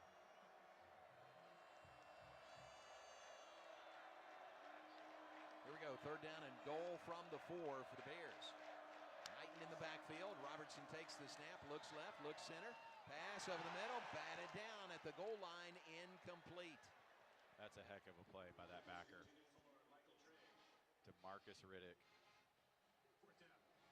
Riddick knocked it incomplete, intended for Michael Trigg. So now it's 4th down and goal from the 4. Baylor's going to go for it. We don't need to tell you that, right? They've done it all night. Baylor is 2 of 4 on 4th down opportunities tonight. This one is huge with 1:05 to play in the 3rd quarter, trailing 24-10. Here we go, 4th down and goal from the 4 for the Bears. Sawyer Robertson takes the snap, swing pass left side. Go. Getting for the corner, he's got it. Caden Knighton, his first touchdown as a Baylor Bear, and that one into the left corner of the end zone pulls Baylor within 8. That play was made by the block, and I don't know who that was. But that block made that touchdown. It was the tight end Klopfenstein who applied that block on the left edge and allowed Caden Knighton, the 2-time Oklahoma State champion in the 100 meters, to run it in untouched. Now here's the try for extra point. Pull Baylor within 7. The kick is good by Hawkins. Huge. And with 58 seconds to play in the 3rd quarter, it's a 7-point game. Auburn's lead cut to 24-17. Let's go down to Ricky Thompson. Hey guys, think about this. 2 touchdowns in this game, both of them on 4th downs. Wow. The first one was 4th and 8. That one was what, 4th and 3, 4th and 4? Yeah, 4th and 4, I think. That's clutch. You know, we just made the comment about those swing passes. That one was on the money. We almost got a penalty for spiking the ball, too. Caden Knighton into the end zone, first time as a Baylor Bear. And a big touchdown capping a 10-play, 75-yard drive, 4:42 off the clock. It was more like a 95-yard drive, wasn't it, with those 2 holding penalties? I mean, again, we'll take everything we can get. Sure. But again, there still doesn't seem to be a flow right now. We're making it work. We're getting it done. But we have not found a flow yet. But Knighton, man, when he got that ball, the acceleration was unbelievable. He's got some wheels. Ricky, it looked like he spiked the ball there after the touchdown. No, he did, and the official stared him down. He let that one go. That was gracious. You probably could have called it, but I think we got by with one when Ashton Hawkins had his helmet and probably part of his head torn off earlier with no call. So I'll take that call. Guys, he did that too. Remember, 2 holding penalties on that drive. Yeah, a couple of times it was 1st and 20 for Baylor on that drive, and they end up in the end zone. They pull within 7. It's 24-17. Auburn's lead cut to 7 with 58 seconds to go. Still a long time to go in this game. 58 seconds here in this quarter and the entire 4th quarter ahead. Caden Knighton, Oklahoma State champion. According to Jeff Walter, in the 2-time state champion in the 100 meters. 10-600 meters. You know, what makes me think of that play, a little different play, but going to the corner of the end zone, Oklahoma, Oklahoma State, Big 12 championship. Their guy didn't quite have that same burst. And we made the stop to win the title. That's exactly right. I like it. Bring that up anytime you'd like. That's exactly right. There's a nice big mural of it inside Fudge Football Development Center, which is fun to walk in and see. Yeah, you don't have to look far in our athletic department to find pictures, remembrances of that. There's several in this booth, that's right. All right, Bears pull within 7. They're going to kick the ball off, give it back to Auburn. This crowd responded, has responded really well to that during that drive. The crowd responded great when should have been a penalty called. Ashton Hawkins nearly had his head taken off, and there was no call whatsoever. Tell you what, I like the resilience right now by these guys. Nothing's coming easy, but they're not throwing the towel in. And we're right back in this game. It's a 7-point ball game, minute left in the 3rd quarter. Jeff, that is actually Rayshon Pleasant to his back deep for Auburn. Kick taken at the 3. He'll return it up the hash on the far side. Cuts to the middle. He's got some running room to the 30, to the 40. He's being chased at the 50. Down the near sideline. and Rayshawn Pleasant will take it all the way for a touchdown. He had 2 kick returns for touchdowns last year, a 94-yarder against Louisiana and a 100-yarder against UAB. He has just taken it. We'll see officially, but it looks like maybe 97 on that one for the touchdown for the Tigers. That is a backbreaker. And as I said, I hate kickoff returns. Right. You had just said that. Quarterbacks don't like it. They don't like it. Rayshawn Pleasant, 5'11", 200-pound junior from West Monroe, Louisiana. Huge play in special teams. Extra point kick is good. And just like that, the Tigers go back up by 2 touchdowns. Our new score, Auburn 31, Baylor 17, 43 seconds to play. Let's go down to Ricky Thompson. Hey guys, I know it was last year, 2 games in a row with kickoff returns for touchdowns now. That's a good point. Yep. LSU did it against Baylor in the Texas Bowl.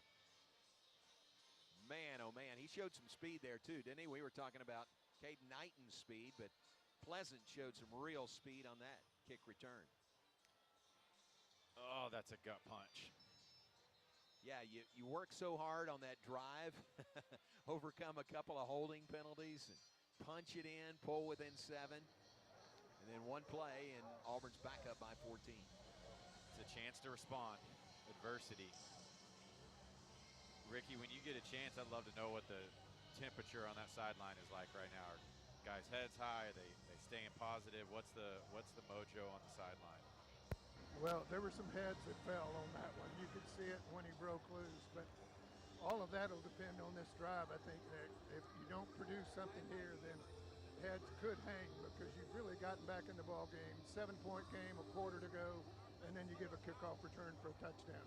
Now you just got to suck it up and go down and score again.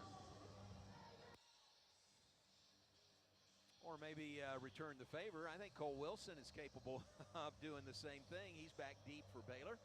So Auburn gets set to kick the ball off from right to left. Kick is away. Wilson's going to take it at the 2. Here he comes. Up the near hash. The 20. And down just across the 20-yard line. Not the fireworks that we saw from Rayshawn Pleasant, but the Bears have the ball back, down 31-17, 37 seconds to play in this third quarter.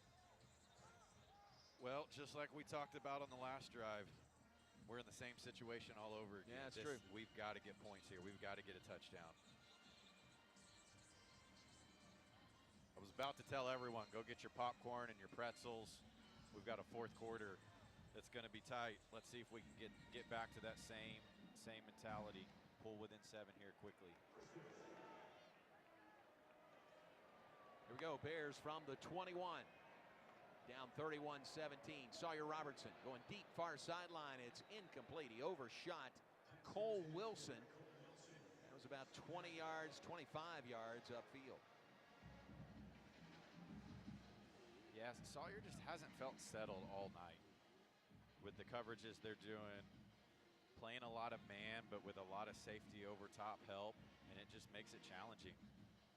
You know, typically you're able to run the ball in those looks, and we just haven't been able to get the run game going. Still only 60 yards on the night. 2nd and 10 from the 21 for the Bears. Robertson takes the snap in the shotgun. Pass slant right side. Caught by Josh Cameron. Spins away from one man. Spins away from another. Good block. He is out to the 45. To the 48-yard line is Josh Cameron. That's been the play all night. That skinny post. 17 yards on the play. And yeah, that's more than that, isn't it? Yeah, 27 yards on that play. Looks like we're going to be fine to let this quarter run out. And that is the end of the third quarter. Big play by Josh Cameron. That's the end of the third quarter. Timeout. Gets us to the end of the third quarter. We go to the fourth quarter. 15 minutes to play in regulation. With our score, Auburn 31, Baylor 17. You're listening to Baylor Bear Football on the Baylor Sports Media Network. Premier ER and Urgent Care has all the convenience of urgent care with all the expertise of an ER, all under one roof. At every visit, be seen by ER-trained staff with on-site lab and CT, X-ray, ultrasound, and EKG. Here, you pay for the appropriate level of care that you receive, and we are in-network with most major insurance providers.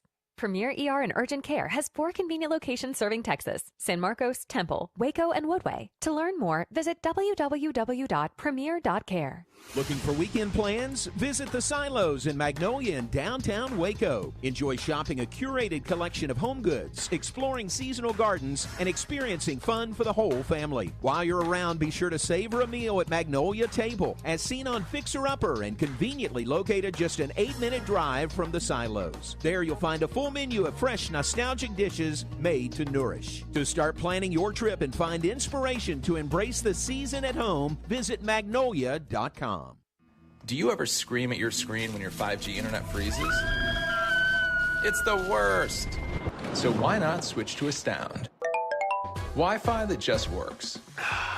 With Astound Wi-Fi, you'll rage less, buffer less, and live more.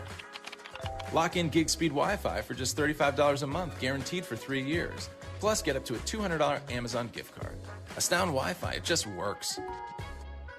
Visit astound.com today.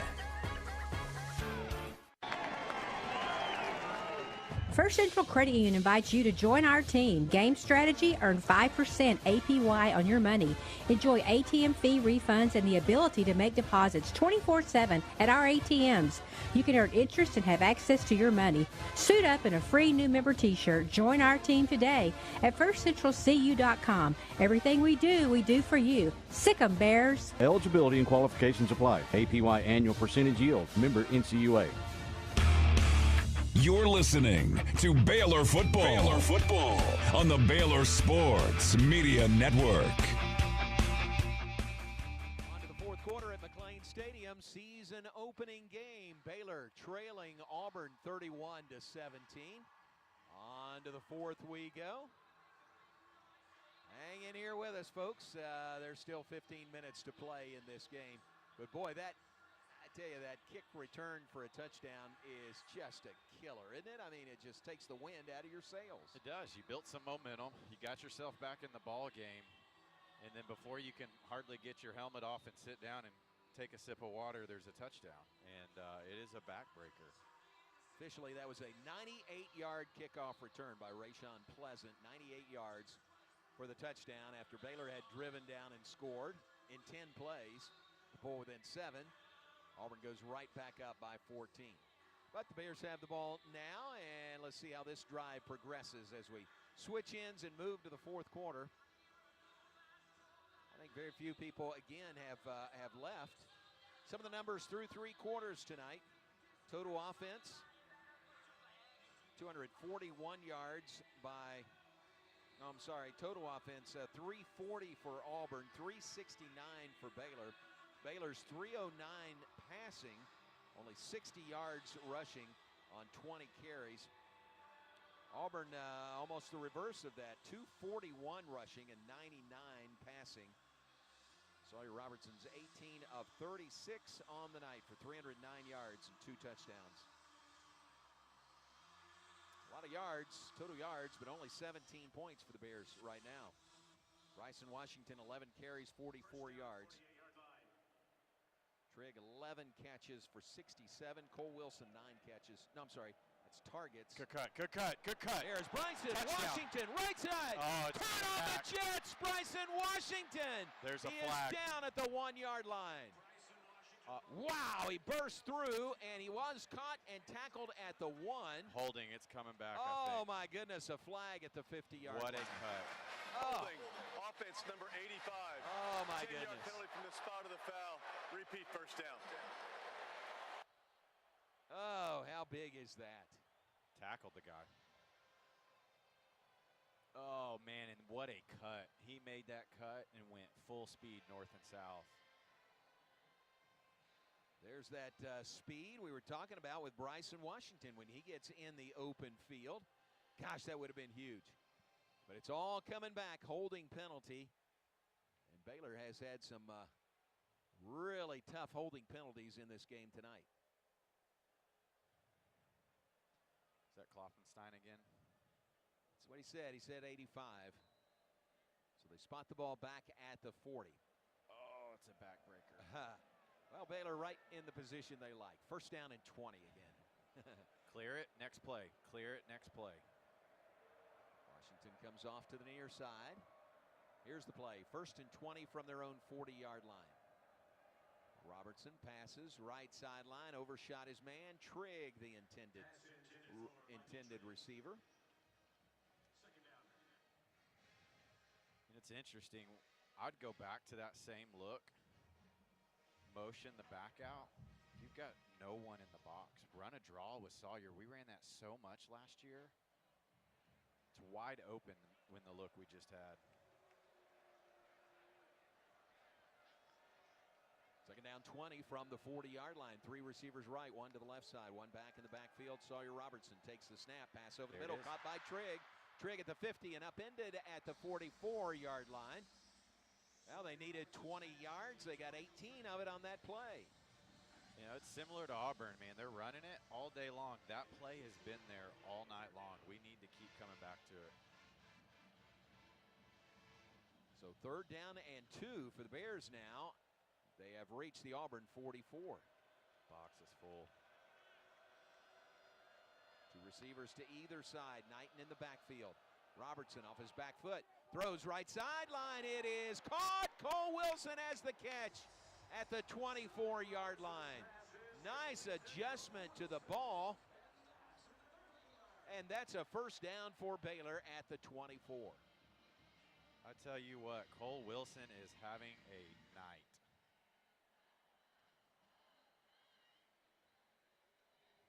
21-yard gain. They spotted at the 22. So first down Bears.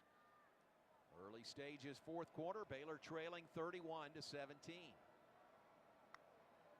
Sawyer Robertson takes the snap. Backpedals, dances around, rolls to his left side. Passing for the end zone, incomplete. Ashton Hawkins was making a beeline for that near sideline in the end zone and couldn't get to it. Sawyer wants that one back. Holding defense number 23. 10-yard penalty from the previous spot includes an automatic first down. Tell you what I love, first and 20 after a big play because of the holding penalty comes back and these guys didn't seem rattled. That's right. That's big. Well, in their last scoring play, they had 2 of those first and 20s. Cole Wilson, 117 yards on the night with that reception. Wow. So now Baylor in the HEB red zone. HEB here, everything's better. They have it at the 12-yard line. First and 10, they can get a first down at the 2. 13:05 on the clock. We're in the fourth quarter. Robertson will give the ball. That's Bryson Washington. He's down at the 10, so a couple of yards on that pickup. If he doesn't slip on that cut, I think he's inside the 5-yard line. Yeah, another one of those really nice cuts, but he did slip. Couple of yards, 2nd and 8 for the Bears at the 10-yard line. I'd really like to score without getting to a fourth down. I don't know. Fourth down's been pretty good to Baylor tonight. But I agree with you. This is 2nd and 8 from the 10. Washington in the backfield. Robertson hands the ball to Washington right up the middle. Pushes the pile forward inside the 5. Depends on the spot, but he may be about the 4-yard line. Let's go down to Ricky. That was a good run. It didn't look like much, but he was actually stopped at 6 or 7-yard line, pushed forward for another 1.5 yards to 2 yards. That could make a big difference here because you're just at 3rd down. And the patience he had. 3rd down and 2 it is for the Bears. Ball just inside the 5-yard line. Robertson to the end zone. In the air, it's called touchdown. Michael Trigg on the receiving end.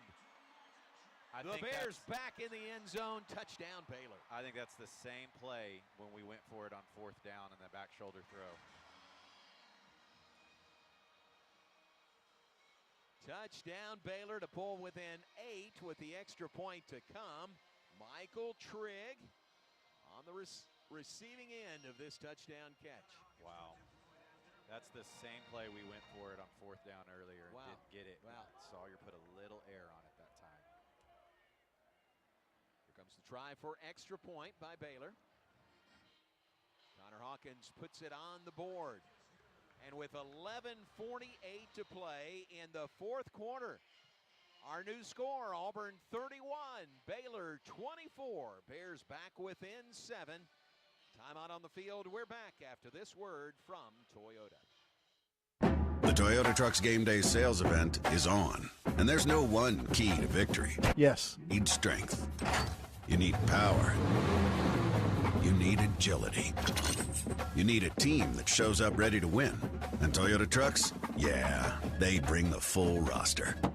The Toyota Tundra and Tacoma. 18 will be the end of the fourth quarter and the post-game at the end of it. Mounted power outlets, massive towing capability, and a cabin fit for your crew. Toyota Tundra and Tacoma don't just show up to game day, they dominate it. Kick off the season with big savings during the Toyota Trucks Game Day sales event. But hurry, these last forever. Toyota is a proud partner of Baylor Athletics. Yes, that's what we're playing right now. We've got 2 more in-quarter breaks and then the end of the quarter break. Game day and beyond. Visit your local Toyota dealer today. Toyota, let's go places. See packages and options at toyota.com for feature availability. This season, Bobcat of Waco is proud to partner with the Baylor mascots to bring you a winning lineup. Just like the Bears on the field, Bobcat machines deliver unstoppable strength, speed, and toughness. And right now, you can score big with 0% financing or cash rebates on the hardest working equipment in Texas. Visit us at 16595 North I-35 in Elmont, Monday through Friday from 7 a.m. to 5 p.m. or online 24/7 at bobcatcce.com. Don't sit on the sidelines. Gear up with Bobcat of Waco, and let's make this season one to remember. Sick 'em Bears. If you need a trailer, Flat Rock Trailers has got you covered. From light-duty single-axle utility trailers to the big Tex tandem duals. We also carry a full line of enclosed cargo trailers. Need a motorcycle trailer? We've got them. Need a dump trailer? We've got the largest selection in the state. Oilfield trailers? We carry a full line of big Tex trailers to handle all your needs. Trailer repairs? We repair all makes and models. We'll even rent you a trailer if you need to use one for a day. Flat Rock Trailers, your #1 source for all your trailer needs. Find us at flatrocktrailers.com. You're listening to Baylor Football on the Baylor Sports Media Network. 10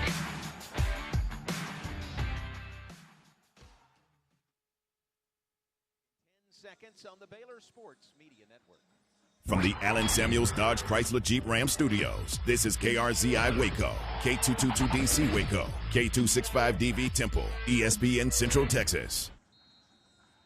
Thanks again to TFNB, our game sponsor tonight. TFNB, your bank for life, the official local bank of Baylor Athletics. Find out why more Central Texans are making TFNB their bank for life by stopping by one of their 6 locations or visiting TFNBTX.com and Sick 'em Bears. Kickoff by Baylor will be touchback. It is a touchback. You didn't touch the ball, but it is a touchback, and they'll start at their own 25-yard line. Auburn with the ball back, leading by 7, 31-24. All right, defense, your turn. Time to step up.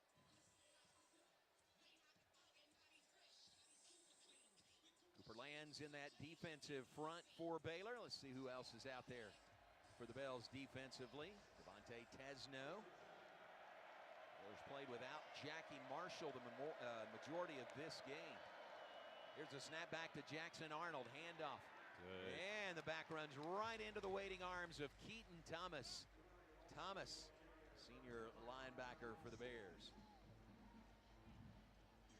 Big play right there. He was met with contact at the line of scrimmage. We have not been able to do that. Mari Austin with that carry. He's really slow getting up. Gets up and kind of is showing the way to the far sideline. 2-yard gain, 2nd down and 8. Arnold, swing pass to Cobb, right side. Ooh. Oh, nice play. Wow. Devin Bobby chases him down, makes the tackle for no gain in the open field. That's an incredible tackle as he took that angle. And I'm sitting there thinking you have to force him inside, and he didn't. But he made the tackle. Wow. There's the senior from DeSoto High School, Devin Bobby. That was a huge one-on-one open field tackle that brings up 3rd down and 8 for Auburn. Cobb in the backfield. Line of scrimmage is the 27, their own 27. Jackson Arnold takes the snap. He'll fire it near sideline. It is caught, and it's going to be enough for a first down. Caught on the right sideline by Horatio Fields, the Wake Forest transfer. And a gain to the 34, so a 7-yard gain, enough for a first down. I'm sorry, the 36. So enough for a first down for the Tigers. That's good. Just catch and throw right there. Good execution, rhythm throw. Got to clear it, defense. Next play. Baylor had that defended pretty well, didn't they? Yep. A couple of guys around him, but enough for the first down. Here's the handoff to Jeremiah Cobb. Cobb off the left side out to the 41, a 5-yard gain on first down. Again, that run, he doesn't make contact with one of our defenders till he's 4 yards downfield. DJ Coleman out of Mesquite Horn High School, that tackle. Second down and 5 for Auburn, 9:35 and counting. Fourth quarter, Tigers lead by 7, 31-24. The give to Cobb. Come on. Running left, stretching it out. Tackle made. 1-yard gain on the play. Phoenix Jackson chased him down, running laterally. Not easy to do. He makes the tackle and keeps it at a 1-yard gain and brings up third down and 3. He came from his position, blitzed right up the middle, over top the center. Never gave up on the play. That's big. So a big third down here, third down and 3 for Auburn. They are 3 of 7 on third downs tonight. The stadium's ready to explode. Get the stop.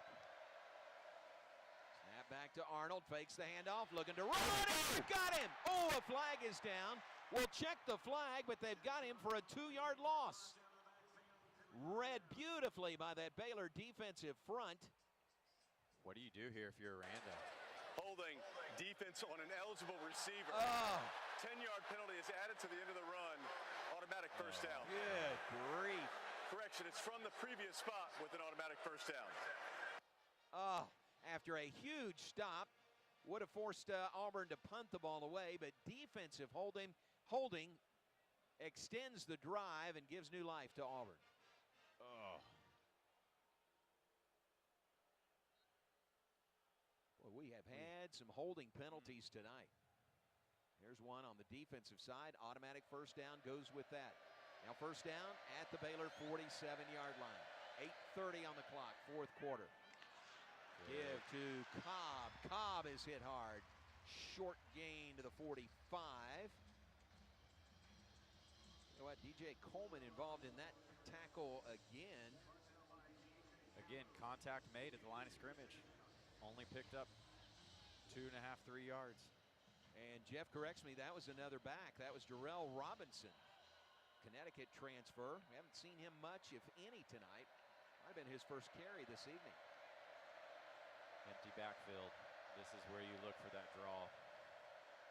Second down 7 for Auburn from the Baylor 45.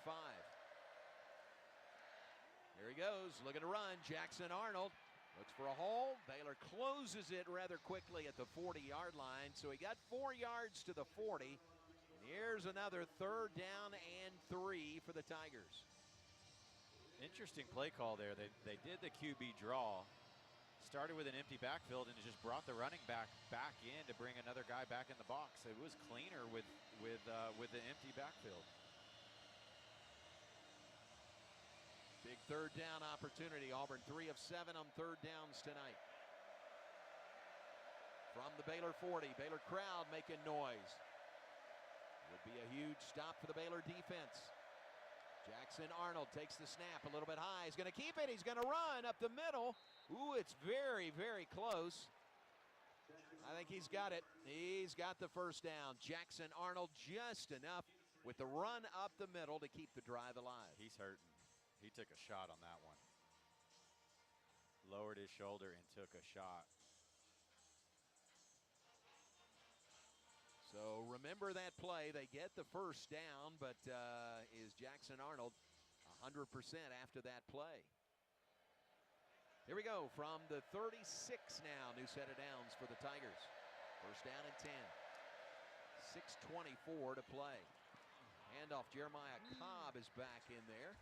Looking for a little wiggle room, not much there. 3-yard gain to the 33. He was a step from breaking that.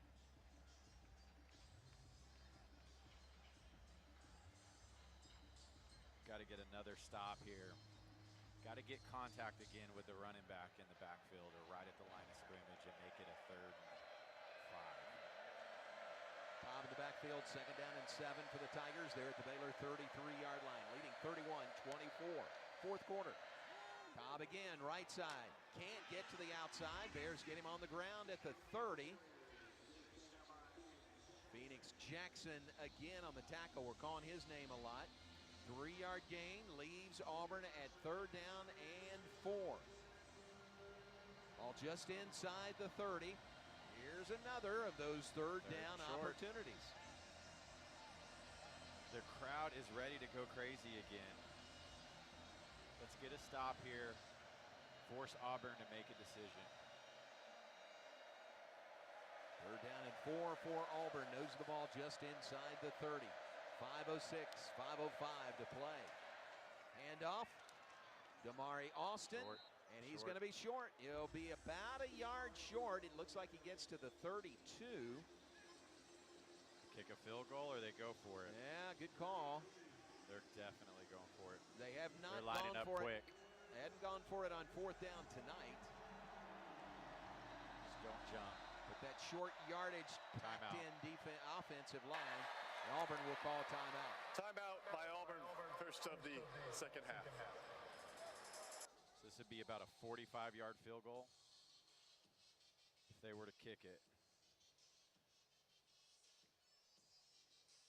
10-point game. Put them up by 10 points, so they're making that decision in their huddle right now. We'll take a break and be right back. 4:40 to play, 4th quarter. Tigers lead the Bears 31-24. Making the decision on a 4th and short. We'll tell you about it when we come back. Our coverage continues after this word from your local station. Hey y'all, it's Jackie Marshall from Baylor Football. You probably know Goodwill for their stores. Trust me, I've scored some fun finds here. Well, here's the real deal. When you donate or shop at Heart of Texas Goodwill, you're helping people right here in the community get jobs, training, or even a high school diploma. HOT Goodwill celebrating 70 years strong and still changing lives through the power of work. That's something worth celebrating. Donate, shop, change lives. That's Heart of Texas Goodwill. Premier ER and Urgent Care has all the convenience of urgent care with all the expertise of an ER, all under one roof. At every visit, be seen by ER-trained staff with on-site lab and CT, X-ray, ultrasound, and EKG. Here, you pay for the appropriate level of care that you receive, and we are in network with most major insurance providers. Premier ER and Urgent Care has 4 convenient locations serving Texas: San Marcos, Temple, Waco, and Woodway. To learn more, visit www.premier.care. The Toyota Trucks Game Day sales event is on, and there's no one key to victory. You need strength.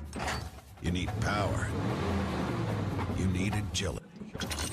You need a team that shows up ready to win. And Toyota Trucks, yeah, they bring the full roster. The Toyota Tundra and Tacoma are built for it all. With available bed-mounted power outlets, massive towing capability, and a cabin fit for your crew, Toyota Tundra and Tacoma don't just show up to game day, they dominate it. Kick off the season with big savings during the Toyota Trucks Game Day sales event. But hurry, these deals won't last forever. Toyota is a proud partner of Baylor Athletics. Wear green and haul gold in a new Tundra or Tacoma, built to take you wherever the road leads on game day and beyond. Visit your local Toyota dealer today. Toyota, let's go places. See packages and options at toyota.com for feature availability. You're listening to Baylor Football on the Baylor Sports Media Network. Baylor football season is presented by HEB. HEB, here, everything's better. Here's a key play in the game coming up. 4 minutes, 40 seconds to play. Auburn leads Baylor 31-24. Tigers have the ball at the Baylor 27-yard line, and they've got a 4th down and 1 It's the right situation. Call. It's the right Looks call like they're on the going road. for it. It's the right call on the road. Yep. You don't make it, you give momentum. But their run game's been there all night. It's 1 yard. Make a stand, D. Here we go, 4th down and 1 coming up. Big opportunity for the Baylor defense right here. Jackson Arnold over 100 yards rushing tonight. 14 carries for 107 yards and a touchdown. 4th down and 1. He's not under center. He's in the shotgun. They only need a yard. Snap back to Arnold. He's going to run it. He's got plenty. In fact, he's got a touchdown. Showboats into the end zone, turning backwards and running in. 4th and 1, everything packed in tight, and he covers the final 27 yards for his 2nd rushing touchdown tonight. That's hard. 4th and 1, you see that happen all too often. You commit hard to stop it. You get through one guy, one hole, and it's untouched for the end zone. Here comes the try for extra point. Auburn looking to go back up by 2 touchdowns. They lead 37-24. Kick is good, and it's now 38-24. Auburn leads Baylor by 2 touchdowns. 4:32 remaining. Still time, I'm going to say, but an uphill climb for the Bears now, down by 14 points. Timeout on the field. Tigers complete a 12-play, 78-yard scoring drive. 7:16 off the clock. How about running the clock in the 4th quarter? Ends with a 27-yard touchdown run by quarterback Jackson Arnold. Tigers lead the Bears 38-24. Back in a moment on the Baylor Sports Media Network.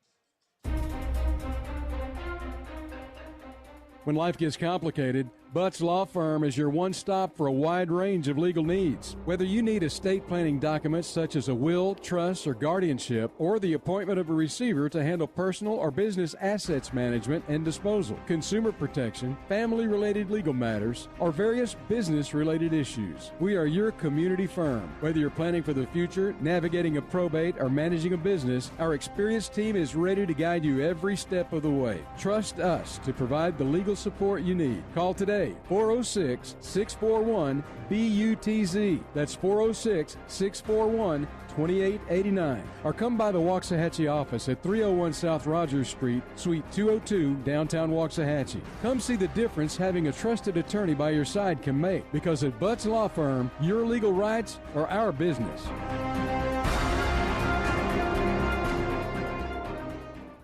Hi, I'm Jim Turner at Jim Turner Chevrolet in McGregor. As we celebrate our 10th year anniversary, I want to say thank you to all of our customers. Our dealership is more than a business to me. That's why when you come see us for a reliable new Chevy or award-winning service, we treat you like family. Come see our new collision center, now open to serve you even better for many years to come. Enjoy the game.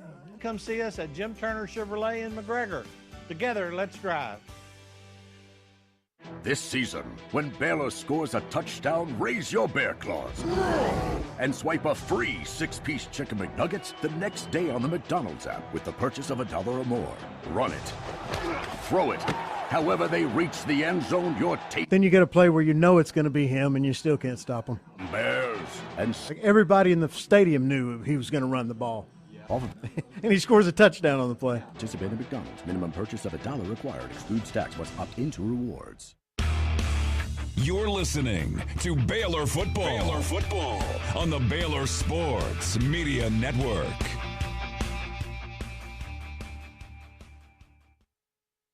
seconds to play in the 4th quarter. Just a backbreaker of a play there. 4th down and 1 for the Auburn Tigers at the 27. They call a timeout.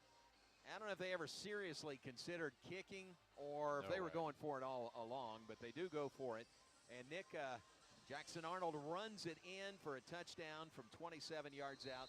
He is now at 134 yards rushing and 2 touchdowns on the night.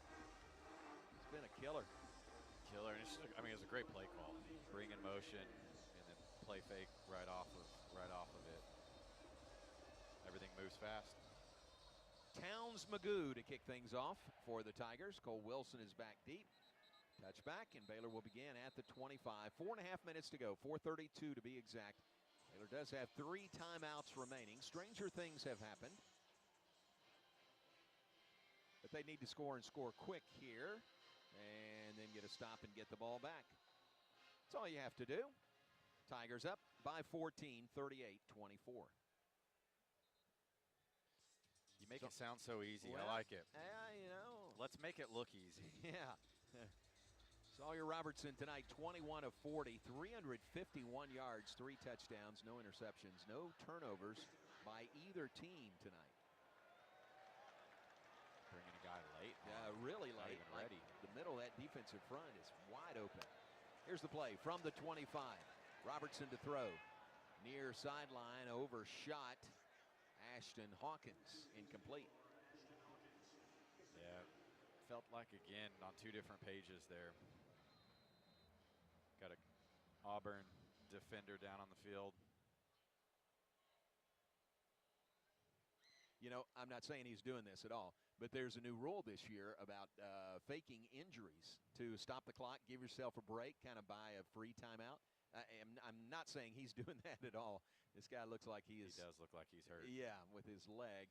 But that is new, one of the new rules this year in college football. And is that hey, you're standing up and then you fall over? Like, how do you determine that? I don't know. I guess it's up to the officials subjective. to say if you're you look like you're faking, which puts a lot on them. So a brief timeout. Both teams huddle on their respective sidelines. Next week, Baylor on the road in Dallas, an old Southwest Conference rematch against the SMU Mustangs. Team that was in the college football playoff a year ago. Tough game. It doesn't get any easier. Oh, it does not. Early start next Saturday, 11 a.m. Central Time. 10 a.m. for the Conecuh Sausage countdown to kickoff along the network. 9 a.m. on our flagship station in Waco. So Baylor and SMU next week. Then the Bears back home in 2 weeks hosting Samford, the Samford Bulldogs. Does that sound right? Bulldogs? Sounds Okay, good. Good. Just run with it. That's what I'm going with. So this player is moving very, very gingerly, not putting any weight. It's like very a little Morris weight. Williams. Helped off to the far side. Take him a while to get off the field. Morris Williams, a sophomore defensive end from Fayetteville, North Carolina. Just now reaching the Auburn sideline. Tigers, as we told you, they are hosting Ball State next week. They'll play South Alabama the following week. They would open SEC play with 2 road games at A&M and at Oklahoma. Back to play. Sawyer Robertson. Crossing route pass caught. Nice catch there by Cole Wilson. Just reached up and snatched it out of the air. Gain to the 31. Heck of a catch. I hate saying this, but I've been impressed with the secondary of Auburn. There's not a lot of space out there. 6-yard pickup. 3rd down, 4 to go for the Bears from their own 31. Under 4 minutes on the clock. Pass near sideline caught by Hawkins. Spins around. He's out to the 40. Out of bounds at the 41. Telling you again, Bryce leaving the backfield. The draw is wide open for easy 10 yards. 3:40 and counting. Bears out to their own 40. Trailing by 2 touchdowns, 38-24.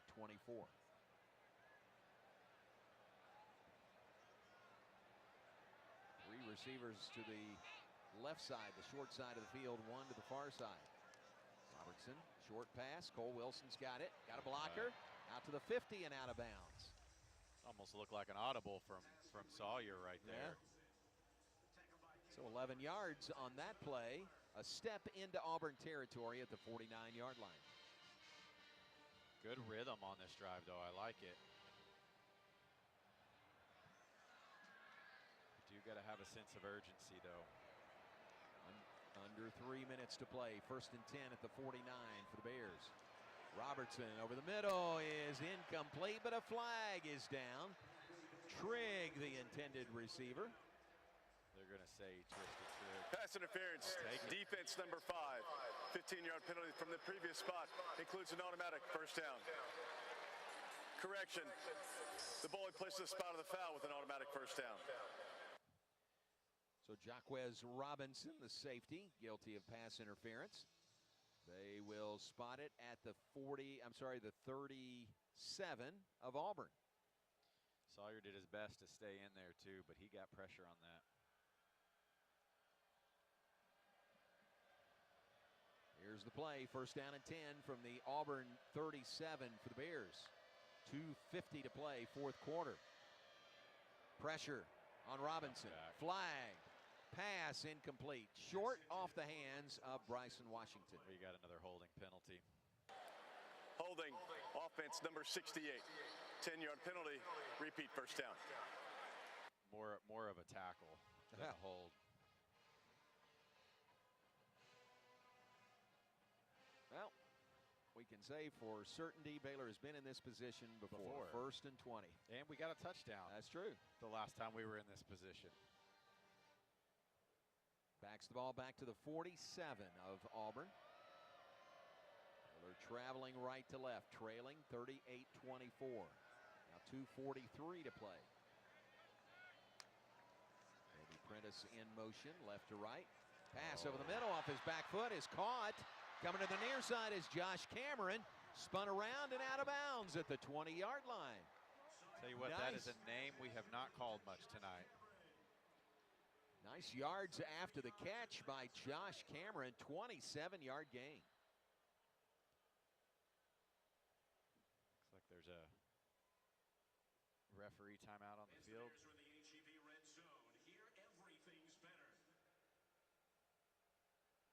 Resetting the game clock. The officials. Maybe? Oh, okay. One of the officials is down on the near sideline. So that's the momentary stoppage of play. It's the red hat, isn't it? That's our guy. We need the red hat. So that was Cameron's second catch on the night. Wow, how about that? Both catches, 27 yards. All right, here we go back to play. First and 10 for the Bears at the 20. They reach the HEB red zone. Sawyer Robertson pressured, rolling. Oh, he's caught from behind and pulled down. Never saw him. Getting to him was Keldrick Falk. Preseason All-American, preseason All-SEC. Falk, the junior defensive end from Highland Home, Alabama. Lost back to the 26-yard line, a loss of 6 on the play. Get this play off before the 2-minute warning. 3 receivers right, 1 left. Robertson steps up. Oh, a little shovel pass forward to Bryson Washington. But not much room after the catch. He is down at the 23. Pass complete to Bryson Washington. This is the 2-minute timeout of the second half. Officially at 1:52 to play in the fourth quarter. Timeout on the field. We will keep it right here. Baylor trailing 38-24 to Auburn. Bears driving, but they need 2 scores here to make a difference in the outcome of this game. Down 38-24. 3rd and 13. We don't have a lot of time yet. Time's not on our side anymore. That was a new look on that last play. We haven't seen that shovel pass this evening. Little impromptu, make something happen. You know, Sawyer, for the most part, I think, has done a great job of feeling the pocket tonight. Unfortunately, in that last one, the play before last on the sack, wasn't much you could do there, but he's done a great job. I love the safe shovel pass there. But we really need to score here in this next play or two. And it is 4th down territory if we don't get the first down. Yeah, it kind of has been all night. Baylor is 3 of 5 on 4th downs tonight, and 2 of those are touchdowns. Dave Aranda's 4-1 at this point in season openers as the head coach at Baylor. I saw that in the notes today and looked at the, kind of the history over the previous 5 years here. It's Dave's 6th year. And one of the season openers was against Kansas. And I thought, why are we playing Kansas in a season opener? But it was 2020. It was the COVID year. And sure enough, Kansas was our season opener. Wow. How strange is that? Did our first game get canceled that year? I think several of them did. I don't remember exactly. Let me look. I don't remember exactly. Ricky, do you remember? Conference games were canceled, All right? non-conference. Maybe I that's think what you it only was. played conference games. Yep. You were exactly right. So odd to have a conference game as your season opener, but that was a very odd season. Ask the Houston Cougars. They were coming up here to play Baylor, at that time a non-conference game, and they already had their equipment truck here, and the game was canceled on a Friday afternoon. Yeah, it was a conference-only schedule in 2020. Season opener against Kansas was September 28th. September 28th. That was the first game of the year. We have all done it, all our best ability to block out COVID. I do not remember that. Good job. All right, here we go. Back to play. 3rd down and 13 for the Bears. 1:52 to play. Baylor does have all 3 timeouts remaining. Sawyer Robertson in the shotgun. Takes the snap. Hits Trigg to the 10-yard line. Short. Ooh, it's going to be really, really close. Just short, just outside the 10. They got to hustle to the line here. Time is running. We got to go. Auburn defensive lineman and a Baylor offensive lineman are jawing a little bit. Here's the play. 4th down, less than a yard from the 10-yard line. Robertson to throw. Oh, to the end zone. Oh, Trigg can't quite hold on to it. I think Sawyer may have thought it was a first down. Baylor was throwing on 4th down and short. That's the only thing I can think of. Wow.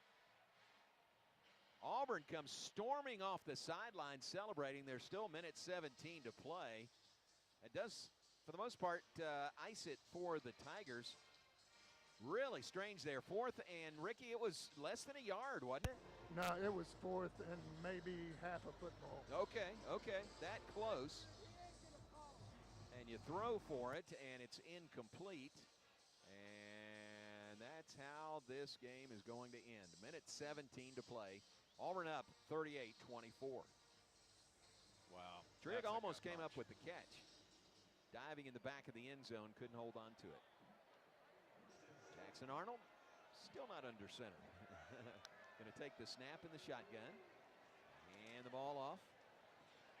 Running right side out to the 15-yard line. That is Damari Austin with the carry. Baylor has called their first 30-second timeout of the half. And the Bears call a timeout with a minute 10 remaining. Man, I think the hard thing tonight is you take in the totality of this game. It felt like we played 2 opponents. We played Auburn, and we played ourselves. It's well said. 483 yards of offense tonight, 419 passing. But what do they say? Statistics are for losers, and the Bears only 24 points out of that. You know, and it's strange. It seems like penalties were just a killer for Baylor tonight. But you look at the penalties. Baylor had 6 penalties for 55 yards. Auburn had 9 for 83 yards. Just came at bad times. Yeah, really bad times. But again, you go back to the kickoff return. It's a different ballgame without that. 98-yard kickoff return. Big play in this game for Auburn. Handoff right side. That is Cobb, and he is out to the 20-yard line. Baylor's going to use another Baylor's called their second 30-second timeout of the half. Bears have 1 timeout remaining. 1:04 on the clock, 4th quarter. Tigers looking at a 3rd down and 1 from the 19. Man. 3rd down's not especially good for Baylor tonight. 5 of 15. 4th downs, Baylor was busy on 4th downs. They were 3 of 6. It was interesting. Most of this game, yards per play, Auburn was head and shoulders ahead of us, and we have flipped that even in the second half.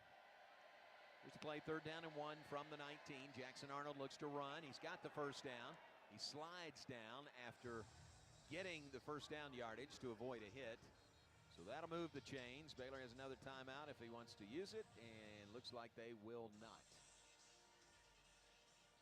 Take one more knee, and unfortunately that's going to do it.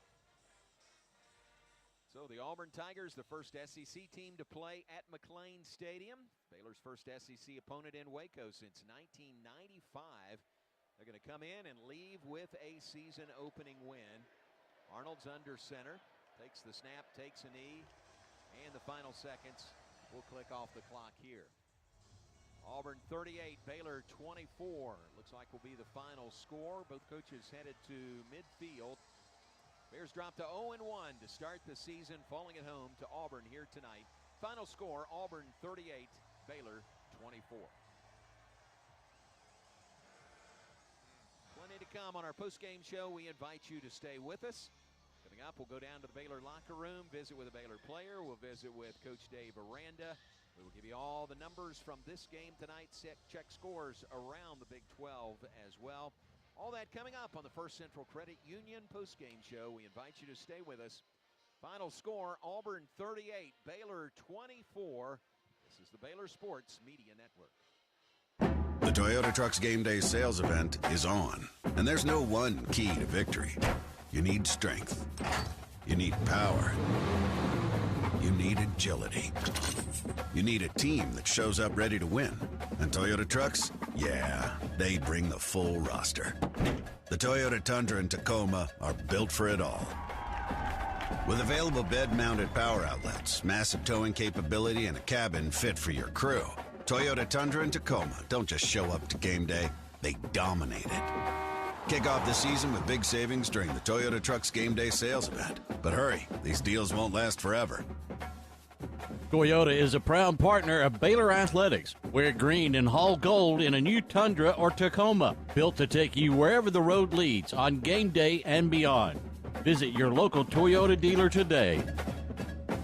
Toyota, let's go places. See packages and options at toyota.com for feature availability. TFNB Your Bank for Life is the official local bank of Baylor Athletics. Find out why more Central Texas are making TFNB their bank for life. Sign up for our Edge checking and savings accounts to earn interest or cash back. With 5 convenient locations and an award-winning mobile app, banking has never been easier. TFNB, your bank for life. Member FDIC.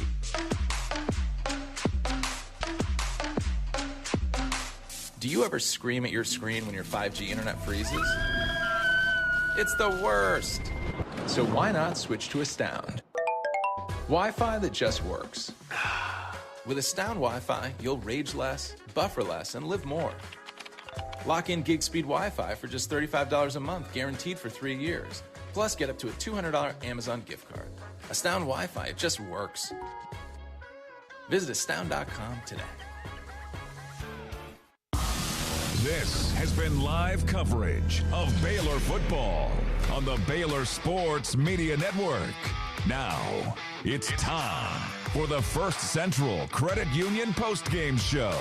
Brought to you by First Central Credit Union, serving members since 1937. Stay tuned as we break down the game, listen to highlights, talk with Coach Aranda, players, and more. All coming up on the Baylor Sports Media Network. Union postgame show. It's brought to you by the First Central Credit Union. Everything we do for you. Bears fall in their season opener at home tonight to the Auburn Tigers, 38-24 the final. 0-1 start to the season for the Bears, 1-0 for Auburn headed home, and the Bears headed to SMU to play the Ponies coming up next Saturday. We'll give you all the final numbers from this game tonight. Nick, 483 yards of total offense for Baylor. One of those numbers, 415 for Auburn. But again, some key opportunities, both offensively and defensively for Baylor when they just didn't get either a stop or a big catch when they needed it. Yeah, I think the biggest thing offensively, that number looks really good. Right. The scary part is we only had 64 yards rushing. Yeah. So we were a one-dimensional team. And I think last year we got to see this offense when it's humming. The run game is so key to the pass game. And so we just didn't have that tonight. So it makes you wonder, where's Dawson Pendergrass? Is that where we're at tonight, or was it just the scheme that we were up against and we just could never figure it out, Kickoff return was huge for Auburn. Baylor had clawed back to within 7 and really had the momentum at that point. Man, and Auburn just completely grabbed all the momentum away. They did, and Auburn did a great job, I think, really winning up front. And I think that's the story of this game. Offensively and defensively, I think Auburn won in the trenches. You know, I mean, they got a lot of pressure on our offense, and they only rushed for a lot of times. And then I think, you know, in the run game, we talk about when we can create impact at the line of scrimmage, they can only get a couple yards. But so much of the rushes, there wasn't contact until 4 or 5 yards downfield, and that's just, it's hard to win when you can't get that that pressure in the front seven, front four. Adds up to a 38-24 Auburn win over Baylor tonight here at McLean Stadium in Waco. Great crowd, 45,233 blackout crowd. Fortunately, the majority of this crowd will leave disappointed tonight as the Bears fall in their season opener at home. Final stats when we come back on the First Central Credit Union postgame show. It's brought to you by the First Central Credit Union. Everything we do for you. We're also brought to you by Premier ER and Urgent Care, the place to go when you're not sure where to go. Open 24/7 and just a short walk across campus. No appointment necessary, just walk in. Visit premier.care to learn more. More on the First Central Credit Union postgame show in a moment. Follows a 38-24 Auburn win over Baylor on the Baylor Sports Media Network. Ask for Kasasa Checking. It's our superpower. First Central Credit Union pays 5% APY on your checking account. We'll be right back. In this game, get great returns while having complete access to your cash. Get in motion with First Central's Reward Checking that refunds ATM fees nationwide. Enjoy an automatic savings feature that pays you too. It's a snap to apply online at firstcentralcu.com. Everything we do for you. Eligibility and qualifications apply. APY annual percentage yield. Member NCUA. Looking for weekend plans? Visit the Silos in Magnolia in downtown Waco. Enjoy shopping a curated collection of home goods, exploring seasonal gardens, and experiencing fun for the whole family. While you're around, be sure to savor a meal at Magnolia Table, as seen on Fixer Upper and conveniently located just an 8-minute drive from the Silos. There you'll find a full menu of fresh, nostalgic dishes made to nourish. To start planning your trip and find inspiration to embrace the season at home, visit magnolia.com. This season, Bobcat of Waco is proud to partner with the Baylor mascots to bring you a winning lineup. Just like the Bears on the field, Bobcat machines deliver unstoppable strength, speed, and toughness. And right now, you can score big with 0% financing or cash rebates on the hardest working equipment in Texas. Visit us at 16595 North I-35 in Elmont, Monday through Friday from 7 a.m. to 5 p.m. or online 24/7 at bobcatcce.com. Don't sit on the sidelines. Gear up with Bobcat of Waco, and let's make this season one to remember. Sic 'em Bears. TFNB Your Bank for Life is the official local bank of Baylor Athletics. Find out why more Central Texas are making TFNB their bank for life. Sign up for our Edge checking and savings accounts to earn interest or cash back. With 5 convenient locations and an award-winning mobile app, banking has never been easier. TFNB, your bank for life. Member FDIC.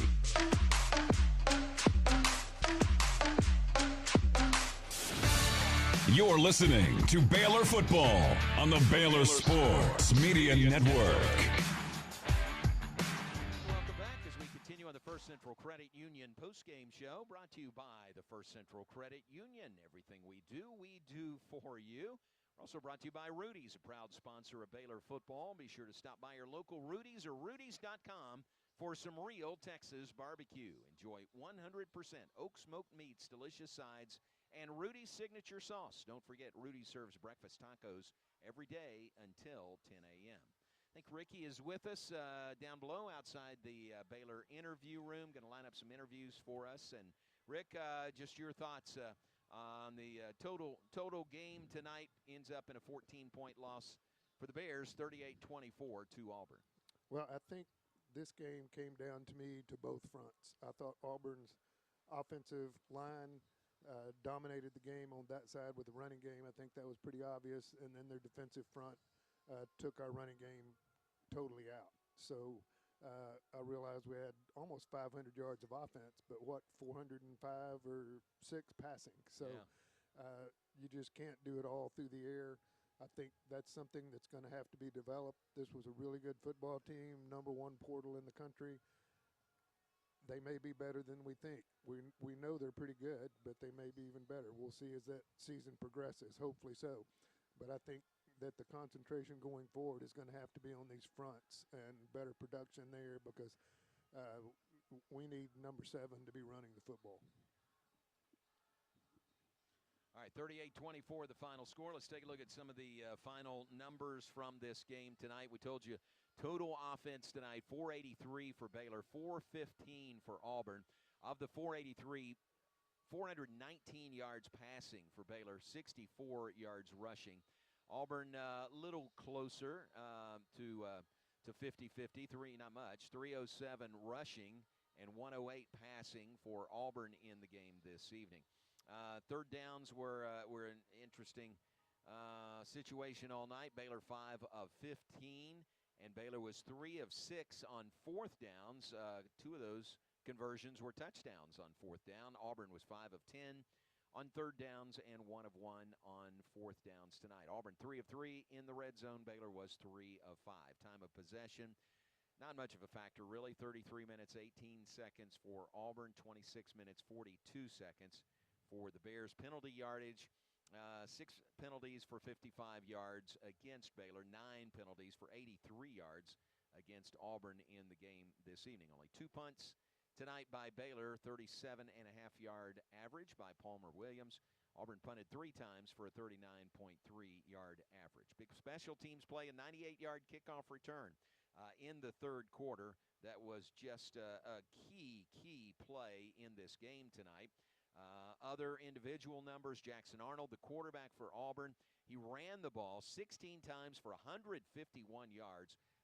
They lost 14, so the net was 137. 16 carries, 137, and 2 touchdowns for Jackson Arnold. Bears kind of worked all night trying to stop him and slow him down, and he just kept coming up with big plays, including a 27-yard touchdown run on 4th and 1 late in the game. Damari Alston ran it 16 times for 84 yards. Jeremiah Cobb, 16 carries for 74. Arnold passing 11 of 17 for 108 and no interceptions. Receiving, Eric Singleton there, leading receiver with 3 catches for 20 yards. Fields 2 catches for 17. Frazier 2 for 15. Baylor individually, Bryson Washington 14 carries for only 54 yards this evening, a 3.9 yard per carry average. Caden Knighton 6 carries for 29 yards. Sawyer Robertson 4 carries. These were sack losses, 19 yards lost, and that goes as negative rushing yardage. Robertson passing 27 of 48 for 419 yards, 3 touchdowns, no interceptions. There were no turnovers by either team in this game tonight for a season opener. That's good.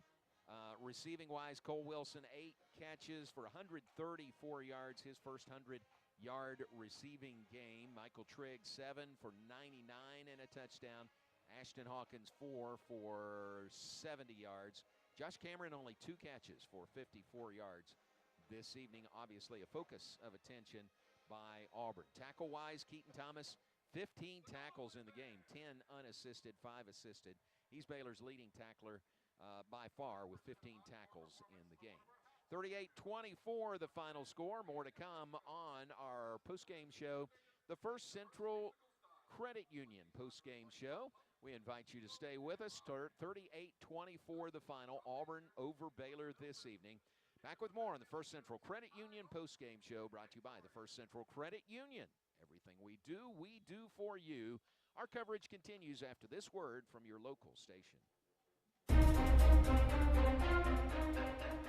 When life gets complicated, Butts Law Firm is your one-stop for a wide range of legal needs. Whether you need estate planning documents such as a will, trust, or guardianship, or the appointment of a receiver to handle personal or business assets management and disposal, consumer protection, family-related legal matters, or various business-related issues, we are your community firm. Whether you're planning for the future, navigating a probate, or managing a business, our experienced team is ready to guide you every step of the way. Trust us to provide the legal support you need. Call today, 406-641-BUTZ. That's 406-641-2889. Or come by the Waxahachie office at 301 South Rogers Street, Suite 202, downtown Waxahachie. Come see the difference having a trusted attorney by your side can make, because at Butts Law Firm, your legal rights are our business.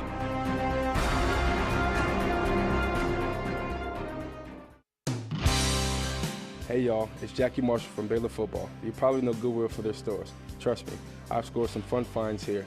But here's the real deal. When you donate or shop at Heart of Texas Goodwill, you're helping people right here in the community get jobs, training, or even a high school diploma. HOT Goodwill celebrating 70 years strong and still changing lives through the power of work. That's something worth celebrating. Donate, shop, change lives. That's Heart of Texas Goodwill. Come see why Green Eye Associates is voted best in Waco year after year. Enjoy exceptional service and care from Dr. Leanne Green alongside her dedicated optometrist and staff. Receive trustworthy insights on your eye health. Enjoy the impressive variety of contacts and eyewear and work with the most experienced optical team in Waco. Don't miss the new state-of-the-art dry eye therapies that rejuvenate the eyes and face with safe, non-invasive treatments to restore comfort and quality of life. Green Eye Associates, official optometrist of Baylor Athletics. You're listening to Baylor Football on the Baylor Sports Media Network.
coach. Saw Coach McGraw prior to the game tonight. And Ryan McGuire, Baylor volleyball coach. Volleyball opening the season today with a win in Baton Rouge over South Alabama. They will play SMU tomorrow and LSU on Sunday. But a good start to the season for Baylor volleyball. Hey, guys, we've got Jacob Redding if you're ready. Very good. Thank you. Plug him in. And we invite you to come join us for the Baylor Coaches Show presented by Central National Bank each Wednesday, 6 to 7 p.m. live from Rudy's. Joined by Jacob Redding, Baylor safety from New Braunfels. Jacob, we appreciate you being on with us. Tough game for you guys tonight. Yeah. I mean, not what we hoped for or thought was going to happen, but it is what it is.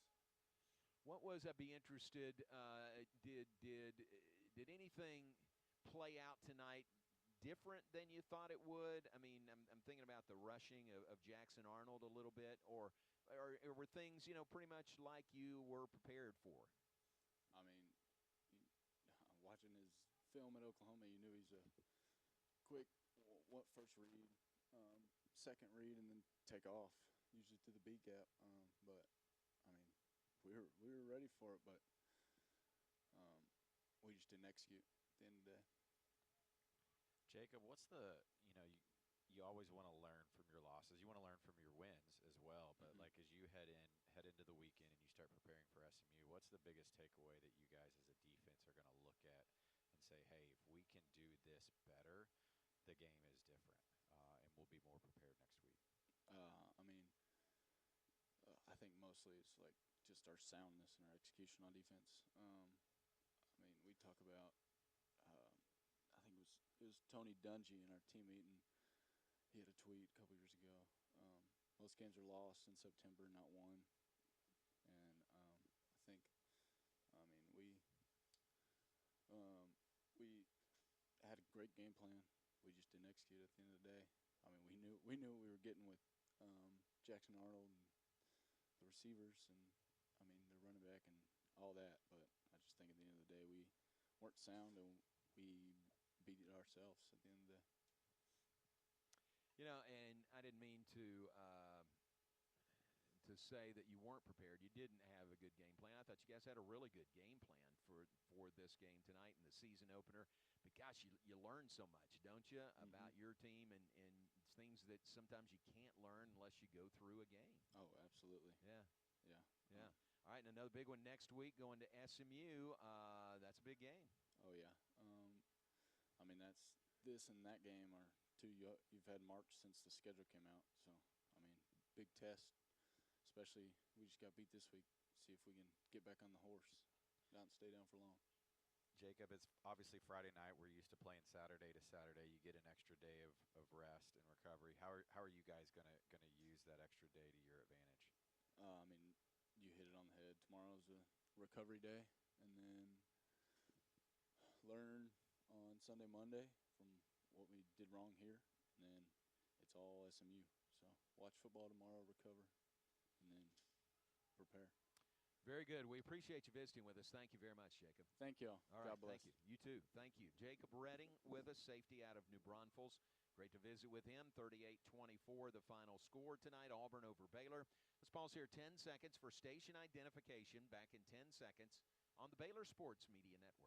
From the Allen Samuels Dodge Chrysler Jeep Ram Studios, this is KRZI Waco, K222DC Waco, K265DV Temple, ESPN Central Texas. Continuing on the First Central Credit Union postgame show, brought to you by the First Central Credit Union. Everything we do for you. Rick, did you say Omar's there? Yes. All right, very good. Let's visit with him. Baylor offensive lineman Omar Ibedian, the senior from Katy, joins us now. And Omar, tough game for you guys this evening in a season opener. Tough at the end of the night that you guys will have to go home with a loss. Right, 100%. All summer we worked for this game, and unfortunately it didn't end up how we wanted it to. But that's kind of how life works. Coming off this loss, we just gotta lick our wounds and get back to work. Yeah. How do you feel as an offensive lineman about the run game for you guys tonight? Those yards were hard to come by. Right. Yeah. Yeah, we struggled in the run game today.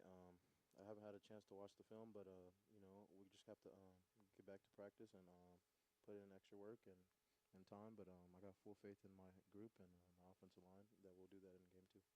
Absolutely. Omar, there's a lot of great things y'all did tonight as well, and obviously the pass game was evident. But talk about Cole Wilson. I think the Baylor fans got to see him tonight, and what did you guys? What's it like to see a guy like that catch the ball and do what he does? Right. Be so dynamic. Cole had a great game tonight. But he's the same guy. He's been doing this in practice. We knew what kind of player he was before we stepped into game 1.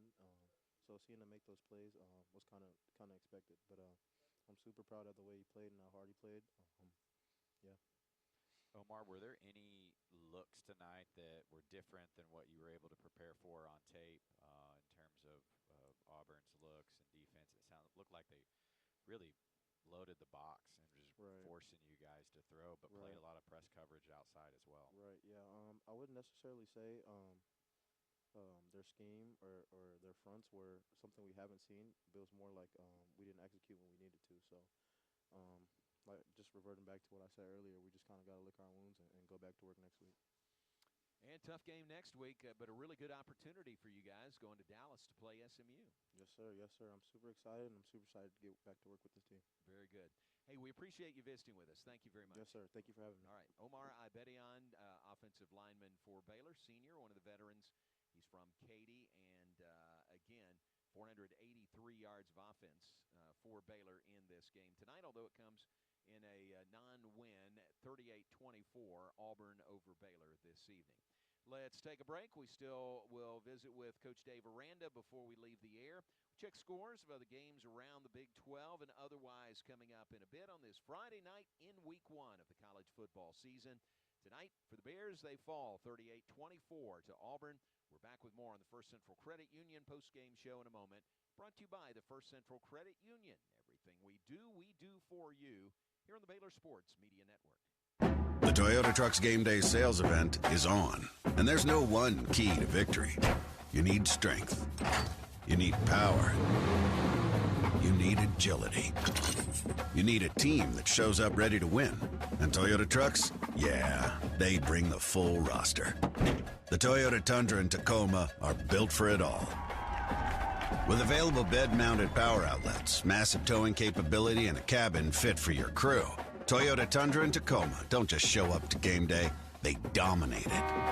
Kick off the season with big savings during the Toyota Trucks Game Day sales event. But hurry, these deals won't last forever. Toyota is a proud partner of Baylor Athletics. Wear green and haul gold in a new Tundra or Tacoma, built to take you wherever the road leads on game day and beyond. Visit your local Toyota dealer today. Toyota, let's go places. See packages and options at toyota.com for feature availability. TFNB Your Bank for Life is the official local bank of Baylor Athletics. Find out why more Central Texas are making TFNB their bank for life. Sign up for our Edge checking and savings accounts to earn interest or cash back. With 5 convenient locations and an award-winning mobile app, banking has never been easier. TFNB, your bank for life. Member FDIC.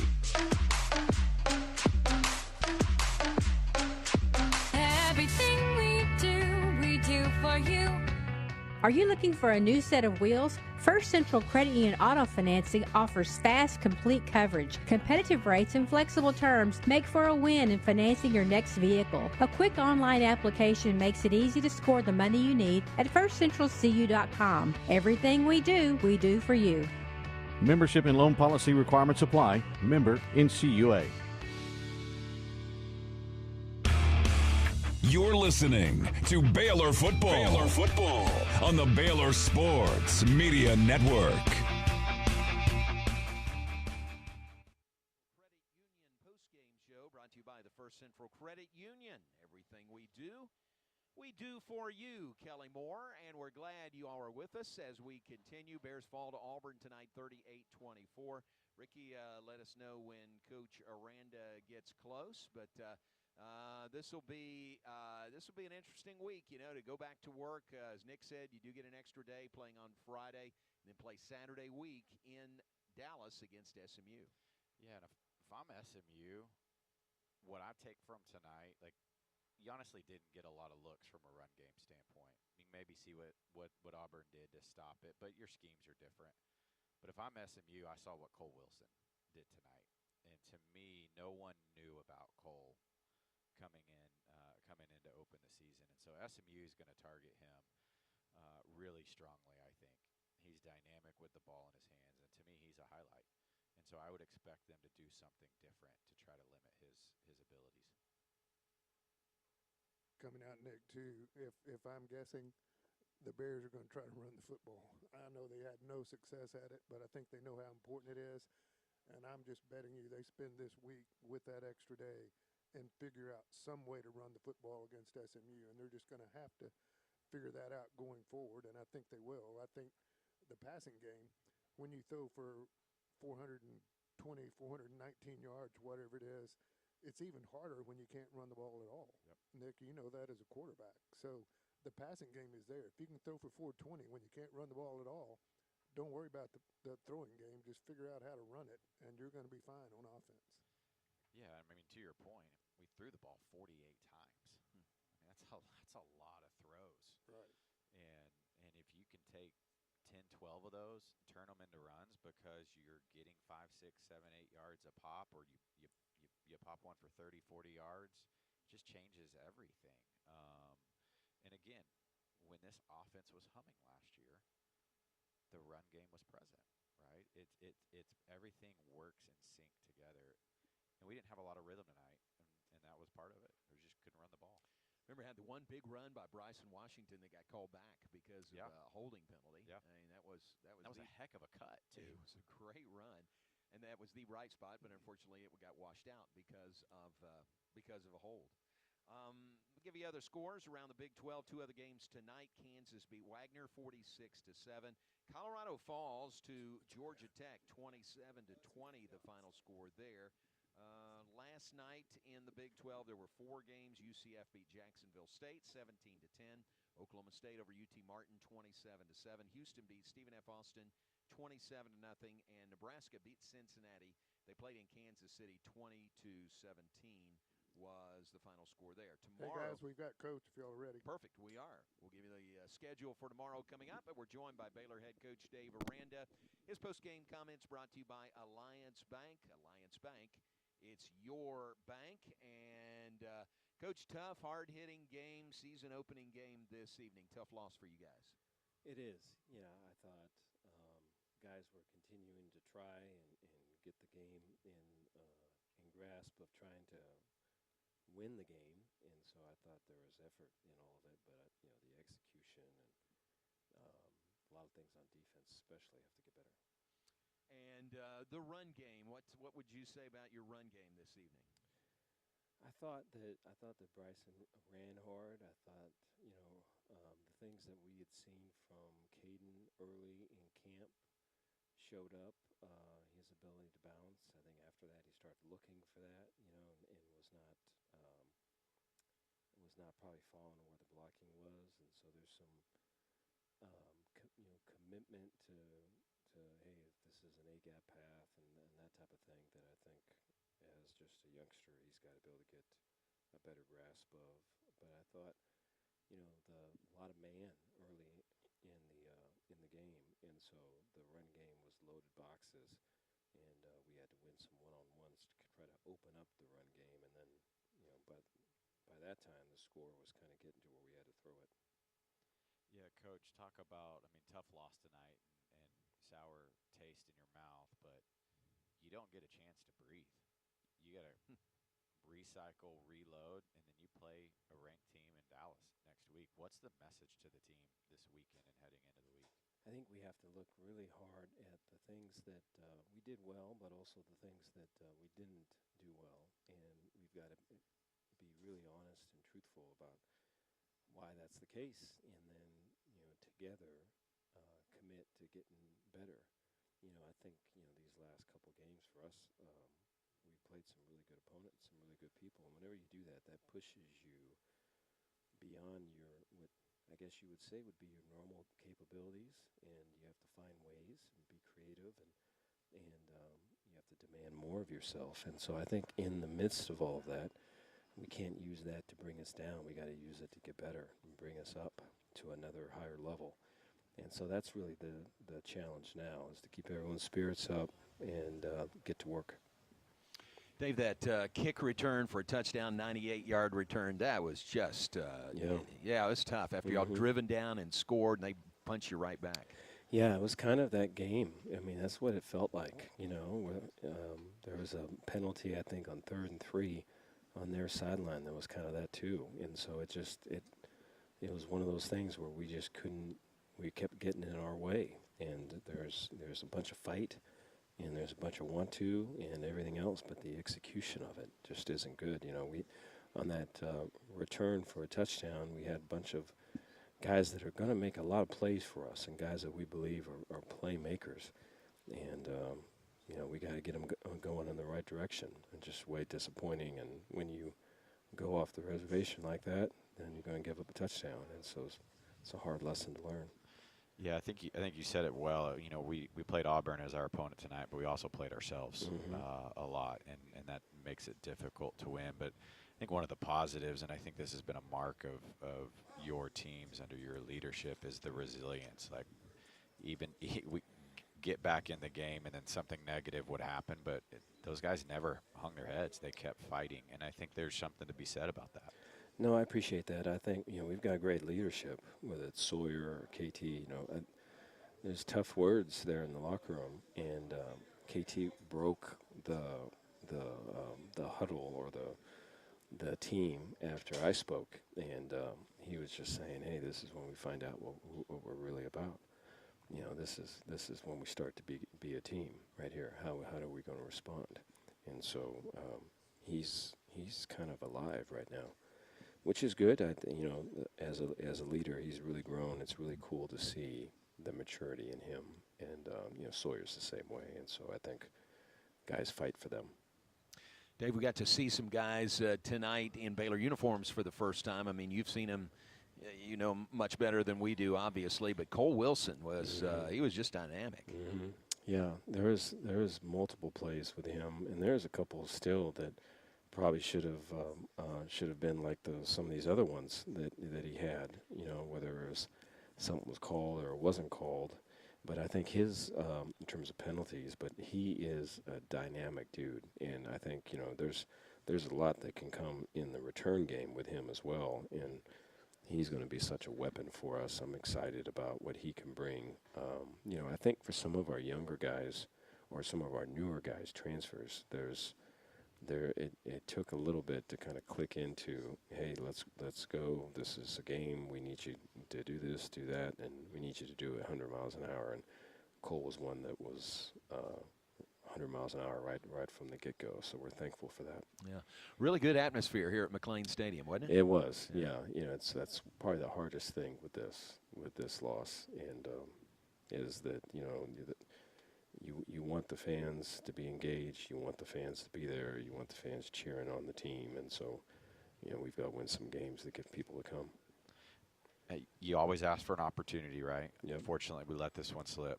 I think what's great about this is you do get to turn around and you have a huge opportunity in front of you. Yeah. It's not just a easy no-name school type opponent. Like, this is a big game in Dallas on the road against a ranked opponent and CFP playoff team from last year. Yeah, a lot of respect for Coach and for the team that he's assembled. And, there's a fair amount of new players that are going to play on that team. And so the talent, though, is for sure there. And so it's going to be a challenge for us. Some of the run game that we saw with the quarterback tonight, we're surely going to see, next week. And so it gives us a chance to kind of correct our ills.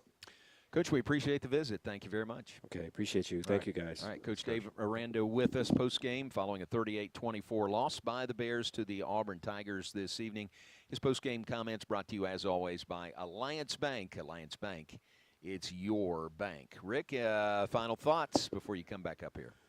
Well, tough one. I think this is one. I think Coach mentioned it. You're probably asking about the crowd and the atmosphere and not being able to pull out the win. I think that would really have set this season off if to under this atmosphere to win this game. But you didn't. Another big game next week. Luckily, have an extra day to work at it. Hopefully make some corrections and come out firing. You just can't. You can't let this week beat you next week. And Nick, you've heard that from a jillion different coaches, and that's a true story. You can't look back now. You've got to go win that game and get to 1-1, and then 2-1, and hopefully 3-1, and then take off from there. But if anything, learn something from this one. Learn what you have to do up front to be tough and to win, and learn how to make plays. Don't let a kickoff return ruin your momentum when you're back in the game and you're within 7. Just a lot of things you can learn from this. And luckily this week you have an extra day to do it. Then you go on the road for a really tough road game against another ranked team that will be at 11 o'clock in the morning, guys. Yeah, exactly. Nick, let me say this. Great job. Your first game in the booth with us. We appreciate it. It's always more fun when you win. We always sound better when the Bears win, but we appreciate you being with us, and we got a lot of big games ahead. Yeah, let's make some more memories. This was fun. Appreciate you guys and having me on. And again, there's a great opportunity still in front of us, right? Like, this is the first game of the season. There's a lot to learn, and we beat ourselves. We played 2 opponents tonight, and I think that's the biggest takeaway for me. Clean up some of those things. And this game looks completely different. And I think the other piece is Auburn's fast. They're physical, and they're fast, and they're big. And I think we got a taste of that tonight, And when you go against your guys for a month, you get in the rhythm, and you get lethargic at times. And so opening against an opponent that's that good and that fast and physical, it punched us in the mouth tonight. And we're going to be ready next time. Yeah. And by saying that, Baylor still put 483 yards up, 419 passing. I bet Auburn hadn't given up many games when they gave up 419 yards They may passing. not give up any passing yards to that, for the rest of the season, right? Like, so there's a lot of positive things. But, Ricky, you also said it earlier, we have to be able to run the ball. We can't be one-dimensional. All right, the other games coming up, promised you in the Big 12 tomorrow, full day of action. West Virginia hosting Robert Morris, Iowa State hosting South Dakota, Kansas State hosting North Dakota, Texas Tech in Lubbock hosting Arkansas Pine Bluff, BYU and Portland State, Arizona State in Northern Arizona, Arizona and Hawaii, and Utah and UCLA. And then the Big 12 weekend ends on Monday with TCU at North Carolina. So you're caught up on Big 12 in this opening weekend. And we'll be with you next Saturday morning on the air at 10 a.m. along the network. 11 a.m. kickoff for Baylor and SMU. 9 a.m. for the pregame show on our flagship station in Waco. And those of you listening on our flagship station, we invite you to stay tuned. Derek Smith is next with postgame 5th quarter, wrapping up this game tonight, and plenty more to come. So stay tuned to Derek for the postgame 5th quarter show that is coming up next. Thanks to Jeff Walter, our spotter and statistician. Jeff, midseason form, terrific. Helped by Jeff this evening. Bob Baker, our engineer. Thanks to Don Gimmer and Kelly Moore, our frequency coordinators par excellence. Great to have those guys with us here this evening. Thanks to Aaron Sexton, our network board operator. Speaking for all of them, plus Nick Florence and Ricky Thompson. I'm John Morris. We appreciate your being with us tonight. We'll talk to you next Saturday with Baylor and SMU. Final score tonight, Auburn 38, Baylor 24. So long from McLean Stadium. When life gets complicated, Butts Law Firm is your one-stop for a wide... Into the billboards. Whether you need estate planning... Thank you. Will, trust, or guardianship, or the appointment of a receiver to handle personal or business assets management and disposal, consumer protection, family-related legal matters, or various business-related issues. We are your community firm. Whether you're planning for the future, navigating a probate, or managing a business, our experienced team is ready to guide you every step of the way. Trust us to provide the legal support you need. Call today, 406-641-BUTZ. That's 406-641-2889. Or come by the Waxahachie office at 301 South Rogers Street, Suite 202, downtown Waxahachie. Come see the difference having a trusted attorney by your side can make, because at Butts Law Firm, your legal rights are our business.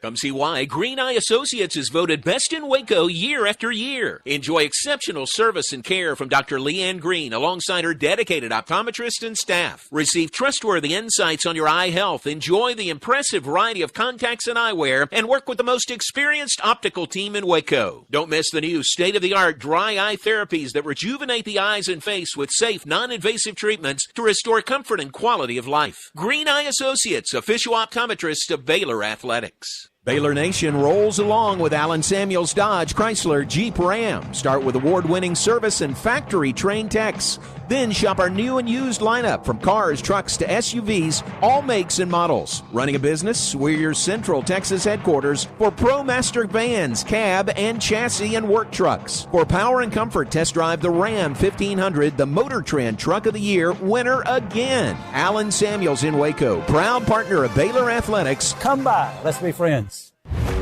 You've been listening to the First Central Credit Union Postgame Show. Brought to you by First Central Credit Union. Okay. 1937.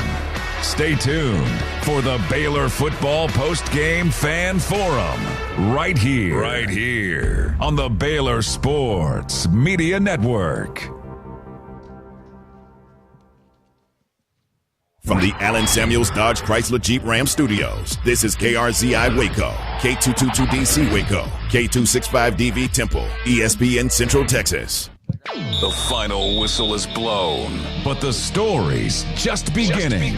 Welcome to the Fifth Quarter Show on the Baylor Sports Media Network. Your post-game home for highlights, interviews, advanced stats, and the players who made the difference. The Fifth Quarter Show is brought to you by Texas Farm Bureau Insurance, championship partner of Baylor Athletics. Visit Texas Farm Bureau Insurance online to find a local agent today. Baylor Scott and White Health, the official hospital and healthcare system of Baylor Athletics. Your healthcare, your way. HEB, the official grocer of Baylor Athletics. Proudly serving Texans since 1905. TFNB, your bank for life. The official local bank of Baylor Athletics. Premier ER and Urgent Care. Feel better now. Nissan, innovation that excites. Now, here's your host, Derek Smith. And we welcome you into the first edition of the Baylor Fifth Quarter Show. 2025 season opener tonight goes the way of the visitors from Auburn, Alabama. A 38-24 victory over the Bears this evening. They head home with the win to start the season. The good news about this one tonight, it's just one ball game, and there were positives in this game as the Bears measured themselves against the best opponent they faced in the opener in well over a decade, probably going back to 2011 when the Bears hosted TCU coming off their Rose Bowl appearance at Floyd Casey Stadium. It's been that long since Baylor was given such a test early. Baylor did a lot of things positive, but not enough of those were along the lines, both offensive and defensive. Baylor was really unable to get the running game going. Auburn clearly very much was, particularly behind the legs of Jackson Arnold, who finished the evening with 137 yards on 16 carries and 2 touchdowns. They also got a special teams touchdown, and that was enough in the 38-24 victory this evening for Auburn as the Bears fall to 0-1 on the young season. Good evening, everyone. Pleased to have you with us. Welcome to the inaugural edition of the Baylor Postgame Fifth Quarter Show. I'm Derek Smith here at McLean Stadium, where tonight the Bears put on an aerial show. Over 400 yards through the air. Sawyer Robertson perhaps didn't even have his sharpest game, and yet you look at the numbers, 419 yards, 3 touchdowns. The Bears put it in the air early and often. They really, as we said, couldn't get the running game going this evening, and that forced them, as we heard Dave Aranda say in the postgame interview with John Morris and Nick Florence after the game, they really were forced to throw it a little more than they would like to, and they were effective. In so doing, we saw Cole Wilson step up in his first game in a Baylor uniform, a fantastic job. A receiver tonight, Michael Trigg, had a big game, but the running game was quiet. Bryson Washington tonight, 14 carries, 54 yards. Caden Knighton, a talented freshman, we've heard a lot about him. He had 6 carries for 29 yards. He also had a touchdown through the air, but not enough. And you look at this was a game that really came down to the lines in a lot of ways. Obviously, it doesn't come down completely to that, but you've got an Auburn team that ran for over just about 6 yards per carry, 307 yards on 52 carries. Jackson Arnold was dynamic, almost half of those yards on the ground. In fact, he finished tonight with more yards on the ground than he had through the air. In his first game as an Auburn Tiger, he was 11 for 17 for 108 yards. Passing, 16 carries, 137 yards, and 2 touchdowns on the ground. And it wasn't just the big numbers. You look here in the early going, it felt like most of Auburn's running plays were positive. They were able to get downhill, whether that was between the tackles, whether that was setting the edge and getting to the outside. And obviously when Jackson Arnold ran the football this evening, Baylor had a hard time slowing him down. It would be a number of plays where he didn't look like he was the fleetest of foot, yet he would wait for the play to develop, wait for the hole, and then he would hit it, and it would be wide open. Now, a couple of things as we look about that. We knew the offense, we expected the offense to be ahead of the defense. Most of the real returning talent, when you think about the critical mass of returning talent, was on the offensive side. I mean, you look at that, it's clear. Sawyer Robertson, Bryson Washington. You've got Josh Cameron, Ashton Hawkins, Michael Trigg, 4/5 of your offensive line from last year, just to state a few of them. That's where a lot of the returning talent was. On the defensive side, I mean, there certainly was returning talent there. You think about linebacker Keaton Thomas, who finished this evening with a team-high 15 tackles. He was his usual self, over 100 tackles last year. He was big, but Baylor had really, particularly after Jackie Marshall went out, he exited the game early on, not putting any weight on his right leg, and Baylor certainly missed him. Now, would Auburn have still picked up some yards on the ground? Perhaps. In fact, the way they played, you would have to say likely. But you missed Jackie Marshall out there on the defensive line for the Bears. And without him, you had almost half of your defense comprised of guys who didn't play a lot last year. Now, there are guys who are talented in there, but again, a lot of guys that you didn't see as much of last season, whether that be a talented sophomore in DK Kalu on the defensive line. We saw Tyler Turner at safety. Baylor was down a couple of guys at the safety position. Carl Williams was unavailable tonight.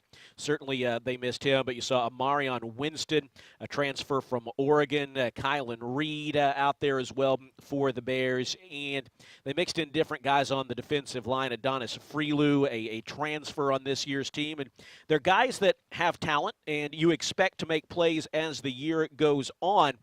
But tonight, they just often were caught either in the wrong place or, when they weren't that, a number of missed tackles. That was an area the Bears are going to want to clean up next week against SMU. And that's the good thing about this. Like we said at the top of the show, against Auburn, now you can look at it two ways. You can say Baylor just lost at home to Auburn, and now you have to go to the road to take on the number 16 team in the nation next Saturday at 11 a.m. It's a challenge, and it's certainly a challenge. But tonight, you measured yourself against the best team you've seen in your first game in a decade and a half, basically, and more so than you might have if you'd played Northwestern State or a team like that, the kind of opponent, Albany, who Baylor played a couple years ago in the opening game, Long Island. You make mistakes, and they don't kill you in those games. So that is the benefit. You make mistakes, you're out of position, you're probably still going to make the play. So if Baylor had played a team like that in the opener, they're probably 1-0 and saying, well, we didn't play our best football, but we got to improve. Well, Baylor did play a good team tonight in the Auburn Tigers, and obviously you don't play your best football. You make mistakes, you get beat on the lines, you give up a special teams touchdown. It's not going to be easy to win, and Baylor did not tonight. But going up against the number 16 team in the nation next week on their home field up in Dallas, you have a better sense of where you are against a team like that. And the hope would be you look at this, and this is a Baylor team whose shortcomings tonight, they're improvable. Now, you want to see that improvement quickly. They're going to look at that film and see why they left so many holes open for Jackson Arnold. They're going to look at the film and see where they got dominated at times on the ground. But there's an opportunity to make that right next week, and it's got to be a challenge. I like what Coach Aranda said in the postgame interview, which we're going to hear a little bit later on here on the fifth quarter show. He said late that Keaton Thomas actually broke the huddle after the game, and he said these are the times they're going to define us as a football team. We're going to see what we're made of, how we respond next week. So that's also already what they're thinking of. How are they going to respond next week? Baylor at times seemed on their heels, but they can be the aggressors next week on the road. And, we talk about anytime there's a loss, it's the negatives that stand out, but there were positives as well. Baylor actually outgained Auburn 483 yards to 415. The television broadcast says that this is the most yards that Auburn has allowed through the air, 419 of them, most yards they've allowed through the air in almost 4 years. And Sawyer Robertson, again, I would argue probably wasn't even his sharpest all the way, and perhaps maybe there was some miscommunication with officials, and yet 27 of 48 passing, 419 yards, 3 touchdowns, no interceptions. Neither team turned the ball over, which was kind of a surprise in a opening game like this, but neither team turned the ball over. That was a positive. The receivers were certainly a positive, and I think the team has shown a lot of resiliency under Coach Aranda these last couple of years, and they showed it tonight. They kept fighting. Obviously, the game was never out of reach. Auburn never led by more than 14, which was the final score in this one, 38-24. Baylor kept on fighting, had a chance to cut it to 1 score late. Would have been a desperate situation to try to get the ball back and find a way to tie it, but they were unable to do so. And the final score this evening, 38-24. Auburn gets the win. The Bears fall to 0-1. They see their 6-game regular season winning streak snapped here in the opener tonight. This is the first edition of the fifth quarter show. I'm Derek Smith. Glad to have you with us. Later on in the program, we're going to talk impact. What players had the biggest impact on today's game? What players need to have a bigger impact next week, or what players or position groups? We're going to hear Coach Aranda's post-game interview with John Morris and Nick Florence a little bit later on. We're also going to go inside the numbers a little bit further. But coming up next, it's our Green and Gold Rewind segment. We are going to hear the calls. We're going to let the game unfold and hear some of the big plays in this one with the voice of the Bears, John Morris, and Nick Florence, who made his Baylor debut this evening on the radio here on the Baylor Sports Media Network. That is straight ahead. Glad to have you with us here on this Friday night that is rapidly approaching Saturday morning. We'll continue to break this one down after this on the Baylor Sports Media Network. The Toyota Trucks Game Day sale. So we're going to use the same music. That's all right with me. Thank you. That's all right. You need power. Thank you. You need agility. You need a team Derek. ready to win. And Toyota. We're going to use that same music bed, the bum, bum, bum, bum. It's a different one. Use the one that I moved that to the impact segment. Okay. Yep. Just making sure. Yeah, with available bed-mounted power outlets, massive towing capability, and a cabin fit for your crew, Toyota Tundra and Tacoma don't just show up to game day, they dominate it. With big savings during the Toyota Trucks Game Day sales event. But hurry, these deals won't last forever. Toyota is a proud partner of Baylor Athletics. Wear green and haul gold in a new Tundra or Tacoma, built to take you wherever the road leads on game day and beyond.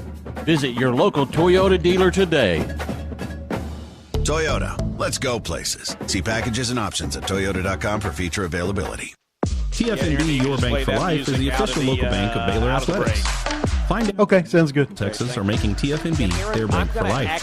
Sign up for our Edge checking and savings accounts to earn interest or cash back. With 5 convenient locations and an award-winning mobile app, banking has never been easier. TFNB, just so you're aware, I may life. talk through these breaks with you in a couple instances, but don't worry about that right now. Just be aware I might throw a little curveball at you a little later on. Okay.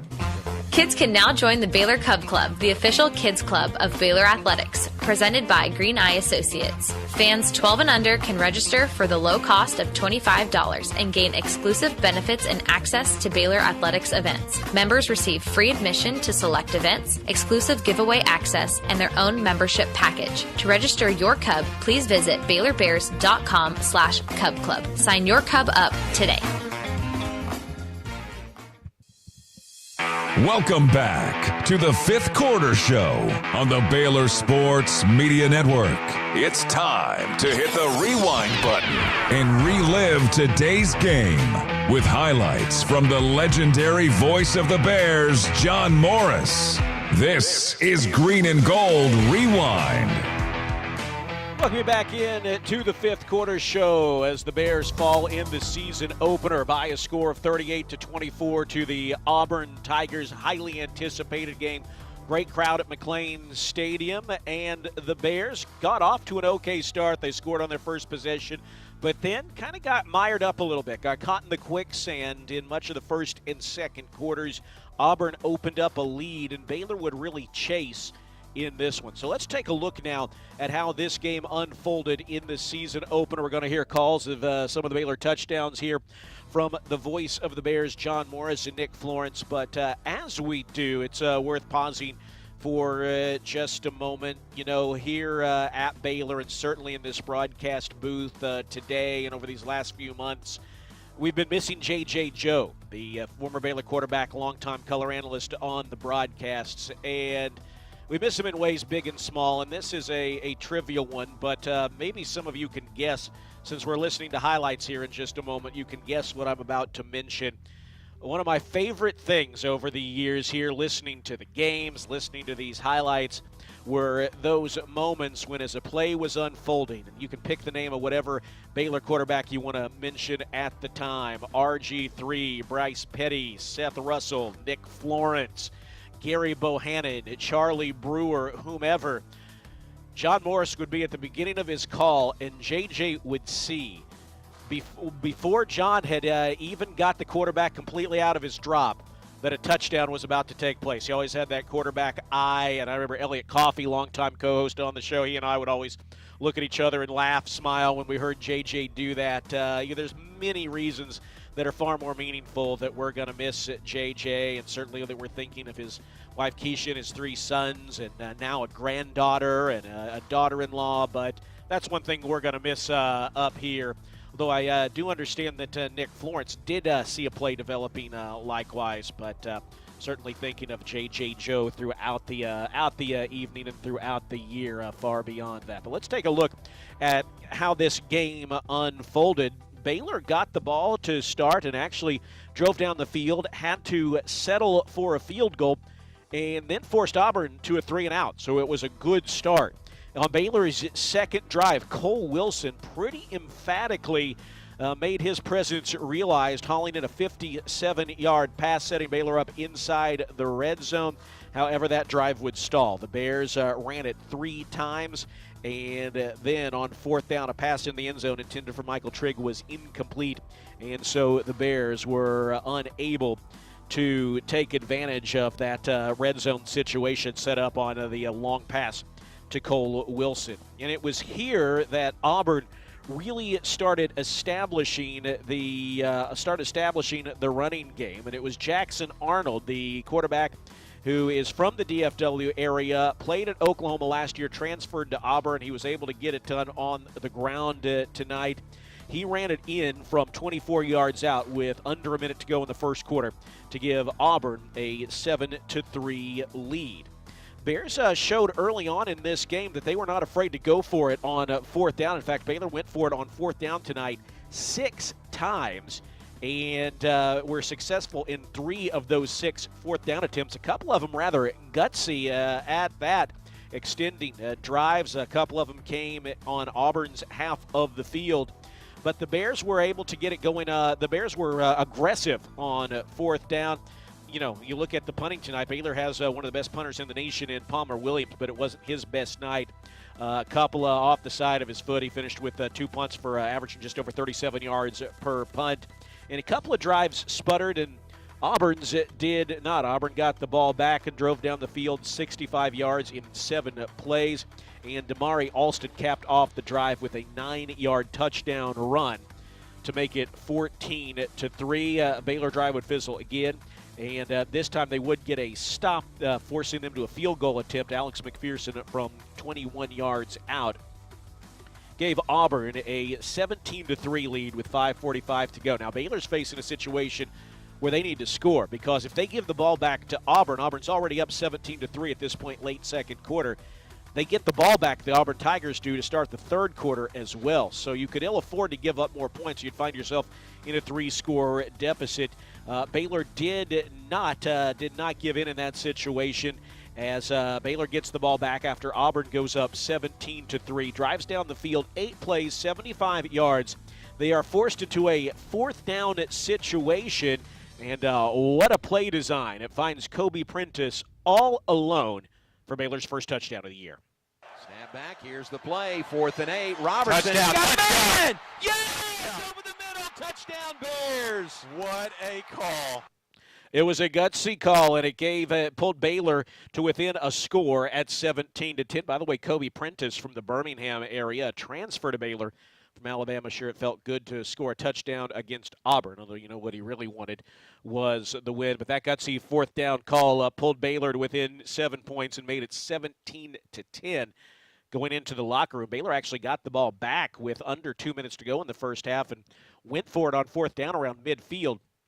They got that first down, but were unable to continue that drive and score. So it is 17-10 going into the locker room. Neither team scores on their first drives of the third quarter. Auburn, though, would pull back to a 2-score lead again. Another good drive, 9 plays, 71 yards, 4 minutes and 12 seconds. Again, this was an Auburn team tonight that had 307 yards on the ground. And they finished this drive with a 2-yard run from Jeremiah Cobb that made it 24-10. Baylor needed a gutsy touchdown drive. They would get one.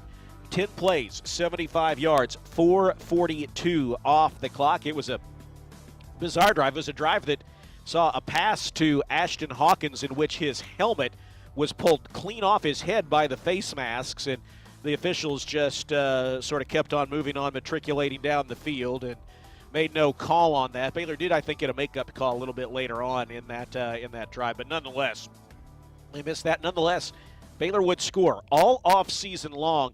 The coaching staff has praised Caden Knighton. Caden Knighton is a freshman from Pauls Valley, Oklahoma, and we saw him rip off a 17-yard run on his first touch as a Bear.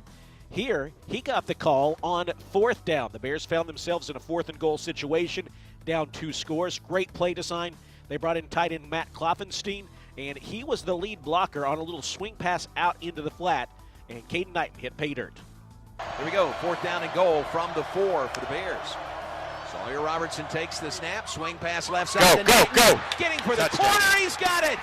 Caden Knighton, his first touchdown as a Baylor Bear, and that one into the left corner of the end zone, pulls Baylor within 8.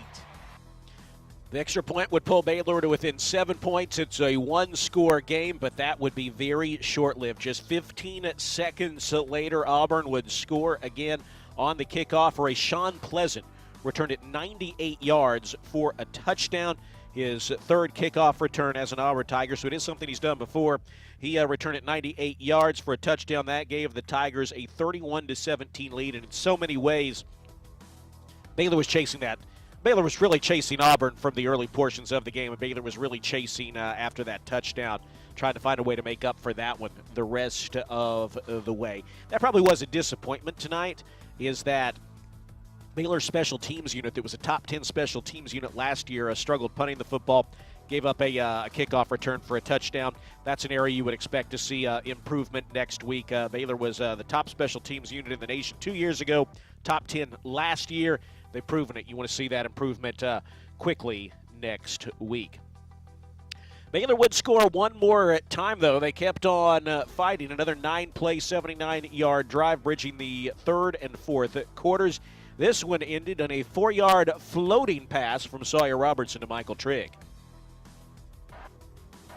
3rd down and 2 it is for the Bears. Ball just inside the 5-yard line. Robertson to the end zone. Touchdown. In the air, it's called touchdown. Michael Trigg on the receiving end. The Bears back in the end zone. Touchdown, Baylor. I think that was Michael Trigg. His touchdown tonight, 7 catches, 99 yards for the big tight end. That pulled Baylor to within 1, but that was as close as Baylor would be able to get. Auburn embarked on a 12-play, 75-yard drive, 7 minutes and 16 seconds off the clock. Jackson Arnold on 4th down ran it in from 27 yards out.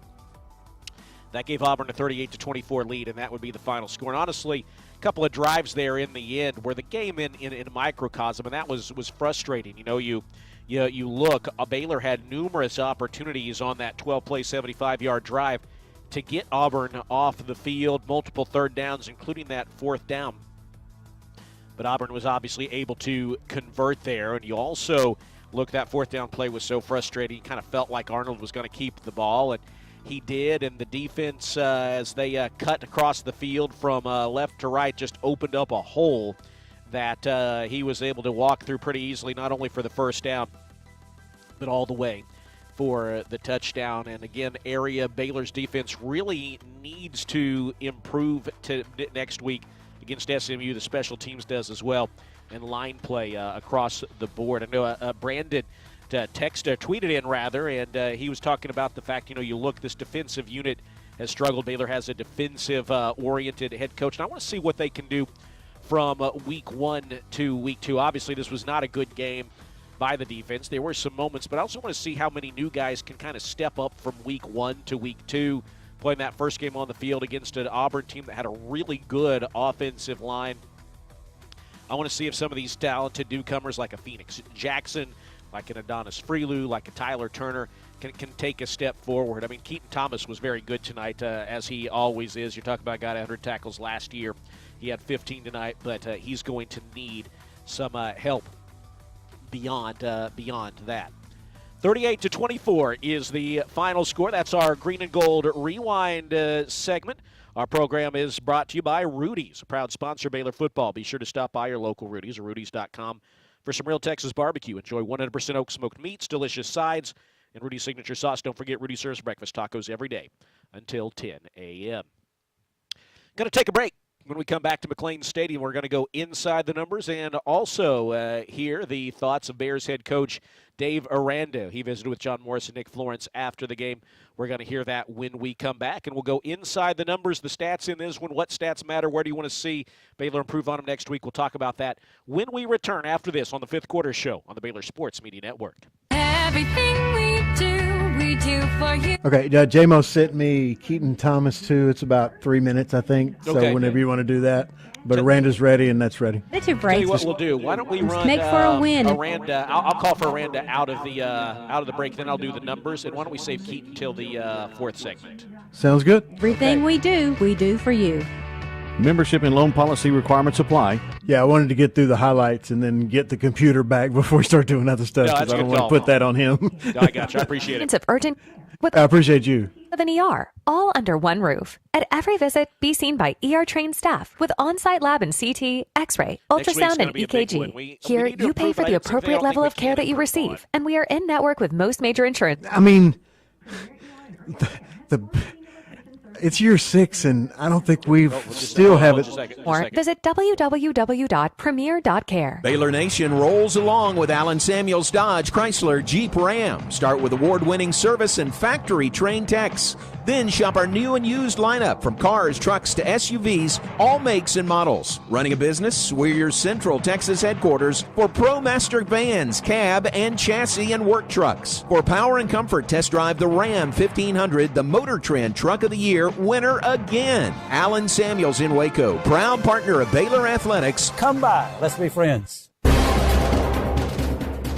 Do you want to earn points while cheering on your favorite Baylor teams? Join Baylor Bold Rewards. Track your attendance on the Baylor Sports app across athletic events and earn points towards prizes and experiences. Download the Baylor Sports app or register online today at BaylorBoldRewards.com and start earning your points today. Yeah, I'll call for this. I'll call for the Aranda interview for next week here, Aaron. Okay.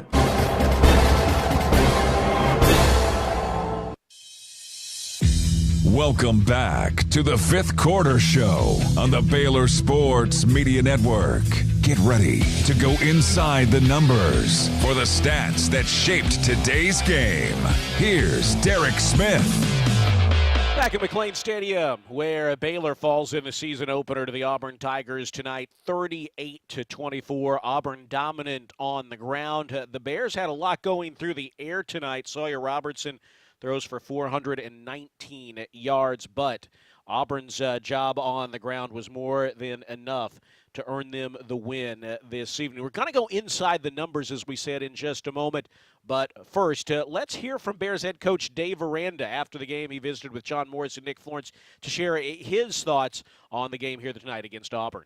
This will be an interesting week, to go back to work. As Nick said, you do get an extra day playing on Friday, and then play Saturday week in Dallas against SMU. Yeah, and if I'm SMU, what I take from tonight, you honestly didn't get a lot of looks from a run game. Oh, hold on. See what Auburn did to stop it, but your schemes are different. Now, Nick, too, if I'm guessing. You're going to have to come back to it. I don't know what he did. I'm sorry. All right, we're going to come back to that in just a moment. We apologize for that. We'll work to get you Coach Aranda's comments here in just a moment. But first, let's go ahead and go inside the numbers. As we said, let's start with some of the good. Baylor was excellent through the air tonight. I say excellent. I don't even know that it was Sawyer Robertson's most efficient game. There were times he looked a little bit out of sync with his wide receivers, some overthrows, but still, 27 of 48, 419 yards, 3 touchdowns, no interceptions in a game in which Auburn's defensive line, who has a potential first-round draft pick in Kedrick Falk, and at times they looked like they were a very good defensive front unit. He was facing a team in Auburn that had a great defensive line, a very good secondary, 2 strengths of the team, and he threw for 419 yards and 3 touchdowns, just 26 yards off of his career high through the air. That was a number that was very good this evening. You start positive, but you look overall, there's some challenging numbers there. Baylor overall 483 yards. That was good, but Auburn 415 yards. And then they also had a kickoff return for a touchdown. Just 108 yards through the air for Auburn, just 64 yards on the ground for the Bears. Baylor averaged 2.7 yards per carry. Auburn averaged 5.9 yards per carry. And I think if I had to pick one number that summarized the game, don't think I'm going out on a limb too much to say that's the number, especially when you factor in that both teams, Auburn ran the ball 52 times. Baylor still ran it 24 despite putting the ball in the air 48 times. But that was really the number of the game. Auburn, 5.9 yards per carry, basically 6. Baylor under 3 yards per carry this evening. Penalties not a huge factor in this game, although Baylor did have a long Bryson Washington run wiped out by a hold. Auburn, 9 penalties, 83 yards. Baylor, 6 for 55. Neither team turned the football over. Coach Aranda's talked about, you look early in the season, teams tend to lose games more than teams win them, if that makes sense. Often games are lost early on by a team who made too many mistakes, as much as they are won by a team that seized the momentum. Baylor did not play their best football tonight. I think you have to give Auburn's lines enough credit to say they went out there and made plays to win the game, but Baylor didn't shoot themselves in the foot when you look at penalties or turnovers. Although, if you look, you think about that drive early on in which Baylor got the long catch from Cole Wilson, although to go inside the 10-yard line. They had 3 straight Bryson Washington runs and an incomplete pass to snuff out that drive. That played like a turnover in a lot of ways, whether you want to talk about that shooting themselves in the foot or just not executing. That was a missed opportunity. It was a missed opportunity the Bears would really chase at times the rest of the way. Baylor ran 3 more plays than Auburn, 72 to 69, but you also look special teams. A number that jumps out is Baylor punted twice, just 37 yards. It was not Palmer Williams' best game. And obviously you don't want to punt too much, but Palmer Williams is a weapon, but he had a game that it's safe to say he can improve on next week. And then Rayshawn Pleasant had the 98-yard kickoff return for the touchdown, and boy, that was huge as well. Baylor had just mounted a 7+ minute drive to pull to within 1 late in the third quarter, and then Auburn covers that score in the matter of just 15 seconds. It looked like Baylor's special teams unit angling over towards the right sideline, or the sideline that was to Pleasant's right. He cut left and really just had a lot of room to run, obviously. 98 yards later, he did just that. Baylor was led in receiving by Cole Wilson, the Texas State transfer, a guy who had over 1,300 yards and 12 touchdowns combined the last 2 years at Texas State. Certainly a positive. Boy, he adjusted. If you want to talk about needing to adjust to a Power 4 game, Power 4 level, he did just that. We've heard the team talk about how fast he is. In fact, he and Adonis Jackson on the defensive side are two guys that these coaches and players have really talked about their speed, and we saw that. Cole Wilson showed tremendous speed in the game tonight, and that catch, 57-yard catch, was impressive. And you also saw a couple of passes to him in the flat where he was able to show some speed. He was outstanding tonight, 8 catches for 137 yards. Then you also look, Michael Trigg, a guy who really could be a matchup weapon for the Bears, the 6'4" tight end. He was a little quiet in the first half, but he picked it up, finished with 7 catches for 99 yards and a touchdown. Ashton Hawkins is one of those guys who I think over and over has kind of a quiet stat line and yet an effective stat line. Tonight, 4 catches for 70 yards. Josh Cameron was held somewhat in check tonight by their strong secondary. It seemed like slowing him down was a point they made. He did finish with 2 catches for 54 yards. Kobe Apprentice in his Baylor debut had 2 catches for 38 yards and a touchdown. Lewis Brown, the 4th transfer from Colorado State, who Coach Aranda said really has a chance to be a guy in this great wide receivers room for the Bears. Somewhat quiet tonight, just 1 catch for 18 yards. Another number to look at is Auburn. Didn't go to the air much. They didn't need to. Just 11 complete passes and 17 attempts by Arnold for 108 yards. No one on the Auburn receiving side had more than 3 catches. No one had more than 26 yards. But they didn't need to throw because they were so effective on the ground. And then their special teams unit was as well. This was a Baylor team that had a top 20 offense last year. And when it was clicking, it really was balanced. Last year in the second half of the season, Baylor rushed for 216 yards on average, 506 yards in the second half total yardage on average. So that means that when Baylor went on their 6-game winning streak, they were at about 290, 300 yards passing and 216 yards rushing on average. So you want to see that balance next week against number 16 SMU. They're going to have to work. They're going to have to work to establish. It's an SMU defense we'll talk about a little more. Lost a number of good players defensively, but has a number of good players coming back as well. Well, the defense will want to improve the job they do in containing the quarterback, whether that is Jackson Arnold for Auburn or whether that is SMU at Kevin Jennings. You want to improve that. The line play is going to need to improve. The running game you're going to look to pick that up as well. Let's hear now from Bears head coach Dave Aranda. As promised, we're sorry for the delay on that, but we have his comments with John Morris and Nick Florence after the game. But we're joined by Baylor head coach. Yeah, he didn't even edit it down, so I'm so mad. Oh well, we'll put a list together. Coach, tough, hard hitting. But I appreciate it. May be more than that. Oh, okay. Yeah, I mean, he didn't have it queued up. He didn't even. That would be one thing. But he didn't have it edited. There was 3 minutes I had to dig through. Oh, I'm sorry. You know what I mean? To find that jumping off point, and he handed me the computer back like it was ready. So that's not going to happen again. I can promise you. Okay, we got that. Oh, I'm so mad. And anyway, this is a good 6 minutes. So. Okay, all right. I thought that Bryson ran hard. I thought, the things that we had seen from Caden early in camp showed up. His ability to bounce. I think after that he started looking for that, and was not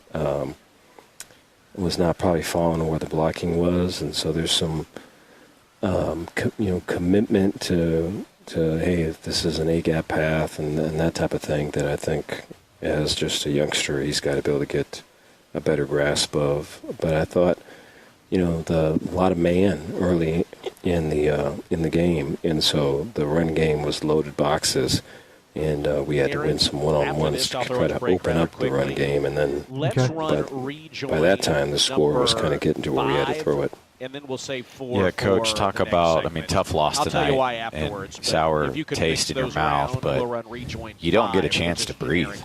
You got to recycle, reload, and then you play a ranked team. And it's a message to the team. I don't think I got a 5th one. have to look really hard. How many do you have? I have 4. I did rejoin one because he only had 4 on here. Can you tell if the next one says impact or if there's a generic one? Oh, no. Yeah, no, that's the closing. Like, hold on. 48, 27, 26. To getting better. Yeah, there's 4 plus the close.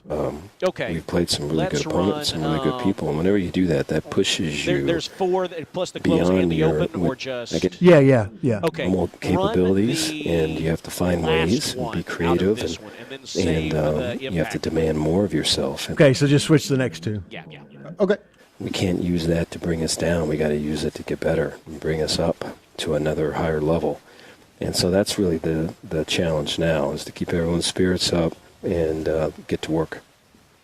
Dave, that kick return for a touchdown, 98-yard return, that was just, it was tough. After y'all driven down and scored, and they punch you right back.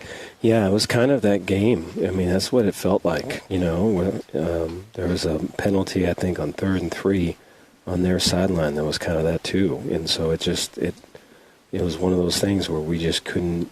We kept getting in our way, and there's a bunch of fight, and there's a bunch of want to. I don't know what to do for that last one. Execution of it, just without a generic one. You know what I mean? On that return for a touchdown, we had a bunch of that are going to make a lot of plays for us, and guys that we believe are playmakers. And okay.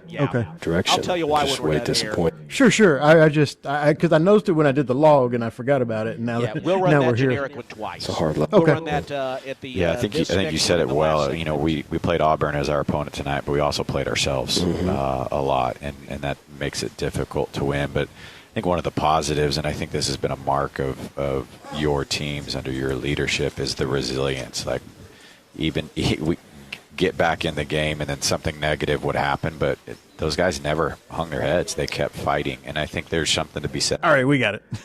Like that, I think we've got great leadership, whether it's Sawyer or KT. About 2 minutes. There's tough words there in the locker room, and KT broke the huddle or the team after I spoke, and he was just saying, "Hey, this is when we find out what we're really about. This is when we start to be a team right here. How are we going to respond?"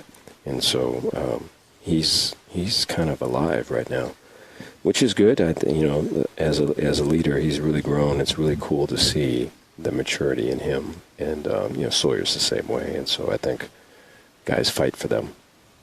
Dave, we got to see some guys tonight in Baylor uniforms for the first time. I mean, you've seen them. Much better than we do, obviously. But Cole Wilson he was just dynamic. Mm-hmm. Yeah, there is multiple plays with him, and there's a couple still that probably should have been like some of these other ones that he had. Whether it was something was called or it wasn't called. But I think his in terms of penalties, but he is a dynamic dude, and I think there's a lot that can come in the return game with him as well, and he's going to be such a weapon for us. I'm excited about what he can bring. I think for some of our younger guys or some of our newer guys, transfers, it took a little bit to kind of click into, hey, let's go. This is a game. We need you to do this, do that, and we need you to do it 100 miles an hour. And Cole was one that was 100 miles an hour right from the get-go, so we're thankful for that. Yeah, really good atmosphere here at McLean Stadium, wasn't it? It was, yeah. That's probably the hardest thing with this loss, and is that you want the fans to be engaged, you want the fans to be there, you want the fans cheering on the team, and so we've got to win some games to get people to come. Hey, you always ask for an opportunity, right? Yeah. Unfortunately, we let this one slip. I think what's great about this is you do get to turn around and you have a huge opportunity in front of you. Yeah. It's not just a easy no-name school type opponent. Like, this is a big game in Dallas on the road against a ranked opponent and CFP playoff team from last year. Yeah, a lot of respect for Coach and for the team that he's assembled, and there's a fair amount of new players that are going to play on that team, and so the talent though is for sure there, and so it's going to be a challenge for us. Some of the run game that we saw with the quarterback tonight, we're surely going to see, next week, and so it gives us a chance to kind of correct our ills. Coach, we appreciate the visit. Thank you very much. Okay, appreciate you. Thank you, guys. That's Bears head coach Dave Aranda's post-game comments with John Morris and Nick Florence after the game here on the Baylor Sports Media Network. You know, they talked about a little bit at the end tonight was a missed opportunity. It's an opportunity to get a big win early, but that's gone. You've got an opportunity to learn from it and apply it next week against obviously a very good SMU team on the road. That's not going to be easy. SMU, a playoff team for a reason last year, bring back a lot of offensive talent, some good guys on the defensive side, and you know they're really going to be loaded for bear up there because they're coming off of their best season in multiple generations, and they're excited. Baylor wants to get them in there and spoil the party next Saturday at 11 a.m., but they've got a lot to work on between now and then certainly some positives. Again, Sawyer Robertson, 400 yards through the air. You had a lot of guys step up. Cole Wilson, who Coach Aranda mentioned, great speed. We'll find out, you know, for the Bears if they can make some steps on defense from game 1 to game 2. Again, often they had 5 or 6 guys who didn't play much last year, seen big minutes against that really good Auburn offensive line, and at times they look like it, but they also have an opportunity to take a step forward next week against SMU. Coach Aranda mentioned after the game Keaton Thomas, a real leader on the defensive unit, not just for his play, but you know, he's just a true leader. He's a guy that the guys on the team listen to. He spoke up, said, how do we respond? He talked about that in the huddle after the game. We're going to take a break, and when we come back here on the fifth quarter show, we'll hear from Keaton Thomas. He visited with Ricky Thompson after the game. We'll hear from Keaton Thomas. We'll look at scores, and then a little later on, our impact segment. Who had the biggest impact on tonight's game? We will break that down a little bit later on. But Keaton Thomas and scores coming up next when we return on the fifth quarter show following a 38-24 Baylor loss tonight as they fall to Auburn in the season opener here on the Baylor Sports Media Network. When life gets complicated, Butts Law Firm is your one-stop for a wide range of legal needs. Whether you need estate planning documents such as a will, trust, or guardianship, or the appointment of a receipt, or business assets management and disposal, consumer protection, family-related legal matters, or various business-related issues, we are your community firm. Whether you're planning for the future, navigating a probate, or managing a business, our experienced team is ready to guide you every step of the way. Trust us to provide the legal support you need. Call today, 406-641-BUTZ. That's 406-641-2889. Or come by the Waxahachie office at 301 South Rogers Street, Suite 202, downtown Waxahachie. Come see the difference having a trusted attorney by your side can make, because at Butts Law Firm, your legal rights are our business.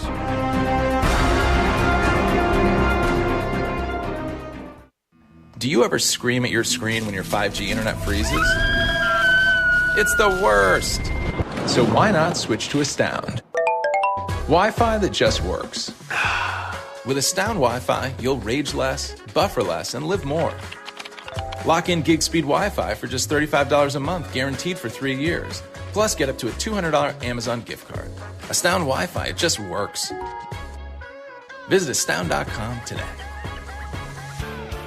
If you need a trailer, Flat Rock Trailers has got you covered. From light-duty single-axle utility trailers to the Big Tex tandem duals. We also carry a full line of enclosed cargo trailers. Need a motorcycle trailer? We've got them. Need a dump trailer? We've got the largest selection in the state. Oilfield trailers? We carry a full line of Big Tex trailers to handle all your needs. Trailer repairs? We repair all makes and models. We'll even rent you a trailer if you need to use one for a day. Flat Rock Trailers, your #1 source for all your trailer needs. Find us at flatrocktrailers.com. Welcome back to the fifth quarter show on the Baylor Sports Media Network. Here's your host, Derek Smith. Back here at McLean Stadium, 38-24 the final tonight. Auburn heads back to Alabama with the victory in the season opener. The Bears fell behind 17-3 in the second quarter and were really chasing those points the rest of the way. They battled. They did so without Jackie Marshall for much of the game, who exited in the first quarter. Gingerly tried not to put any weight on his right leg. Certainly the veteran out there was missed on the defensive line, although Auburn dominant in the running game this evening, over 300 yards. Now, Can't put too much of that on the shoulders of Keaton Thomas. Baylor's linebacker was excellent again tonight. He finished with 15 tackles, 10 of them solo tackles, and Coach Aranda said he spoke up in the post-game huddle after the game and actually broke the huddle, saying, how you're defined is how you respond, and the Bears are going to have to respond next week on the road. Tough environment against number 16 SMU, but it's a great opportunity. Keaton Thomas certainly a guy that his teammates look up to, and he talked with Ricky Thompson after the game. Keaton, tough loss tonight. You guys played hard, got back in the ball game, then had the big kickoff return, went back down by 2 touchdowns, but you guys kept fighting back, got some key stops in there. Just a physical Auburn team, and probably learned a lot tonight. Yeah, it's all about a part of ball. We got to get back, get to the film room, watch our mistakes, and get back to it. I was just telling the guys tonight after the game that nobody should be hanging their heads low. Everybody made a mistake today. Nobody was perfect. That's what football is. You got to get back up. It's always next play mentality, and I'm excited for the rest of the year and excited for next week and get back and grind with the boys. Yeah, I think the season's going to prove that this Auburn team's a pretty good football team. I think they proved that. Their up front offensive and defensive lines were really good, really big. I thought y'all hung in there tough with those guys. Next week, go to SMU, a ranked football team, playoff team, on the road. I expect a big Baylor crowd to be up there. That'd be a good time to get this thing back on track. For sure, yeah. We're excited for the opponent next week. Respect a lot of guys on that team, respect the coaching staff there as well, and just excited to get the opportunity to compete against a ranked team. That's always fun. That's why you play this game at this high of a level. Power 4 conferences, and you get to go to the ACC's home and see what they're about. So we're excited about that. Yeah, that's right. Win that one up there, come back, beat Sanford. And then you've got Arizona State at home, which would be the first conference game. You click off those 3 in a row, and this Auburn loss is in the rearview mirror. For sure. We just have to take it day by day. We can't look too far forward, but just now game plan for SMU and get ready to compete against those boys. Yeah, and I know as the season goes and injuries come along, I've had a couple of those. Jackie Marshall, of course, got an ankle today, but it's always next man up, and injuries are part of this game, so you just got to step up and keep playing. Yeah, 100%. It's always next man up. Everybody's got to be prepared. You got to make sure you're studying. You need to know what's going on at all times. I make sure to communicate to the guys. Always be prepared. You never know what's going to happen. Nothing's guaranteed, and that's just how this game works. Love it or hate it, that's a part of the game. And so next week we're gonna make sure everybody's on that same mindset and mentality. Yeah, that's right. You think about it. You hate to hear it, but in a way, you guys did beat yourselves in some areas tonight, which really should make you feel better that you just didn't go out and get beat. You made some mistakes, and without those mistakes, this is a different ball game.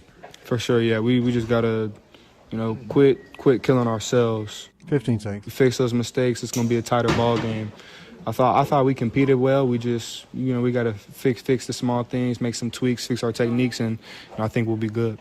That's good. Well, good luck next week. Look forward to seeing you guys beat SMU. Yes, sir. Thank you so much. That is Keaton Thomas with Ricky Thompson. His thoughts after the game. Thomas finished tonight with a game-high 15 tackles and commented to the team after the game that how they respond is really going to go a long way towards determining things next week, which is obvious. Obviously that's what you got to do. You got to respond, but also it means something when the player says that, when you've got a leader like him who talks about that in the huddle immediately after the game. Again, we'll talk about Keaton Thomas. We'll look at the big players in this game coming up in our Impact segment in just a moment. But before we do, let's take a look at other scores. It was actually a busy Friday Night Lights kind of evening in the Big 12. Baylor and Auburn not the only game taking place. Kansas defeated Wagner 46-7. They opened up that really nice new stadium, David Booth Stadium, Memorial Stadium in Lawrence. And they defeated Wagner from Staten Island 46-7 this evening. Colorado playing its first game without Shedeur Sanders, lost to Georgia Tech in Boulder, 27-20 the final in that one. So 3 games this evening, that coming on the heels of a busy Thursday night. Four Big 12 teams in action yesterday evening. It was Cincinnati playing at Arrowhead Stadium in front of its alum Travis Kelce, who he may have made some news this week. but it was Cincinnati falling to Nebraska 20-17. Houston shut out Stephen F. Austin 27-0. Oklahoma State got off to a winning start, a 27-7 win over UT Martin, and UCF really struggled, but they held on for a 17-10 win over at Jacksonville State in Scott Frost's first game back at the helm of the Knights. Tomorrow, you look at who Baylor played tonight. Baylor played the Auburn Tigers, and there's a few Big 12 teams that are playing a Power 4 team right off the bat. Cincinnati did in Nebraska, Colorado did in Georgia Tech. Tomorrow night at 10 o'clock, also a game on Fox, Utah travels to Los Angeles to take on UCLA of the Big Ten. No one else challenged themselves in such a way in the Big 12. You look tomorrow, 1 o'clock game, West Virginia hosts Robert Morris. 2:30, 22nd ranked Iowa State hosts South Dakota. 17th ranked Kansas State at 6 o'clock tomorrow plays North Dakota. Texas Tech, number 23 in the nation, takes on Arkansas Pine Bluff in Lubbock at 6:30. BYU at 7 o'clock hosts Portland State. 11th ranked Arizona State hosts Northern Arizona at 9. And then the Arizona Wildcats in Tucson will welcome Hawaii tomorrow night at 9:30. Those are the Big 12 scores and or scheduled games over the course of this first full week of action in the conference. And we'll be looking forward next week, of course, to Baylor and SMU. That is taking place at 11 a.m. from a night game tonight to an early game next Saturday in Dallas. We'll finish up the show here in a little bit by talking about that game a little bit more. But coming up next is our impact segment. Who had the biggest impact on today's game? Who do you want to see have a bigger impact next week? We'll talk about that when we come back after this. You're listening to the Fifth Quarter Show here on the Baylor Sports Media Network. Premier ER and Urgent Care has all the convenience of I'll be right back. All right, you can with run all that the expertise for of an the ER, one right all before under one this roof. one, At every out of visit, this be break. seen by ER-trained staff with on-site lab and CT, X-ray, ultrasound, and EKG. Yeah. Okay, gotcha. I'll be right back. Appropriate level of care that you receive, and we are in network with most major insurance providers. Premier ER and Urgent Care has 4 convenient locations serving Texas: San Marcos, Temple, Waco, and Woodway. To learn more, visit www.premier.care. TFNB Your Bank for Life is the official local bank of Baylor Athletics. Find out why more Central Texas are making TFNB their bank for life. Sign up for our Edge checking and savings accounts to earn interest or cash back. With 5 convenient locations and an award-winning mobile app, banking has never been easier. TFNB Your Bank for Life. Member FDIC.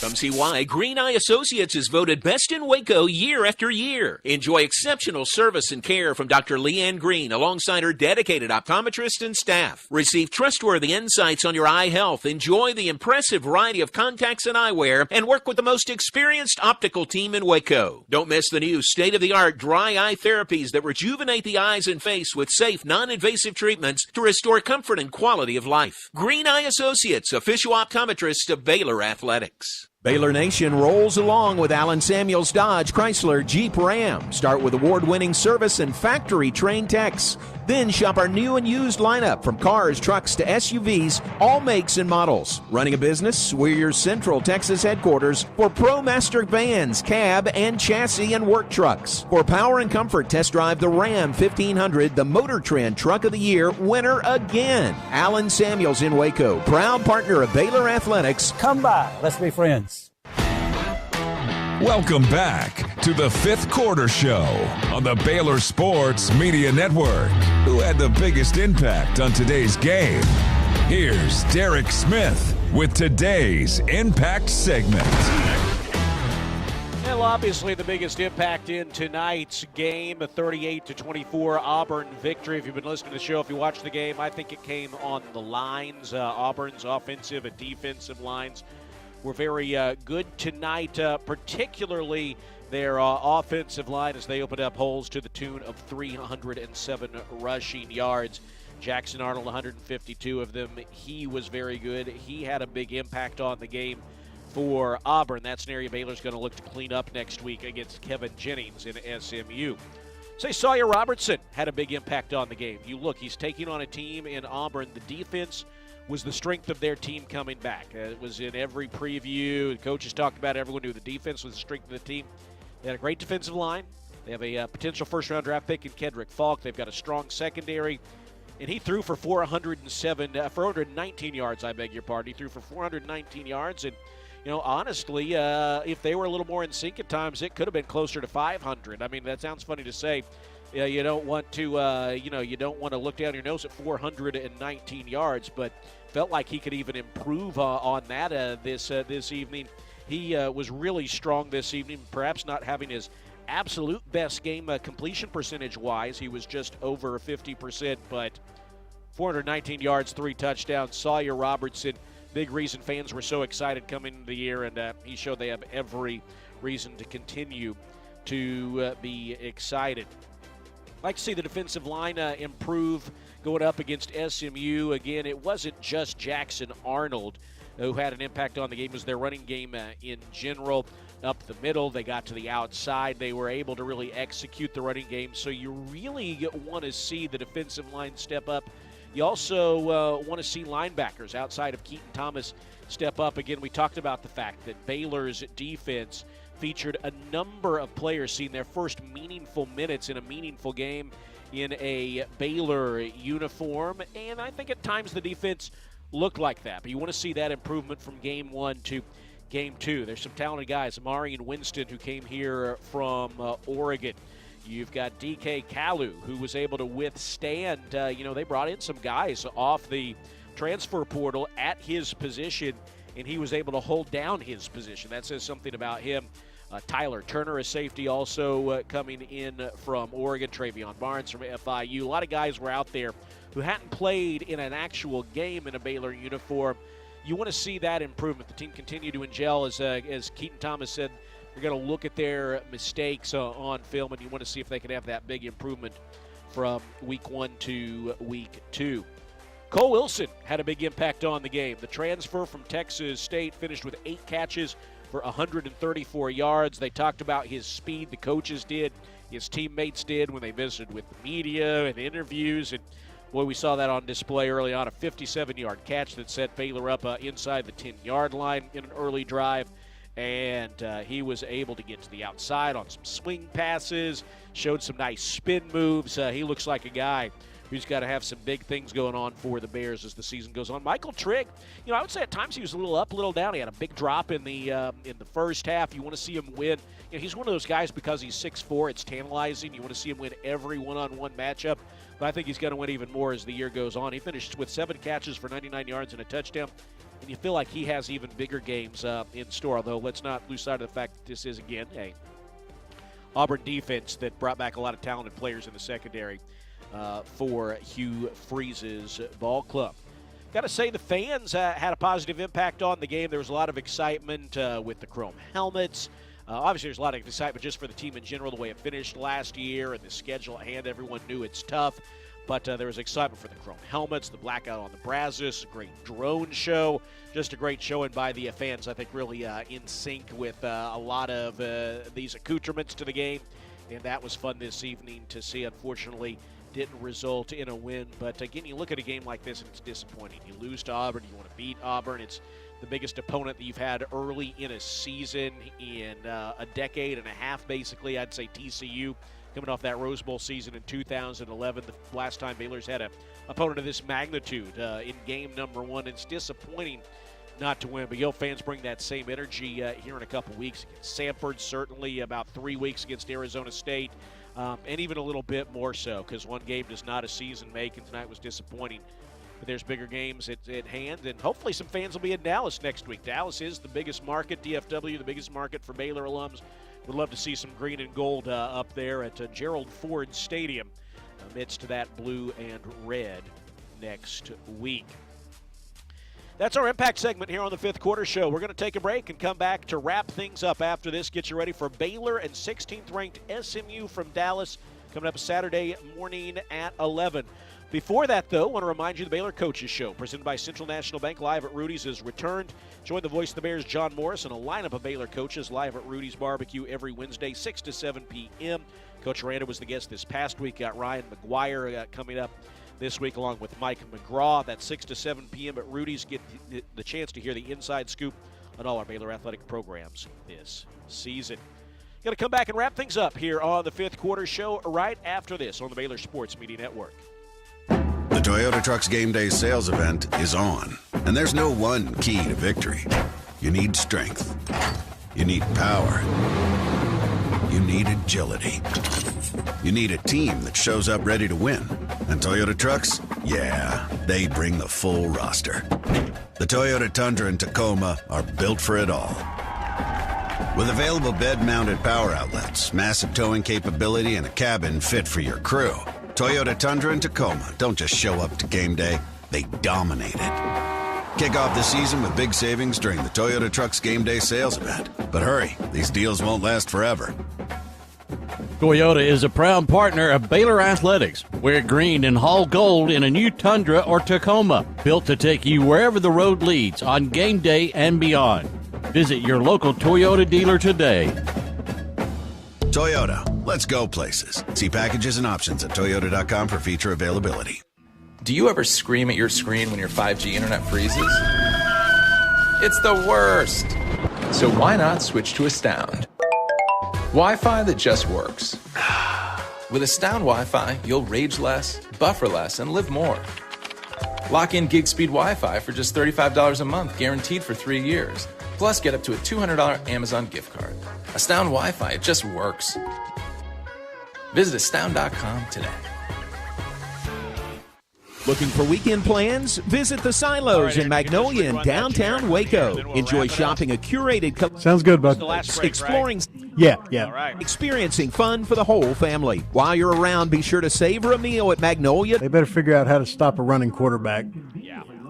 I mean, that's the Silos. There you'll find a full menu of dish. That's been his Achilles heel for 6 years, like. See, hopefully, we got to next But this one you got a scheme for, that's a little different. Back Here we go. to the fifth quarter show on the Baylor Sports Media Network. Here's your host, Derek Smith. Winding down here at McLean Stadium on what is now a Saturday morning. Following Baylor's season opening loss to Auburn 38-24. Auburn dominant on the ground. That was enough to overcome over 400 yards, nearly 500 yards of total offense, 419 through the air from Sawyer Robertson en route to a 38-24 game that goes the way of the Auburn Tigers. Next up for the Bears, well, it obviously doesn't get any easier. Number 16, SMU on their home turf. In Dallas, this is a team that we're right down to the wire in the college football playoff last year, following 33-30 to Clemson. Following after they fell 33-30 to Clemson in the ACC championship game, then they go on make the college football playoff where they lose to Penn State. They had an impressive year last year. They're certainly excited up there in Dallas, and Baylor's going to be facing a good environment on the road there. But hopefully some Baylor fans make it out there. As we said, the Baylor family generally shows up pretty well in the DFW area, and we would love to see people there next week. Now, obviously tonight's game was disappointing. You missed an opportunity to get a big win right off the bat in the season. Now, the good thing is, even though you lose, you have an opportunity to learn from it, and you got to apply it pretty quickly to SMU. You hope that what Baylor learned tonight is going to benefit them in that game more than it would have if they had played, say, an FCS team or just a team that is not the caliber of Auburn. And time's going to tell, right? At times, you look at the running game, Baylor got dominated. You also look through the air, though. Baylor was awfully good. I think time's going to tell as they look at the film. What are the things they can clean up from this game? I mean, Jackson Arnold, 154 yards, a running quarterback. Baylor's going to have to find a way to slow that down. Kevin Jennings is an excellent passer. He also can run a little bit, but, they see the film, and they're going to try to exploit what they saw here next week against the Bears. You can look at this two ways. Baylor is facing a first two games that have them, really one of the toughest schedules in the nation. In fact, On3 Sports has said it's the toughest non-conference schedule in the nation. So you can get disheartened and say, well, we just lost at home, and next week we play a team that's ranked even higher on the road. Or you can take a look at this and say through two games, you always wanted to go up there on the road. You wanted to win at home. You always want to win at home. And I think most people probably thought, well, if you're going to split, you win at home and lose on the road. That's not the way the team thinks. The team's thinking, hey, let's find a way to go 1-0 twice. Well, now they're just going to try to go 1-0 next week in Dallas. It's going to be interesting to see what the week looks like, because this is a very different week one than any of these guys have ever played in, than any of these coaches have coached in, at least in a Baylor uniform, because you just measured yourself against a very good Auburn team that hit the transfer portal hard. They had a highly rated quarterback. They had a great offensive and defensive line and secondary. And so you get a chance to see where you measure up right off the bat, and you get to see where you improve a lot. So if the biggest improvement generally comes from game 1 to game 2, could you multiply that by what you learned having played a team like Auburn early? You might be wondering, when was the last time Baylor was in a situation like that? When was the last time that we played 2 Power 4 teams to start the year?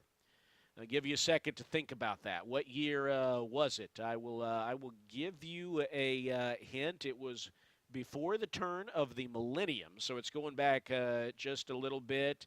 It's going all the way back to the year 1998. Baylor played Oregon State and lost at Oregon State to open the season, then came back home and faced number 20 North Carolina State.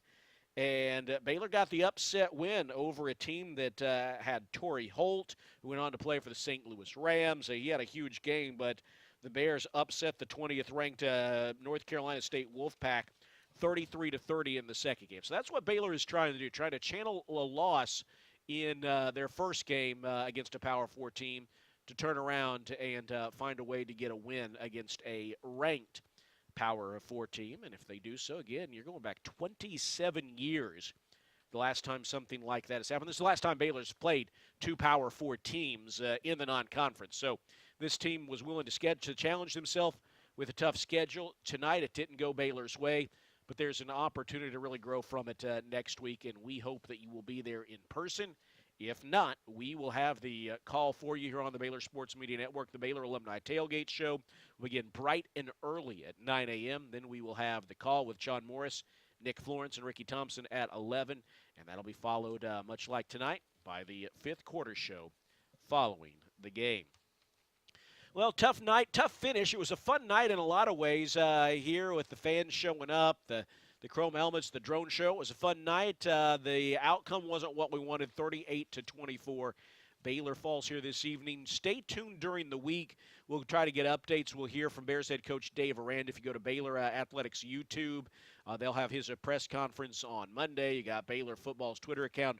I know people will be asking about Jackie Marshall. Is he going to be available next week? Carl Williams, is he going to be able to play? Those will be 2 big defensive guys to get back.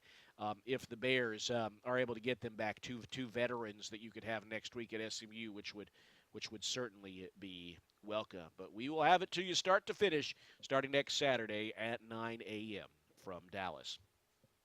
That's going to wrap things up here now on this Saturday morning. The 2025 season is underway. The Bears are going to try to find a way to get it done on the road next Saturday.